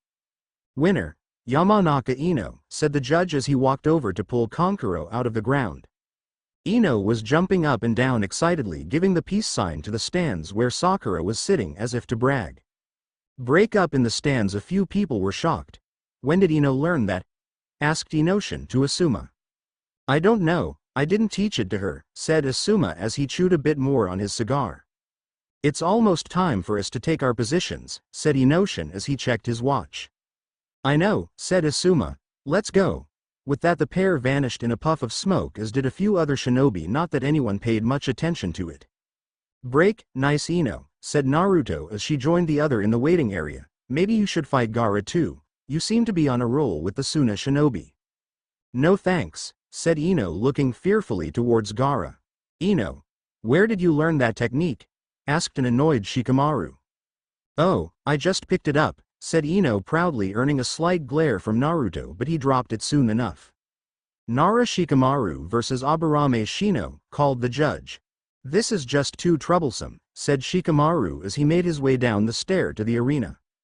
Shut up, Shikamaru, yelled Ino angrily, get your ass down there and fight your hardest. Shikamaru scoffed at her and walked back up the stairs to the balcony and then yelled over the edge to the judge, I quit. What? Demanded Ino angrily. You heard me, said Shikamaru, this is too troublesome. Shino is an ally and I don't want to hurt him or risk getting myself hurt for something so troublesome. Winner by forfeit, Aburame Shino, called the judge to the angry crowd. Shino just shrugged as if it wasn't a problem. Hyuga Neji versus Uzumaki Naruto, called the judge. Naruto hopped right off the side of the balcony, landing deftly on the stadium floor. Neji, however, took his time to enter. Uzumaki Naruto, said Neji coldly, you're a loser just like Hinata. You cannot hope to compete with a genius. Naruto raised an eyebrow at Neji, you have some hostility issues. You need to learn to relax and enjoy life a bit. Maybe you should take Tenten out on a date or something. I know she'd like that. Neji actually blushed a bit at the suggestion. See, you're already starting to relax just thinking about her. The two buns she puts her hair up in every day. I wonder if her hair is long or short when the bun is undone. What do you think? Neji was starting to get distracted by Naruto's suggestive questions. Do you think she kisses well? Asked Naruto with his fox-like grin. At this, Neji was as red as a cherry tomato. Maybe I should ask her out. What do you think? Touch her and you're dead, said Neji acidly as he stepped back into a fighting stance. That's right, Neji, said Naruto seriously as he stepped into his own fighting stance. Show me how strong you are. With that suggestion, Neji charged forward quickly. Just as he was about to hit Naruto, there was a yellow flash in his eyes and then he was being hit hard in the kidneys, sending him hurtling across the stadium floor. Ouch, that one had to hurt, said Naruto with a chuckle. He didn't feel the need to injure Neji or kill him, but he did feel the need to teach Neji a lesson for his treatment of girl that looked to him as a brother. Neji picked himself up off the ground, coughed up a little blood before resuming his fighting stance. This time Neji chose to wait for Naruto to attack, but Naruto just stood there smiling at him. "You going to stand there all day or are you going to fight me?" asked Neji angrily, letting his defenses drop slightly. Suddenly there was another flash and he was receiving an uppercut from a Naruto bursting out of the ground. Neji landed heavily again but managed to pick himself up again. "I guess those eyes of yours don't see everything, do they?" asked Naruto. "So even genius have their limits." "You don't know what you're talking about," shouted Neji angrily. "Don't I?" asked Naruto. "You're fighting hard against what you believe to be your fate, aren't you? Isn't that why you attack Hinata so viciously, because you were trying to fight against the main house?" "We all have our destinies," said Neji not quite so confidently. "We do," agreed Naruto, "but even destiny gives you the right to choose and to change, just like Hinata is trying to do." Naruto was a bit solemn after saying that. Neji seemed to be fighting with his conscience. Another bright yellow flash announced another attack on Neji. This one landed center mass, sending him to the ground hard. "Here ends the lesson," said Naruto before he hit a minor pressure point, knocking Neji out. "Winner, Uzumaki Naruto," said the examiner. Just after he said it, Sasuke and Kakashi appeared with a whirl of leaves and wind. "You made it," said Naruto with a grin. "You're just in time for your fight too. I'd be careful though, Sasuke. You're starting to pick up Sensei's bad habits." Sasuke smirked. "Whatever. How was your fight?" "It was all right," said Naruto. "I wasn't very friendly with him." He then thumbed over his shoulder to the boy being carted off by medic nins. Sasuke then studied Naruto up and down. He didn't have a scratch on him. "Good luck with Gaara, and be careful. There is something wrong with his mind. He keeps talking to himself about giving his mother blood or something like that," whispered Naruto as Gaara entered the field. "Thanks," said Sasuke as he focused in on Gaara. "Come on, Naruto," said Kakashi as he took Naruto's shoulder and vanished in a puff of smoke. Naruto was deposited with the other Chunin hopefuls before Kakashi vanished again. "I hate when he does that shit without warning me," complained Naruto as he stood up. "Stop whining, you big baby," yelled Ino at him. "Her yelling is just too troublesome," said Shikamaru as he turned to look at different clouds. "Stop yelling at me," yelled Naruto, "or you can forget me ever helping you with anything ever again." "Don't you yell at me," yelled Ino, "and you damn well better help when I ask or I'll have to do something drastic." "Oh yeah, what the hell do you think you could do?" asked Naruto haughtily. Ino leaned in close and whispered in Naruto's ear. "You wouldn't," said Naruto as his eyes widened. "You bet your ass I would," said Ino with a devious little smirk that caused Naruto to swallow nervously. Shino and Shikamaru were smart enough to continue looking out at the fight. Naruto's nervousness vanished in an instant. "Oh yeah," he said with a sneaky smirk before he leaned in close to her and whispered in her ear. "You wouldn't," said Ino looking at Naruto in shock. "Wanna bet?" asked Naruto with a grin. Ino paused and considered for a second. "Okay, why don't we call a truce?" "Deal," said Naruto confidently before he looked back at the fight. "Break, yo," said Kakashi as he appeared next to the Hokage. "Could you arrive a little later next time?" asked the old man. "You see, we got lost coming here," began Kakashi, but he could see that it wasn't going over very well. "You missed your other student fight," said Sarutobi. "He beat the Hyuga genius rather easily." "He is full of surprises, isn't he?" asked Kakashi. "Indeed," said Sarutobi. "Is there a reason that you didn't tell me about his bloodline?"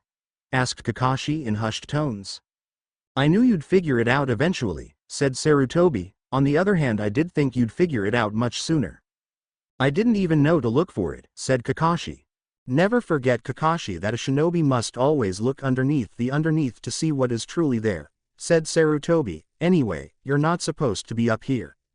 Go down to the stands and enjoy the matches from there." Kakashi bowed and disappeared in a puff of smoke. "Is there trouble?" asked the cage. "No trouble at all," said Sarutobi, smiling at the imposter. In his head he was still trying to figure out what Orochimaru had planned that he assumed the identity of the cage. "I am most interested in this last fight," said the imposter. "As am I," said Sarutobi. Sarutobi calmly watched the fight between Sasuke and Gaara as it went through several twists and turns. Sarutobi hardly noticed as out of the corner of his eye Orochimaru killed his personal guard and then just as quickly grabbed him around the neck before jumping to the roof. Sarutobi watched in horror as several large explosions rocked the stadium and the village walls. "What is it you want with me?" "I want you to die and your precious village to be destroyed," said Orochimaru. "You know that you're going to fail?" asked the old man. "Your scheming will not prevail this day, Orochimaru." "Ha ha ha, so you knew it was me. Wonderful, what do you intend to do about it?" "You know that you cannot defeat me," said the man as he shed his disguise. "Maybe, maybe not," said Sarutobi as all around him a barrier went up keeping the Anbu out. Then he had to watch as the ones that put up the barrier put up a second barrier to guard themselves. "You will die in here," laughed Orochimaru as he shoved the man forward to the ground. "Maybe, but I'm going to do my best to take you with me," said Sarutobi as his battle gear appeared. "I see, then you were expecting me?" "Break, Naruto, Sasuke, Shikamaru," shouted Kakashi. "Go after Gaara and stop him. He is central in some way to this plan and must be stopped." "Yes, sensei," the pair called back as they were already chasing after Gaara and his siblings. "Sakura, Ino, try and wake as many of the shinobi in the stadium as you can," Kakashi ordered as he began fighting off the different shinobi. "I'll cover you." "Yes, sensei," said Sakura as she quickly went around waking the other genin and Chunin. "I have to stop that boy," said one of the masked shinobi that was invading the stadium as he started to chase after Naruto and Sasuke. Kakashi moved to intercept him but was cut off by 6 more sound shinobi and engaged in a fight for his life. Chapter 7 Disclaimer: I don't own Naruto or any of the characters created by Kishimoto-sensei. "We are being followed," said Shikamaru as he jumped from one branch to another. "How many?" asked Sasuke. "I don't know," said Shikamaru. "Stop for a second," said Naruto, bringing the group to a halt. Naruto bit his thumb and made a few quick hand seals before slamming his hand down on the branch. Kachiyose no Jutsu. When the smoke cleared, it revealed a small monkey. "Yo boss, what's up?" asked the monkey as he jumped up onto Naruto's shoulder. "We're being followed. I want you to find how many and how strong and then return to me as fast as possible. We'll be moving ahead so you'll have to catch up to us," explained Naruto to the little monkey. "You'll owe me a banana later for this," said the small monkey. "Sure," said Naruto as the monkey jumped off his shoulder and ran away from the 3 genin. "Since when can you summon? And why a monkey?" asked Sasuke as they started moving forward again. "You're not the only one that got specialized training during the month off, and it's an ape, not a monkey. If you call him a monkey where he can hear you and you'll piss off him and Enma, so do me a favor and just don't do it again," said Naruto as he followed behind him. "Training is just too troublesome," said Shikamaru lazily. The small ape returned quickly. "Boss, you got a big problem." "How many?" "Just one, but he's at least Chunin level, maybe higher," said the monkey. "That's not good," said Naruto. "Sasuke and I will stay and deal with the Chunin," said Shikamaru lazily. "You take care of Gaara." "What?" demanded Sasuke. "Why should he take care of Gaara?" "Fine, you go after Gaara and Shikamaru and I will take out this asshole," said Naruto, very much not in the mood to argue. "No one listens to me," said Shikamaru, slightly annoyed.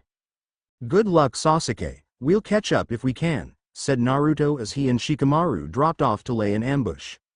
"You know he doesn't have enough chakra left to finish off Gaara?" asked Shikamaru lazily. "I know, but he'll at least keep Gaara busy for a while," said Naruto, concentrating more on preparing the ambush and traps. "You're assuming we'll survive this mess," said Shikamaru.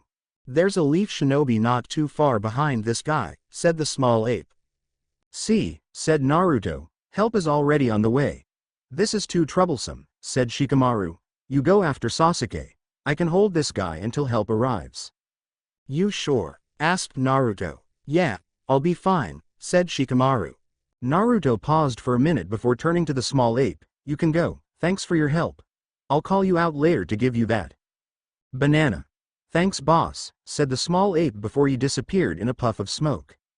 Naruto pinched his finger that he cut earlier, drawing a bit more blood out and then again starting a series of hand seals before striking the ground. Kuchio's no Jutsu. This time an ape the size of a fully grown man appeared. "Oi, Who woke me up? Demanded a slightly grumpy ape. I did, said Naruto. Remember me? I remember you, said the ape. What do you want? There's a shinobi coming this way. Shikamaru will stay behind and fight him, and I want you to help him while I go on ahead, explained Naruto quickly. Fine, said the grumpy ape, but you owe me a bottle of sake later. Deal, said Naruto before he nodded to Shikamaru and left after Sasuke. What's your name? Asked Shikamaru. Guru, said the ape gruffly. Right then, wise one, said Shikamaru. Naruto and I have already set out a number of traps for this guy. If necessary I can hold him, but I don't know how long I'll be able to hold him down. Don't worry, if you can hold him I can assassinate him, said Guru unhappily. If anyone were to watch the pair talking it would be hard to decide which was more apathetic.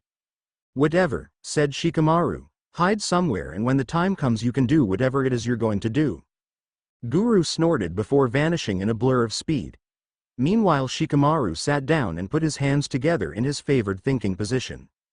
I see that you were waiting for me to come and kill you, little one, said a masked man who just dropped down after a few traps forced him down. You are too troublesome, said Shikamaru. Man, why did I volunteer for this? Nara Shikamaru, said the masked shinobi, known for his excellent strategic skills and knowledge. Weak in taijutsu, ninjutsu, and genjutsu. Single strength lies in his family kinjutsu. Shikamaru opened his eyes to see the shinobi reading the information off of a card. So, you were a traitor after all. I suspected as much when you quit the exam early.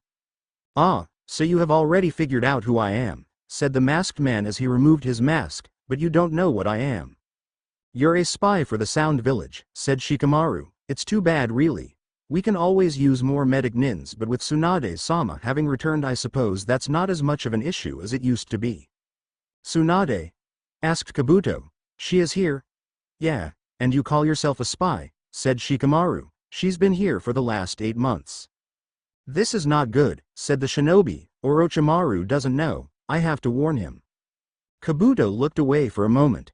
That moment was all Shikamaru required to trap the man in his Kageme no Jutsu. Not a very good spy to be caught so easily, said Shikamaru lazily. Behind Kabuto, Guru dropped down from above. He used one arm to pin Kabuto's arms behind him and then his feet to hold on to his legs.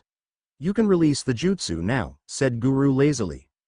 Shikamaru sighed and released the man. The instant he did, Guru slashed Kabuto's throat. Guru then let him drop to the ground to bleed out. Not very much, was he? I guess not, and he was supposed to be Chunin level, said Shikamaru. This is too trouble, but he stopped short as he watched Kabuto stand again. Not a bad plan, Shikamaru, said Kabuto. I was wondering who was hiding.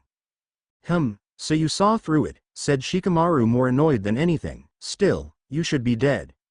I would have been if it weren't for my advanced healing, said Kabuto. You see, I'm a medic nin for more than one reason. This is too troublesome, said Shikamaru before he smirked. Kabuto's eyes widened from the smirk, but by then it was too late to react. It felt as though he was hit in the back by Manda's tail, an experience he'd suffered more than once for his mistakes.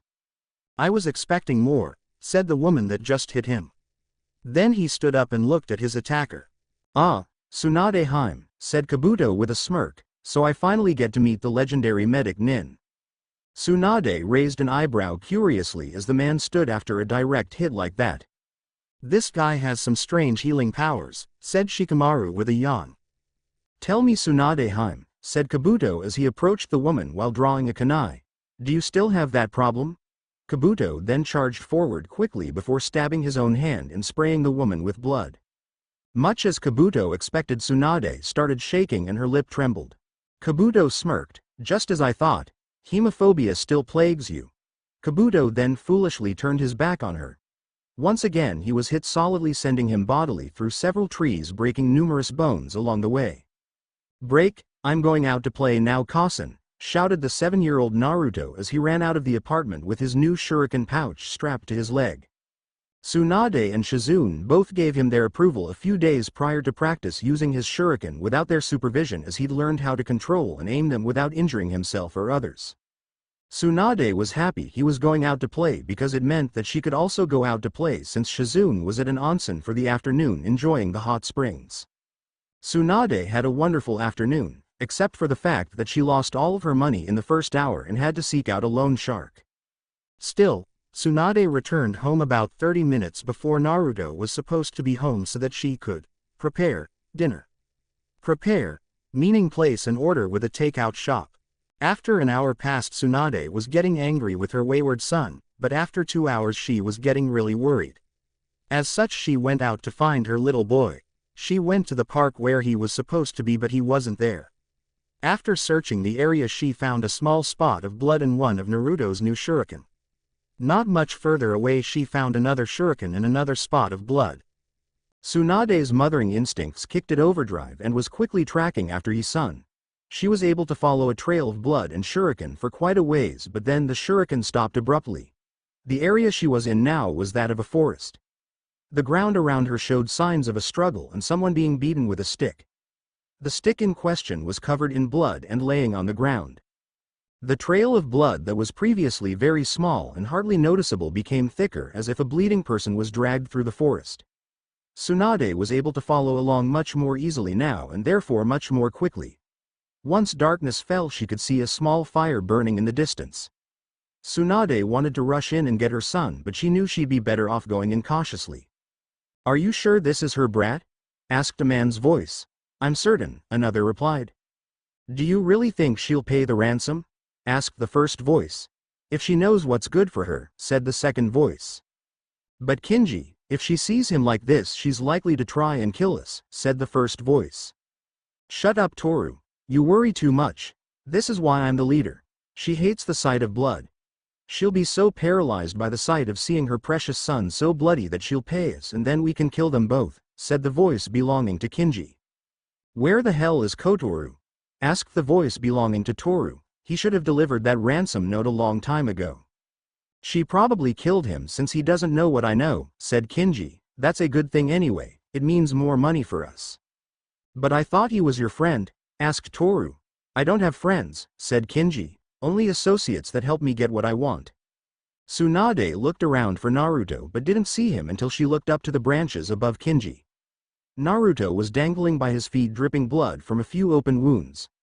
His hair was caked with dry blood. She was paralyzed at the sight of her little boy covered in dried blood. Suddenly she was having flashbacks of her little brother Niwaka and her only love Dan. "Snap out of it," Tsunade said to herself softly. "If you don't, your son is going to die."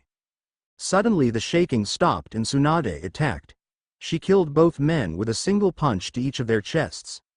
With them out of the way, Tsunade quickly cut her son down and healed him. Lucky for her, most of the damage had already healed itself, but that didn't change the fact that Naruto still bled a lot. "Break. That was resolved a long time ago, you idiot," shouted Tsunade at the downed Kabuto. She was about to finish him when he disappeared. "Damn it," said Tsunade angrily. "That guy is too troublesome," said Shikamaru. "Do I have to go after him?" asked Guru, equally annoyed. "No, he's long gone. He'll be licking his wounds for a long time," said Tsunade. "Good, then I'm going back to my nap," said Guru before he disappeared with a puff of smoke. "Ready to go, Shikamaru?" asked Tsunade. "Huh?" asked Shikamaru as the sound of a falcon screeched overhead. "The ambush is about to begin," said Tsunade with a grin. "Ambush?" asked the still confused Shikamaru. "I thought you were supposed to be smart," said Tsunade. "This entire attack has been a trap from the very start. The entire village that wasn't in the stadium has been evacuated already. We were just waiting for the Sound and Sand Shinobi to enter the village. Now, I'll ask you again, are you ready to go?" "This is so troublesome," said Shikamaru before he nodded and followed after the legendary medic Nin. Break. Naruto had to put on a lot of speed to catch up to Sasuke, and when he arrived he didn't like what he saw. Sasuke was covered in some strange black marks and was in an obvious amount of pain. The thing Sasuke was fighting against, it was really boggled his mind though. It looked like some kind of sand demon. "Sasuke, where the hell is Gaara?" asked Naruto, fearing the answer he knew he was probably going to get. "That is Gaara," said Sasuke. "The sand is turning him into some kind of demon." "Great, just what I need today," said Naruto. "Fine, I guess I'll just have to fight fire with fire." Inside his mind Naruto was screaming for Kyuubi to give him power. Kill that bastard Shukaku. Kyuubi screamed through Naruto's mind as he was flooded with more chakra than Kyuubi had ever given him in the past. It was so much that Naruto's physical appearance was beginning to change. His hair lengthened and took on an orange tint. He felt fangs protruding from his mouth. His vision became 1,000 times sharper than ever before. The muscles in his arms and legs bulged with a boost of strength. His fingernails changed into claws before his very eyes. The difference though was that he felt calm and in control. There was none of the usual rage that accompanied this much chakra from Kyuubi. After Naruto's transformation finished, he looked up and into the demon eyes of Shukaku, as Kyuubi identified him. "Naruto, what are you?" asked Sasuke in awe of Naruto's changes. "Not now, Sasuke," said Naruto before he vanished from sight. There wasn't even a flash of light preceding it. Sasuke didn't see Naruto again until he had struck Gaara's arm of sand, causing the arm to explode in a cloud of sand. Gaara was shocked that his arm could be destroyed by a single punch like that. He didn't even have time to blink before he was kicked in the side of the head, sending him into a tree rather painfully. "You're not going to hurt my village," said Naruto venomously. "How can you be so strong?" asked the stunned boy. "True strength comes from the will to protect others," said Naruto. "I will give my life to protect my friends and my village." The time there was an orange flash followed by several heavy hits to Gaara. Gaara's sand just couldn't keep up with the flashes or the speed and power of the hits. They never stopped coming either. "No," whispered Gaara, "my existence will not be erased." Gaara looked up into the demonic eyes of Naruto and then shouted, "My existence will not be erased." Sand exploded all around him, and when the smoke cleared, Naruto was staring a giant badger made out of sand. "I'm going to kill you all in your stupid village," shouted the raving demon. "I will show you that true strength comes only when you fight for yourself. When you fight to prove your existence, only then can you be truly powerful." "You're wrong," said Naruto as he drew a bit of blood. "Kachiyose no Jutsu." Beneath Naruto appeared the boss toad Gamabunta. "What did you call me for?" asked the boss toad. "I need your help, boss," said Naruto as he pointed to the demon. "Shukaku," said Gamabunta, incarnate of the sand. "Do I really have to?" "If we don't stop him, he'll destroy the village," said Naruto pleadingly. Gamabunta blew out a large cloud of smoke. "Fine, better hold on tight." Gamabunta then drew his short sword and charged forward rapidly. His blade hit the arm of Shukaku and his progress was halted. Gamabunta put on a boost of effort and managed to slice off the arm, but not without losing his sword. "Very interesting," said Gaara. "You interest me very much." On the head of the sand demon, Gaara's body emerged. "He shouldn't have shown himself," whispered Naruto to Gamabunta. "I think he is going to use a forced sleep," said Gamabunta. "He going to sleep in the middle of a battle?" asked Naruto in disbelief. "Idiot," said Gamabunta. "When he sleeps, the demon will take over." "Oh, that's not good," said Naruto. "I guess I should wake him up." "I'll try to get you in close, but then it's up to you," said Gamabunta as he launched himself into the air.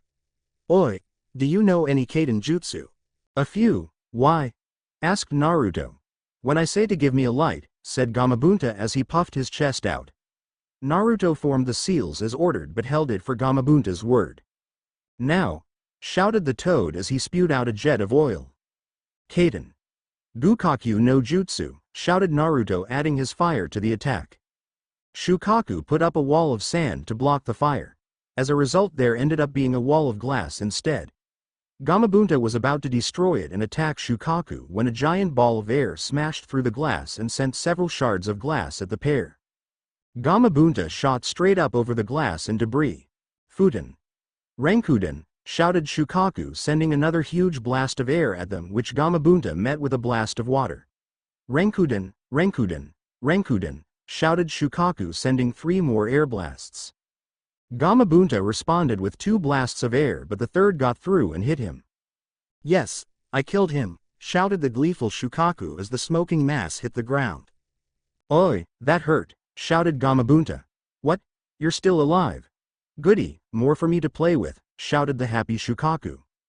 "This guy is really annoying," said Naruto. "Let's go, boss." Gamabunta charged forward and grabbed hold but lost his grip almost right away, but it didn't matter as it was close enough for Naruto. Naruto leapt of the top of Gamabunta and charged up the face of Shukaku. Just for the sake of distracting Shukaku, Naruto punched hard between the eyes, blinding the demon momentarily while he continued on towards Gaara. Naruto charged directly at the sleeping Gaara while a mass of red chakra accumulated about his fist. Upon reaching Gaara, Naruto unleashed his powered-up fist, delivering an uppercut that knocked Gaara out of the Shukaku body and into the air. "I just came out," howled the angry Shukaku as Gaara woke up. Gaara woke up to see a bright orange flash before he felt the most intense kick to the abdomen. Gaara coughed up a large mass of blood from the impact. Gaara shot into the ground like a bullet after the kick, sending up a huge cloud of dust and sand. Naruto landed gracefully on the ground next to the crater to see that the sand managed to catch Gaara. Gaara appeared to be floating on the sand, but only for a moment, until his chakra gave out and the sand unceremoniously dropped him. "Why?" asked Gaara. "Why are you so strong? Why couldn't I defeat you?" "Strength comes from the will to protect your precious people. Everyone in that village is precious to me," said Naruto. "Break, Kasen?" questioned the young Naruto. "It's okay, Naruto-chan," said Tsunade, "you're going to be just fine." "You came for me," he said weakly, but she could still hear the surprise in his voice. "I would die for you, my little Naruto-chan," said Tsunade, kissing his forehead. "You're not shaking," said Naruto as he saw the blood on himself and on her too. "No, I'm not. I remembered something today that I'd forgotten," said Tsunade softly. "What's that?" asked a tired and weak Naruto. "True strength, Naruto," said Tsunade. "True strength comes not from yourself but from those who are precious to you. If you want to be truly strong, then protect your precious people. You are my precious person, Naruto, and I would do anything to protect you." "Weren't you afraid?" asked Naruto. "I was very afraid, but you can't let fear rule you, especially when your precious people are at risk," explained Tsunade to the quickly fading Naruto. Naruto smiled before sleep claimed him that day. "Break. Is that it?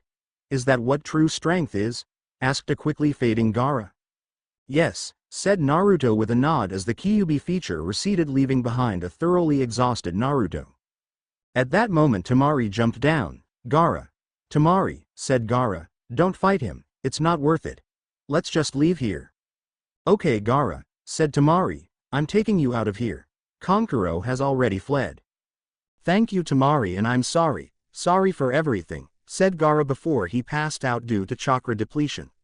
Now, even if Shukaku could take control, he would have no chakra with which to do anything. A moment later Sasuke dropped in behind Naruto. "You're just letting them go?" asked Sasuke. "Yeah," said Naruto before he fell backwards into Sasuke. Break. Sasuke took Naruto to the hospital that day. The entire trip he kept replaying the conversation he'd had while Naruto fought with Shukaku. "Sasuke-kun," said a man wearing a black cloak and an Anbu mask. "Who are you?" "I've come here to speak with you," said the man. "My master has sent me." "Who is your master?" "Orochimaru, one of the legendary Sannin," said the man, "the same man that gave you the heaven seal on your shoulder." Sasuke would have killed the messenger right then if he could move at all. "He wishes to make you an offer to join him and become his personal apprentice," said the man. "You could become very powerful with Orochimaru's guidance. Let's face it, you will never gain the strength you need to defeat your brother if you stay here. With Orochimaru you would grow quickly and become very powerful. More power than Naruto. As long as you stay here, Naruto will always overshadow you. He will get all the attention you once had and the respect and honor. You will be nothing and you will be cast aside by your trainers and the other shinobi in this village. Think about it, you need not answer now. Just watch and see how the village begins to treat Naruto. You will see I am not lying to you. I will send messengers to collect you in 3 months. It will be up to you whether or not you join them." Just as suddenly as the man appeared, he disappeared. Sasuke questioned whether the man told the truth. He puzzled over Naruto's strength and that odd transformation the boy went through before he fought Gaara. A hint of jealousy was starting to take root in the crack of doubt brought on by that masked shinobi. Could he really get stronger in Konoha? Then he remembered his brother was already so much stronger by the same age than Sasuke was. When Sasuke arrived at the smashed-in gates, those thoughts were driven from his mind. Scattered all around him were the bodies of sound and sand shinobi with the occasional leaf body. Is Konoha really this weak? Sasuke asked himself as he traveled through town towards the hospital. He could tell that the battle had long since ended, but the damage was surreal. Sasuke-kun, shouted Sakura as she ran towards him, are you okay? I'm fine, said Sasuke coldly. The last few months he'd begun to warm up to his teammates, but his conversation with the masked shinobi reminded him of his purpose. Sasuke could see in Sakura's eyes that she knew something was wrong with him. Here, take Naruto, said Sasuke, dumping Naruto on the floor before he turned and left. Sasuke took to the roofs to explore the damage that was once his home. It appeared as though no building escaped harm, even if it was just a stray kunai stuck in the wall or a broken window. Sasuke could see in the distance that some buildings were still burning. When did Konoha become so weak? Asked Sasuke to himself. You should the other guys, said Kakashi from next to him. It startled Sasuke because he didn't even detect his arrival. See that Sasuke wasn't going to respond beyond the slight start when he arrived. Kakashi carried on, I'm glad to see you survived. Naruto is in the hospital, said Sasuke coldly. Was he hurt badly? No, just chakra depletion, said Sasuke with disgust. He beat Gaara. I don't understand it, but he dominated him. Naruto is special, Sasuke, said Kakashi honestly, but then so are you. Sasuke snorted, he had to save my life today. Why am I so weak? You are not weak, Sasuke, said Kakashi. You have an enormous potential, one of the greatest in the village. But not as great as Naruto, is that it? Asked Sasuke angrily. Sasuke, if that were true I would not have taught you the Chidori, said Kakashi. Naruto has his strengths, no doubt, but you have something more to give. Sasuke sneered but didn't leave. Sasuke, today was a bad day for the village. Sandaime Hokage died while fighting against Orochimaru. The Sand has broken a long-standing treaty with our village and joined with the Sound in a declaration of war against Konoha. Now more than ever we must come together as one village, said Kakashi. How can I get stronger in a village that was too weak to stop this from happening? Asked Sasuke, not really wanting an answer. Find something worth protecting, said Kakashi. I know I've said it before. A shinobi who doesn't follow orders is trash. But a shinobi that abandons his teammates is lower than trash. How does that help become strong enough to defeat Itachi? Asked Sasuke. I've given you the keys, Sasuke. It's up to you to open the door, said Kakashi before he vanished. I ask how to get stronger and he gives me riddles, said Sasuke angrily. Break. This ceiling is starting to look familiar, said Naruto as he opened his eyes. I would expect so, said the voice of his mother. I'm in the hospital again, aren't I? Asked Naruto. Yes, said Tsunade, feeling better? Much, said Naruto. I just used up way too much chakra fighting Shukaku. Shukaku? Asked Tsunade. Didn't Sasuke tell you? Asked Naruto. I haven't had the chance to talk to Sasuke yet. From what I understand he dumped you on Sakura and took off, explained Tsunade. Well, as it turns out, and Naruto explained everything that happened and all about Gaara. You're certain you had him completely under control? Asked Tsunade. Him, referred to Kyuubi, and as they were in a public place it wasn't safe to call him by his name. Yeah, it was really weird, said Naruto. He seemed almost too happy to give me chakra to fight against Shukaku, and yet there was none of the rage that usually accompanies it. We might have to check the history books to see if there are any legends about disagreements or anger between the pair, said Tsunade thoughtfully. I suppose I can look while I'm trying to get my family history, said Naruto. Tsunade suddenly turned serious. Naruto, there is something I need to tell you about. Yesterday, during the attack, Sarutobi-sensei fought with Orochimaru. He fought and died. He gave his life for this village and the council has already chosen the next Hokage. Naruto had to force himself to hold in his tears. He may not have known Sarutobi-sensei very long, but in the last month he'd come to really appreciate the old man despite the fact that he was a pervert. How could the council already replace him? They haven't even had the funeral yet, said Naruto, slightly choked up. Naruto, we are at war suddenly. The village cannot afford to wait to appoint a new leader. Anyway, it's not official yet and it won't be made official until after the funeral, but in the meantime it will be unofficial, explained Tsunade sadly. The new Hokage better be great or he'll have to deal with me, said Naruto. She will have to deal with you, said Tsunade with a smirk. Yeah, she'll have to. What did you say? Asked Naruto doing a double take. She, as in me, said Tsunade. You're the new Hokage? Asked Naruto incredulously. Tsunade nodded with a small smile at her son's antics. Really? Asked Naruto. Yes, really, said Tsunade lightly. Really? Asked Naruto again, still not entirely sure.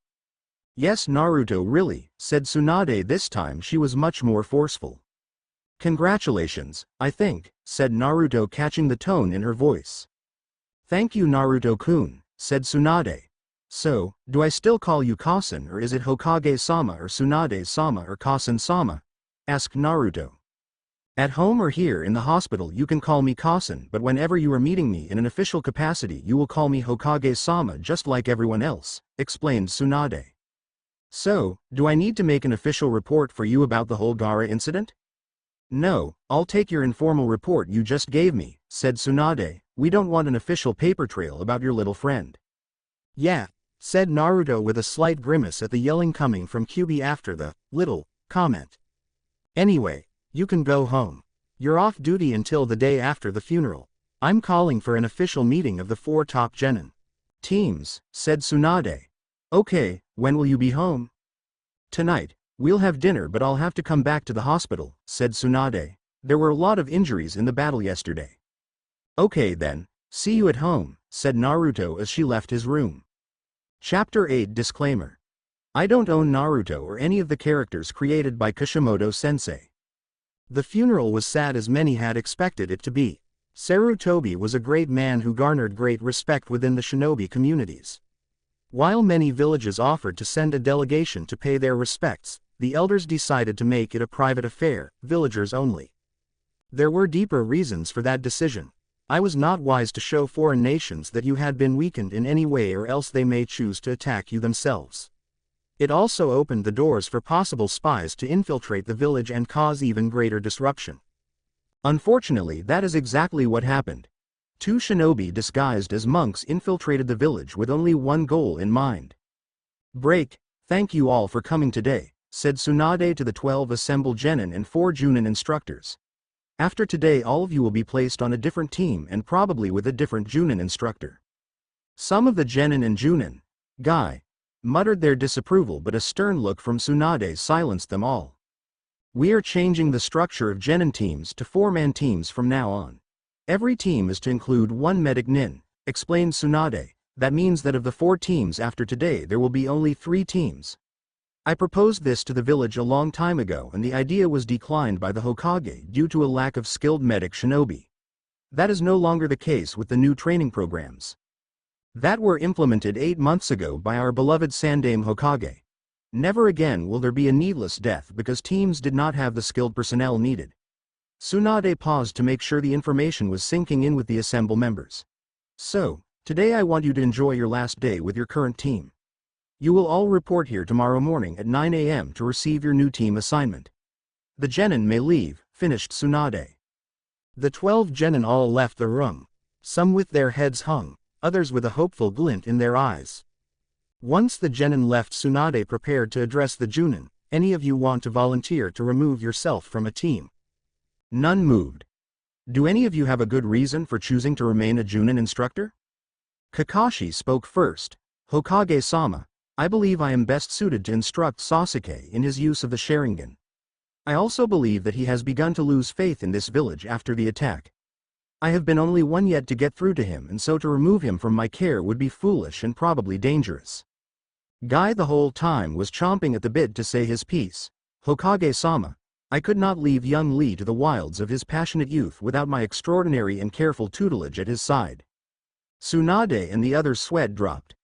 Hokage-sama, said the soft-spoken Kurenai, I feel that Hinata is just beginning to come out of her shell, and to place her with a different instructor now would cause her to close up again. I'm just good at what I do, said Asuma as he puffed on his cigar. While the statement might have been a bit overconfident, Tsunade could not disagree. Asuma's record as a Junin instructor was the best in the village. He'd guided more genin to the ranks of Chunin than any other Junin in the village. More of his Chunin went on to become Junin than any other Junin could boast as well. He was just an all-around great trainer. Tsunade guessed that part of it was due to the fact that he was Sarutobi's cousin's son.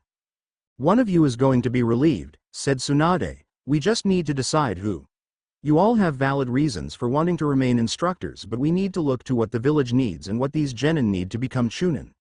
So, I want to fully evaluate what each genin needs so we can decide how to put them together and how to enhance their abilities. After that I will decide who the Junin instructors are."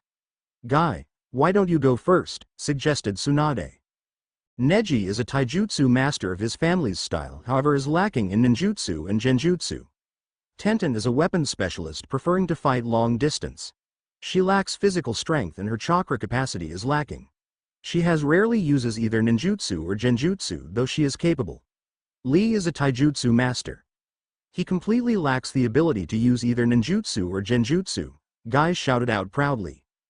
"Okay, Kurenai," said Tsunade, thankful for the quieter woman. Shino relies entirely on his family kinjutsu and control of insects. He is lacking in taijutsu, ninjutsu, and genjutsu, but he is still a very capable shinobi. Kiba is loud and brash and often acts with little or no concern for his teammates' well-being. He relies heavily on his family kinjutsu and taijutsu. His ninjutsu and genjutsu are lacking due to his own disinterest in either skill. Hinata relies heavily on her family taijutsu, but because of her lack of confidence she makes many mistakes. Her ninjutsu and genjutsu skills are much like Neji's in that they don't really exist.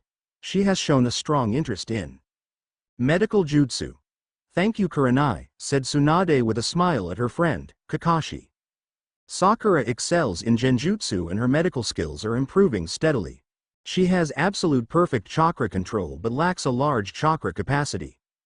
Her taijutsu has begun to improve slowly now that she has been learning medic nin taijutsu, but she still has a long way to go. Her ninjutsu is awful due to her lack of chakra. Sasuke excels in all areas thanks to his Sharingan, however that often makes him overconfident in his own skills. Because of the curse seal his emotions are a bit unstable and is prone to fits of depression and extreme jealousy. Naruto. I'm not sure how to rate Naruto because he hides so much of his skills from me and his team. In all honesty he is probably borderline Chunin for skill from what I have seen. I would suggest that however you split the teams you should not put Naruto and Sasuke on the same team any longer. I know Naruto's skills quite well and I will take your advice under consideration, said Tsunade with a smirk at Kakashi's evaluation of her son. Asuma, she motioned to next. Shikamaru is a genius and outstanding strategist, but he relies entirely on his family kinjutsu. He is lazy and puts no effort into his training and therefore his ninjutsu, taijutsu, and genjutsu suck. Ino is a strong leader if a little bossy. She is very proficient in her family kinjutsu but shows interest in learning other techniques and has shown some development in genjutsu and ninjutsu. She is completely lacking in taijutsu. Choji is constantly eating because of his family kinjutsu. His taijutsu is mediocre but his medical skills have proven an asset. He lacks ninjutsu and genjutsu techniques. He is also very lazy like Shikamaru, but that may be because they are best friends. For them to grow they should probably be separated. I see, said Tsunade. She was forced to consider this matter very carefully. I will have to think it over carefully. You are all dismissed until 7 a.m. tomorrow. Yes, Hokage-sama, said the 4 Junin instructors before they vanished. Break. Naruto, Sasuke, and Sakura all split off from the other genin to spend time together, though Sasuke was so much more distant that he'd been before the exam and subsequent war. I can't believe they're breaking us all up, said Sakura, we work so well together. There is always the chance they'll just add a person to our team, said Naruto, trying to lift her spirits even though he knew that wouldn't happen. Naruto was aware of the fact that because he and Sasuke were so strong they would not be allowed to stay together any longer, as it made things unbalanced with the other teams. Naruto could see by the look on her face that she knew as much herself. Sasuke didn't appear to care at all. She just wants you to have the best instructor, said Sasuke angrily. I don't think he'll be put with Kakashi, said Naruto sadly. Kakashi is the strongest Junin in the village and the only other person with the Sharingan eye. You'll get to stay with him because he can best help you. The other instructors are strong though, said Sakura. I think we'll all be lucky no matter who our instructors or even if I will miss my Sasuke-kun. Yeah, said Naruto trying to be upbeat but failing miserably. Uzumaki Naruto, said a cool voice from behind the group. Naruto and the other two turned to see two men with oversized wicker hats that hid their faces. Who wants to know? Asked Naruto, getting an uneasy feeling from these two men. We are from a certain organization, said the one on the left. He was taller than the man on the right and you could see a bit of bluish skin below the brim of the hat. We have come to take you. Take me where? Asked Naruto suspiciously. With us, you are needed for our plans, said the same man. No thanks, said Naruto. He was about to turn away when he felt a hand on his shoulder. The hand was blue and scaly and most importantly it was very fast. We don't need you in perfect condition, said the man threateningly. You would still live without a leg or two. That won't be necessary, said the other man. Naruto could instantly feel the killing intent radiate from Sasuke upon hearing the other man's voice. Itachi, he whispered. It has been a while, little brother, said the other man, Itachi. I'll kill you, whispered Sasuke as he charged forward only to be kicked away like a rag doll. Show me what you've learned, little brother, challenged Itachi. Sasuke stood with his Sharingan blazing. He performed a few quick hand seals causing his hand to glow blue and the sound of birds to fill the air. Sasuke locked eyes with his brother before charging in with his glowing hand held out to the side. Sasuke was moving fast to attack his brother. Sasuke reached the striking point only for Itachi to vanish and take hold of his wrist. I don't think you need this, said Itachi before there was an audible snapping sound of Sasuke's wrist breaking. Is this all the stronger you've gotten, little brother? I thought you'd become more. Was I so wrong to think you'd be able to ever truly test my capacity as a shinobi? You are weak and pathetic just like this village. Itachi finished his speech glaring hard into Sasuke's eyes. Sasuke suddenly dropped to the ground screaming and shouting in pain and anguish. Naruto and Sakura both wanted to help but were prevented by the fish-looking man. Now, Naruto, you will come with us or we will be forced to kill your teammates, said the fishman. Come Kisame, we're leaving, said Itachi. What? Asked the fishman. Kisame, we've got him right where we want him. Why don't we just take him? Suddenly 4 Chunin and 1 Sannin appeared on the scene. Uchiha Sasuke, said Kakashi, S-class missing nin. Surrender yourself now or we will kill you. I think that unlikely, said Itachi as he locked eyes with Kakashi. Kakashi foolishly stared right back before he too dropped to the ground holding his head in agony. No one look him in the eye, said Guy. He has the Mangekyo Sharingan. Watch his waist and feet to see what he's going to do next. Itachi, this one seems to know how to fight you, said Kisame. I guess I can kill him and you can get rid of the rest. We need to leave now, said Itachi. That is Jiraiya, one of the 3. Damn, said Kisame. Don't worry Naruto, we'll be back for you and you little furry friend. That one line put things into shocking perspective for Naruto. As far as he knew no one had the slightest idea about Kyuubi, but these two seemed to know about him and more than that they wanted Kyuubi for something that didn't necessarily include Naruto staying alive for very long. We have to stop them, said Kurenai. No, let them leave, ordered Jiraiya. If we fought them here and now we would lose. Naruto is the only one that has a chance of fighting the Mangekyo effectively out those of us left standing and he wouldn't last 5 minutes in his current state against him. No. For now we get out people healed and then we speak with the Hokage about this. The group nodded. The Chunin collected their downed comrades and ordered Naruto and Sakura to follow them. Naruto and Sakura followed behind them at a distance so they could talk. Naruto. Why were they after you? What was that about a furry friend? I don't know, lied Naruto unconvincingly. Sakura could see that he was lying but she could also see that he was really shaken up by the encounter. So that was Sasuke's brother? Asked Sakura seeing that Naruto wanted to change the subject. Yeah, he's the one that killed all of Sasuke's clan, said Naruto. He's the one that has really messed up Sasuke's mind the most.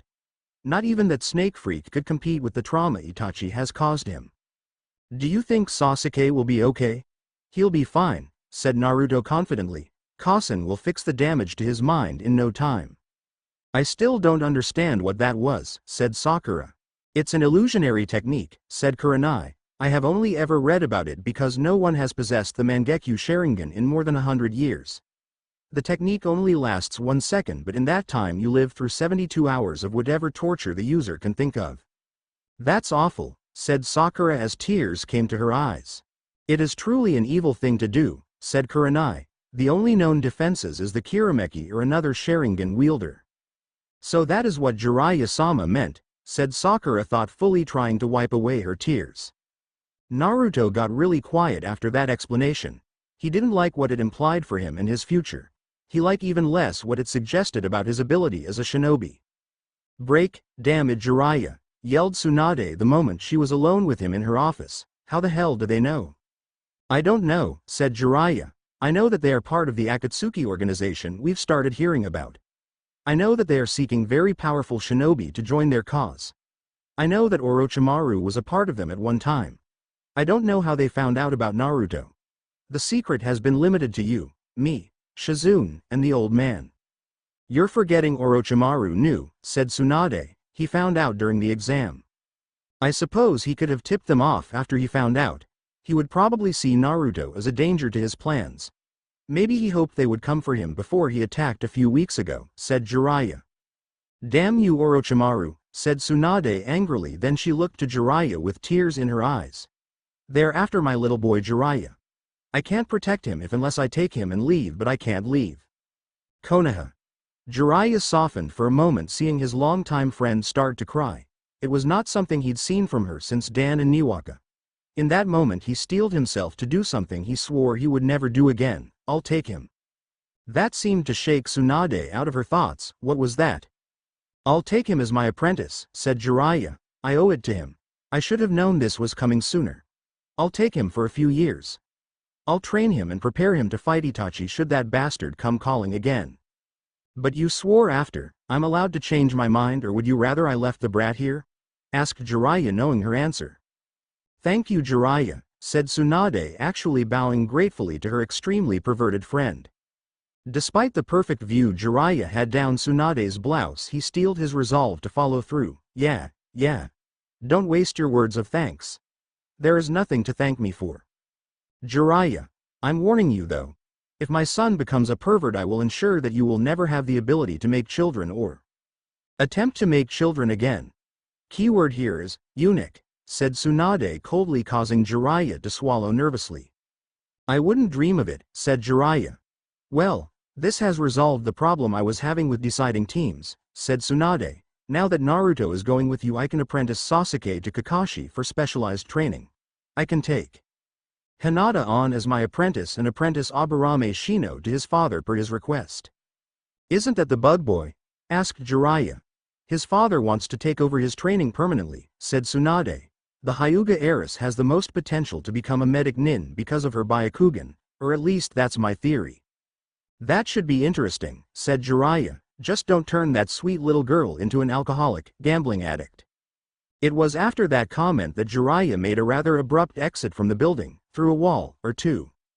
Break. The next morning Tsunade assembled all the 12 elite genin and the 4 Chunin instructors as planned. She also had Shino's father present as well, much to the confusion of most. Kakashi and Sasuke were present, but neither was looking their best. Good morning, said Tsunade cheerfully. I'm pleased to inform you that the decisions have been made. We will have only 2 new teams. Shino, your father has requested to take over your training and I have agreed. Shino nodded, as did his father before they both left. Sasuke, you will be apprenticed to Kakashi to help you perfect your Sharingan and to help you prepare to deal with your brother, said Tsunade, hoping that would spur him on. Little did she know what was truly going through his mind. Sasuke and I will be gone for a month then, with your permission, said Kakashi. Granted, said Tsunade, trusting Kakashi to look after the boy. You both may go. Kakashi put a friendly hand on Sasuke's shoulder and guided the disturbed youth out of the office.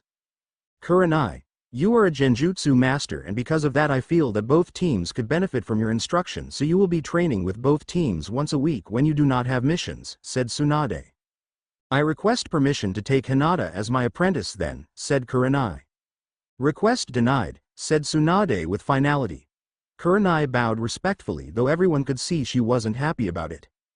Asuma, began Tsunade, your team will be Hyuga Neji, Tenten, Inazuka Kiba, and Akamichi Choji.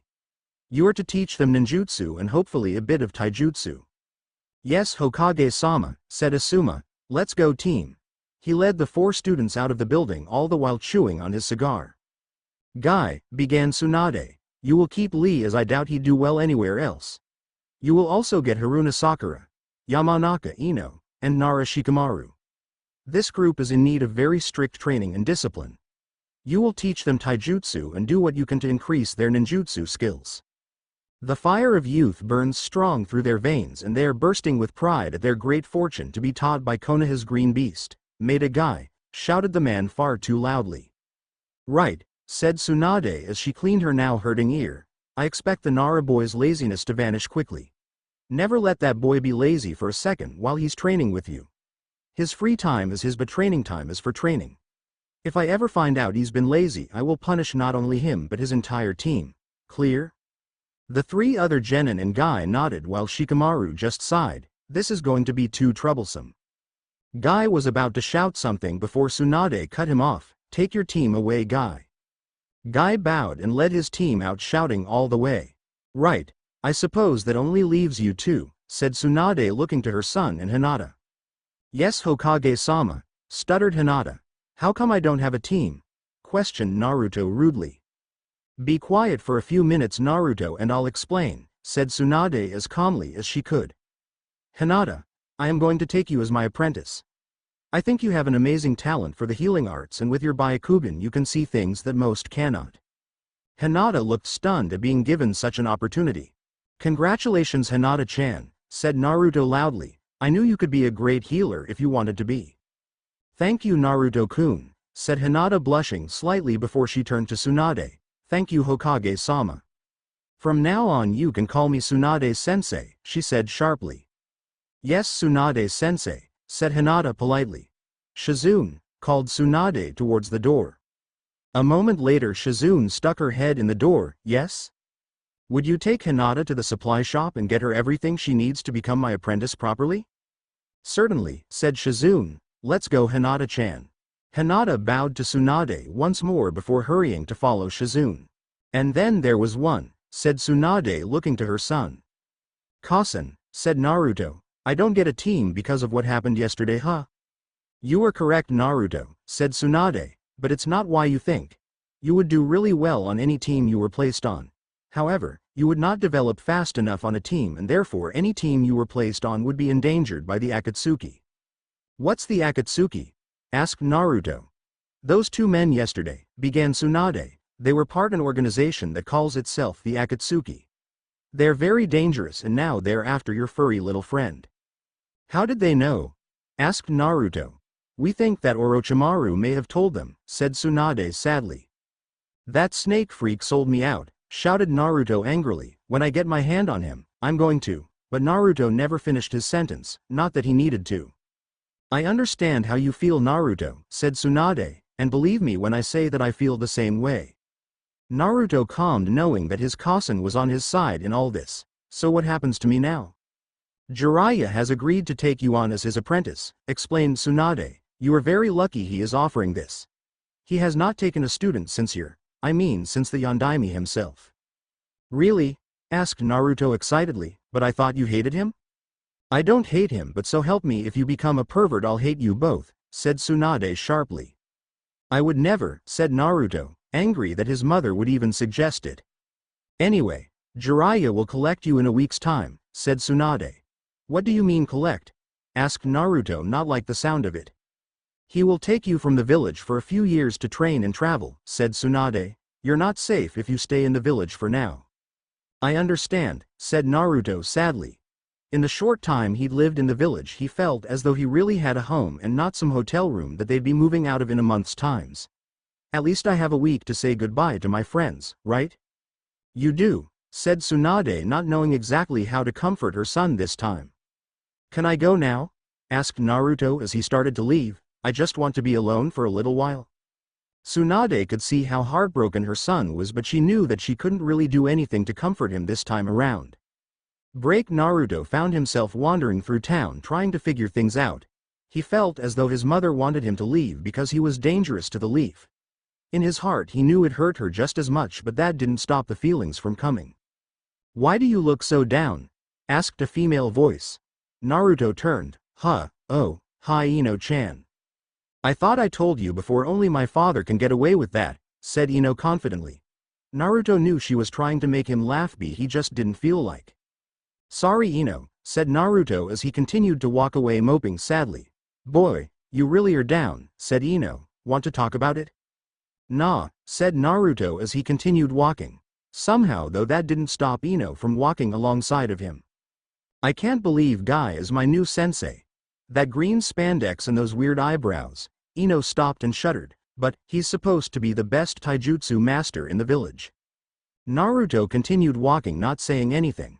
So did you get a team or were you apprenticed like some of the others? Asked Ino, trying to get Naruto to talk. Oh, Jiraiya is going to apprentice me to him for a few years, explained Naruto sadly. What are you sad about? That's great news. It's not every day that a genin is apprenticed to such a famous shinobi, said Ino. No, that's fine, said Naruto, it's just that I have to leave the village. What? Why? It's not safe for me to stay here, said Naruto, choosing not to elaborate much. Plus Jiraiya likes to travel and wouldn't stay in the village long enough to train me. So I have to go with him. That sounds so fun, said Ino. I wish I could travel around to different villages and learn from a Sanin. Yeah, maybe, said Naruto. I guess I just feel as though I'm not wanted here and I'm being sent away. Oh, so is that it? Asked Ino sincerely. I mean, it finally feels like I have a home and now I'm being made to leave again, said Naruto sadly. I've made some great friends here and now I'm being forced to abandon them and leave the village. We'll still be your friends when you get back, Naruto, said Ino thoughtfully, but think of it this way. When you get back you'll be the strongest shinobi in the village. That seemed to pick Naruto up a bit. I didn't think about that. I guess I can protect everyone then. If that's what makes you happy, said Ino smiling. Thanks Ino-chan, I needed that, said Naruto with a small smile. What have I told you about calling me Ino-chan? Asked the girl. Only your father can get away with it. I may not get away with it but I'm not going to stop, said Naruto with a confident smirk. Idiot, said Ino, smacking the back of his head with a light laugh. So when do you leave? In a week, said Naruto, a bit saddened again. Well then, we'll just have to have a really good week, said Ino cheerfully. What about your team training? Asked Naruto. Guy is working on Shikamaru and probably will be for then next month, said Ino. I'm not too worried, besides, I figure I can always tap you for another technique. Oh, so that's how it is, said Naruto with a grin, just using me for my jutsu, huh? You'd better believe it, said Ino. I mean, it's not as if you're good looking. You have to have some value for me to even be seen in public with you. Now that hurts, said Naruto a bit seriously. Don't you find my whisker marks even cute? Well, maybe a little, said Ino with a grin. Better than nothing I suppose, said Naruto in his usual joking manner. He instantly straightened though before he spoke again. Thank you Ino-chan, you're a good friend. Ino blushed slightly but brushed it off with another joke. She didn't make mention of the fact that Naruto called her Ino-chan again.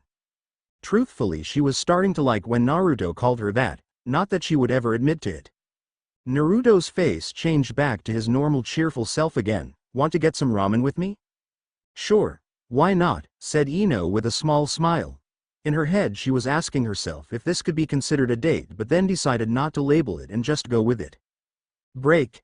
I hope you are ready to work hard, Sasuke, said Kakashi. If you are going to succeed as my apprentice then you are going to have improved a lot. Why am I your apprentice? Asked Sasuke unhappily. He knew he should be happy with this turn of events but in truth he just wasn't pleased. Deep down he had a feeling that Naruto was once again benefiting more from this than he was. Because of the Sharingan, said Kakashi simply, and I've trained you before and know what you are truly capable of. Sasuke agreed with that statement but in his head he was already questioning the logic of it. What happened to Naruto? It doesn't matter, said Kakashi, trying to avoid the subject. Tell me, insisted Sasuke. He is being taken from the village for protection. Your brother wants him for something and because of that Naruto is in great danger. But more importantly his presence puts the village in danger of being attacked by your brother's organization, explained Kakashi. So he is just running away? Asked Sasuke. I never thought he was such a coward. He is not running, Sasuke, said Kakashi. He has been ordered to leave to train and become strong enough to oppose the Akatsuki just like I am training you to fight your brother. Who is training him then? Asked Sasuke. No one special, answered Kakashi once again trying to avoid the topic. Quit trying to avoid my questions, yelled Sasuke. Who is training him? Jiraiya, said Kakashi hoping that Sasuke would not react badly. At first Sasuke looked really angry to Kakashi but then the look in his eyes hardened. Teach me everything, hold nothing back. Kakashi wasn't sure if he should be worried or relieved. Either way he began Sasuke's training that day in earnest. He knew very little of what Sasuke had planned in that instant. In 3 months things would change rather drastically for the village of the Leaf. Chapter 9 Disclaimer. I don't own Naruto or any of the characters created by Kishimoto-sensei. So where are we going first, Ero Sennin? Asked Naruto excitedly. I really wish you'd stop calling me that, said Jiraiya with a cringe. Can't, Kasen ordered me to, said Naruto, so where are we going first? Stone Country, said Jiraiya. Their physical strength training is the toughest of all the shinobi villages. Naruto couldn't help swallowing nervously at the prospect of the training but that didn't deter him long from speaking again. So how long until we get there? A month and a half, said Jiraiya. What? Shouted Naruto, but that's so long. Don't worry, I've got something for you to start working on while we travel, said Jiraiya with a devious smirk. Naruto nodded. What is it? It is Yondaimi's most powerful move, said Jiraiya confidently. Really? Asked Naruto excitedly. Really, said Jiraiya before handing him a water balloon. What's this for? Asked Naruto. Watch, said Jiraiya holding his own water balloon. Naruto watched in fascination as the balloon suddenly expanded in all directions before popping. This is stage 1. Get started. It's going to be a long month and a half, mumbled Naruto as he began trying to work on the water balloon. You have no idea, Jiraiya mumbled back with a smirk. Naruto continued to work on the water balloon rigorously whenever he had a moment free. Jiraiya had decided to take the time during the trip to begin to prepare Naruto for the physical training he could expect once he reached Hidden Stone Village. Preparing entailed running, push-ups, pull-ups, and handsprings, all while standing on top of a scalding hot pool of water while the pervert peeped on women in the baths. If he wasn't physically conditioning himself, he was working on the water balloon while standing on water. Naruto had quickly come to the conclusion that Jiraiya was both a pervert and a sadist. Finally, after a month and a half, Naruto and Jiraiya arrived to the Hidden Stone Village. Naruto was amazed by the village for the simple fact that he would never have found it if he didn't already know it was there. The entire village was carved within the rock walls of an enormous cavern well below the surface of the earth. Naturally, Jiraiya knew the Tsuchikage and was escorted to meet with him immediately. Naruto was simply appalled when the first question the Tsuchikage asked was with regards to the next volume of Icha Icha Paradise would be released. With that out of the way, the Tsuchikage made arrangements for Naruto and Jiraiya to stay for a month and a half. The worst part came only moments later. So Jiraiya-sama, I will have one of our Chunin collect young Naruto in the morning. He will be temporarily joining one of our genin teams. That works, but remember he'll be training with me most of the time and he is not permitted to go on missions with your shinobi, explained Jiraiya. Oh, I know that, said the Tsuchikage. I thought that since you brought him here to train, then this would be ideal. He can get a taste of what true physical training is like. Jiraiya grinned demonically. Just make sure you work him harder than anyone has ever worked him before. Naruto kept glancing between the pair in disbelief. Well then, I would suggest the two of you get settled in and get some sleep. Training begins in about 6 hours. Naruto quickly checked his watch, but that's like 3 in the morning? Actually, it's 1 in the morning, idiot, said Jiraiya before leaving. Naruto followed quickly behind him. Is he serious about this training time? Yes, said Jiraiya, if I was you, I would go get some sleep in our hotel. I have other things to do. Naruto just grumbled a bit before finding his way to the hotel and checking in. Naruto was awoken the next morning by his bed shaking horribly. When he woke up, he thought it was honestly an earthquake.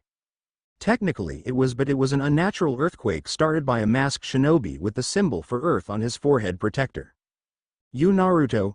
Asked a female shinobi. Yeah, who the hell are you? Why the hell did you wake me up? And more importantly, why the hell are you in my room? Demanded Naruto angrily. I'm Naoya Ayumi, said the woman, I'm your trainer, let's go. Naruto relaxed but only slightly. He quickly gathered his clothes and weapons before following the woman out. How can you even tell what time it is around here without any sunlight? Asked Naruto, trying to make conversation with the woman. You get used to it, she said. Besides, we often go outside to train and get some sun on our skin to prevent scurvy and sun deprivation. The good thing though is that by living in this dark place you learn very quickly to move in the dark and see more with less light. Oh, okay, said Naruto. You look oddly familiar, said the woman after a while. Really? Who do I look like? Asked Naruto excitedly. Just a picture I once saw in a book, said Ayumi darkly, but don't worry, you're not him. Was this person bad or something? I'm told he was an amazing shinobi. 20 years ago when Stone and Leaf were at war there was one shinobi feared above all others. Orders were given that if we ever saw him we were to run away and not look back, he was that feared, she said, but as I understand it, he is dead now and left behind no family so it does not matter. Sounds like you don't like him very much, said Naruto. You would not like the one responsible for the death of your mother, father, and brother either, she said coolly. You're right I wouldn't, said Naruto, but it sounds to me like this was a time of war. Was your family all shinobi? Did they die on the battlefield? They died honorable deaths fighting in the name of the Stone Village. I cannot fault the man for doing his duty but that does not mean I have to like him, she said coolly still. Naruto was getting the impression that this woman didn't like him very much and was simply doing her duty to her country. Ayumi-sensei, called a very high-pitched female voice that reminded Naruto of Sakura calling after Sasuke. Tsuchi, said Ayumi with a small nod and slight smirk at the corner of her mouth. Why are you so late? You're never late, said Tsuchi with a pout.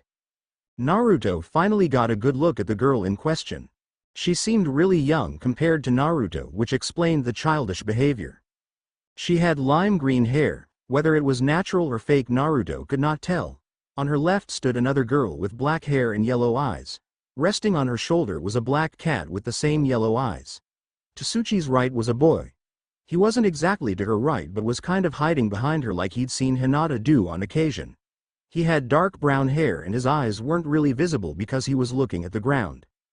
I had to collect our temporary guest, she said calmly motioning to Naruto. This is Uzumaki Naruto. He will be joining us for the next month for training only. He is here to learn from you as much as all of you are here to learn from him. Naruto, this is aka Tsuchi. Tsuji Yayoi. And Hoppen Yama. Yayoi was the other girl and Yama was the timid boy. Nice to meet you, said Naruto with a friendly wave and a smile. Ah, so cute, shouted Tsuchi excitedly as she studied Naruto up and down. Do you have a girlfriend, Naruto-kun? Naruto was a bit shocked at such a direct question. No, great, then I can take the job, huh? No, said Naruto simply, we can be friends if you want but us being together is not going to happen. Oh, but I'd be so good to you, she pouted. And how old are you? I'm 10, she said proudly. You're too young is what you are, said Naruto as he looked to Ayumi-sensei for some help. She responded with a look that said he's on his own. I am not, she shouted at the top of her lungs. Naruto and the other two genin both sweat dropped nervously from her actions. Enough of the introductions, said Ayumi losing her patience, it's time for our morning training. I expect you to show Naruto here the ropes. Yes, sensei, said her 3 students with a quick bow. Nira doesn't trust you, said Yayoi as she walked past Naruto. Who is Nira? Asked Naruto.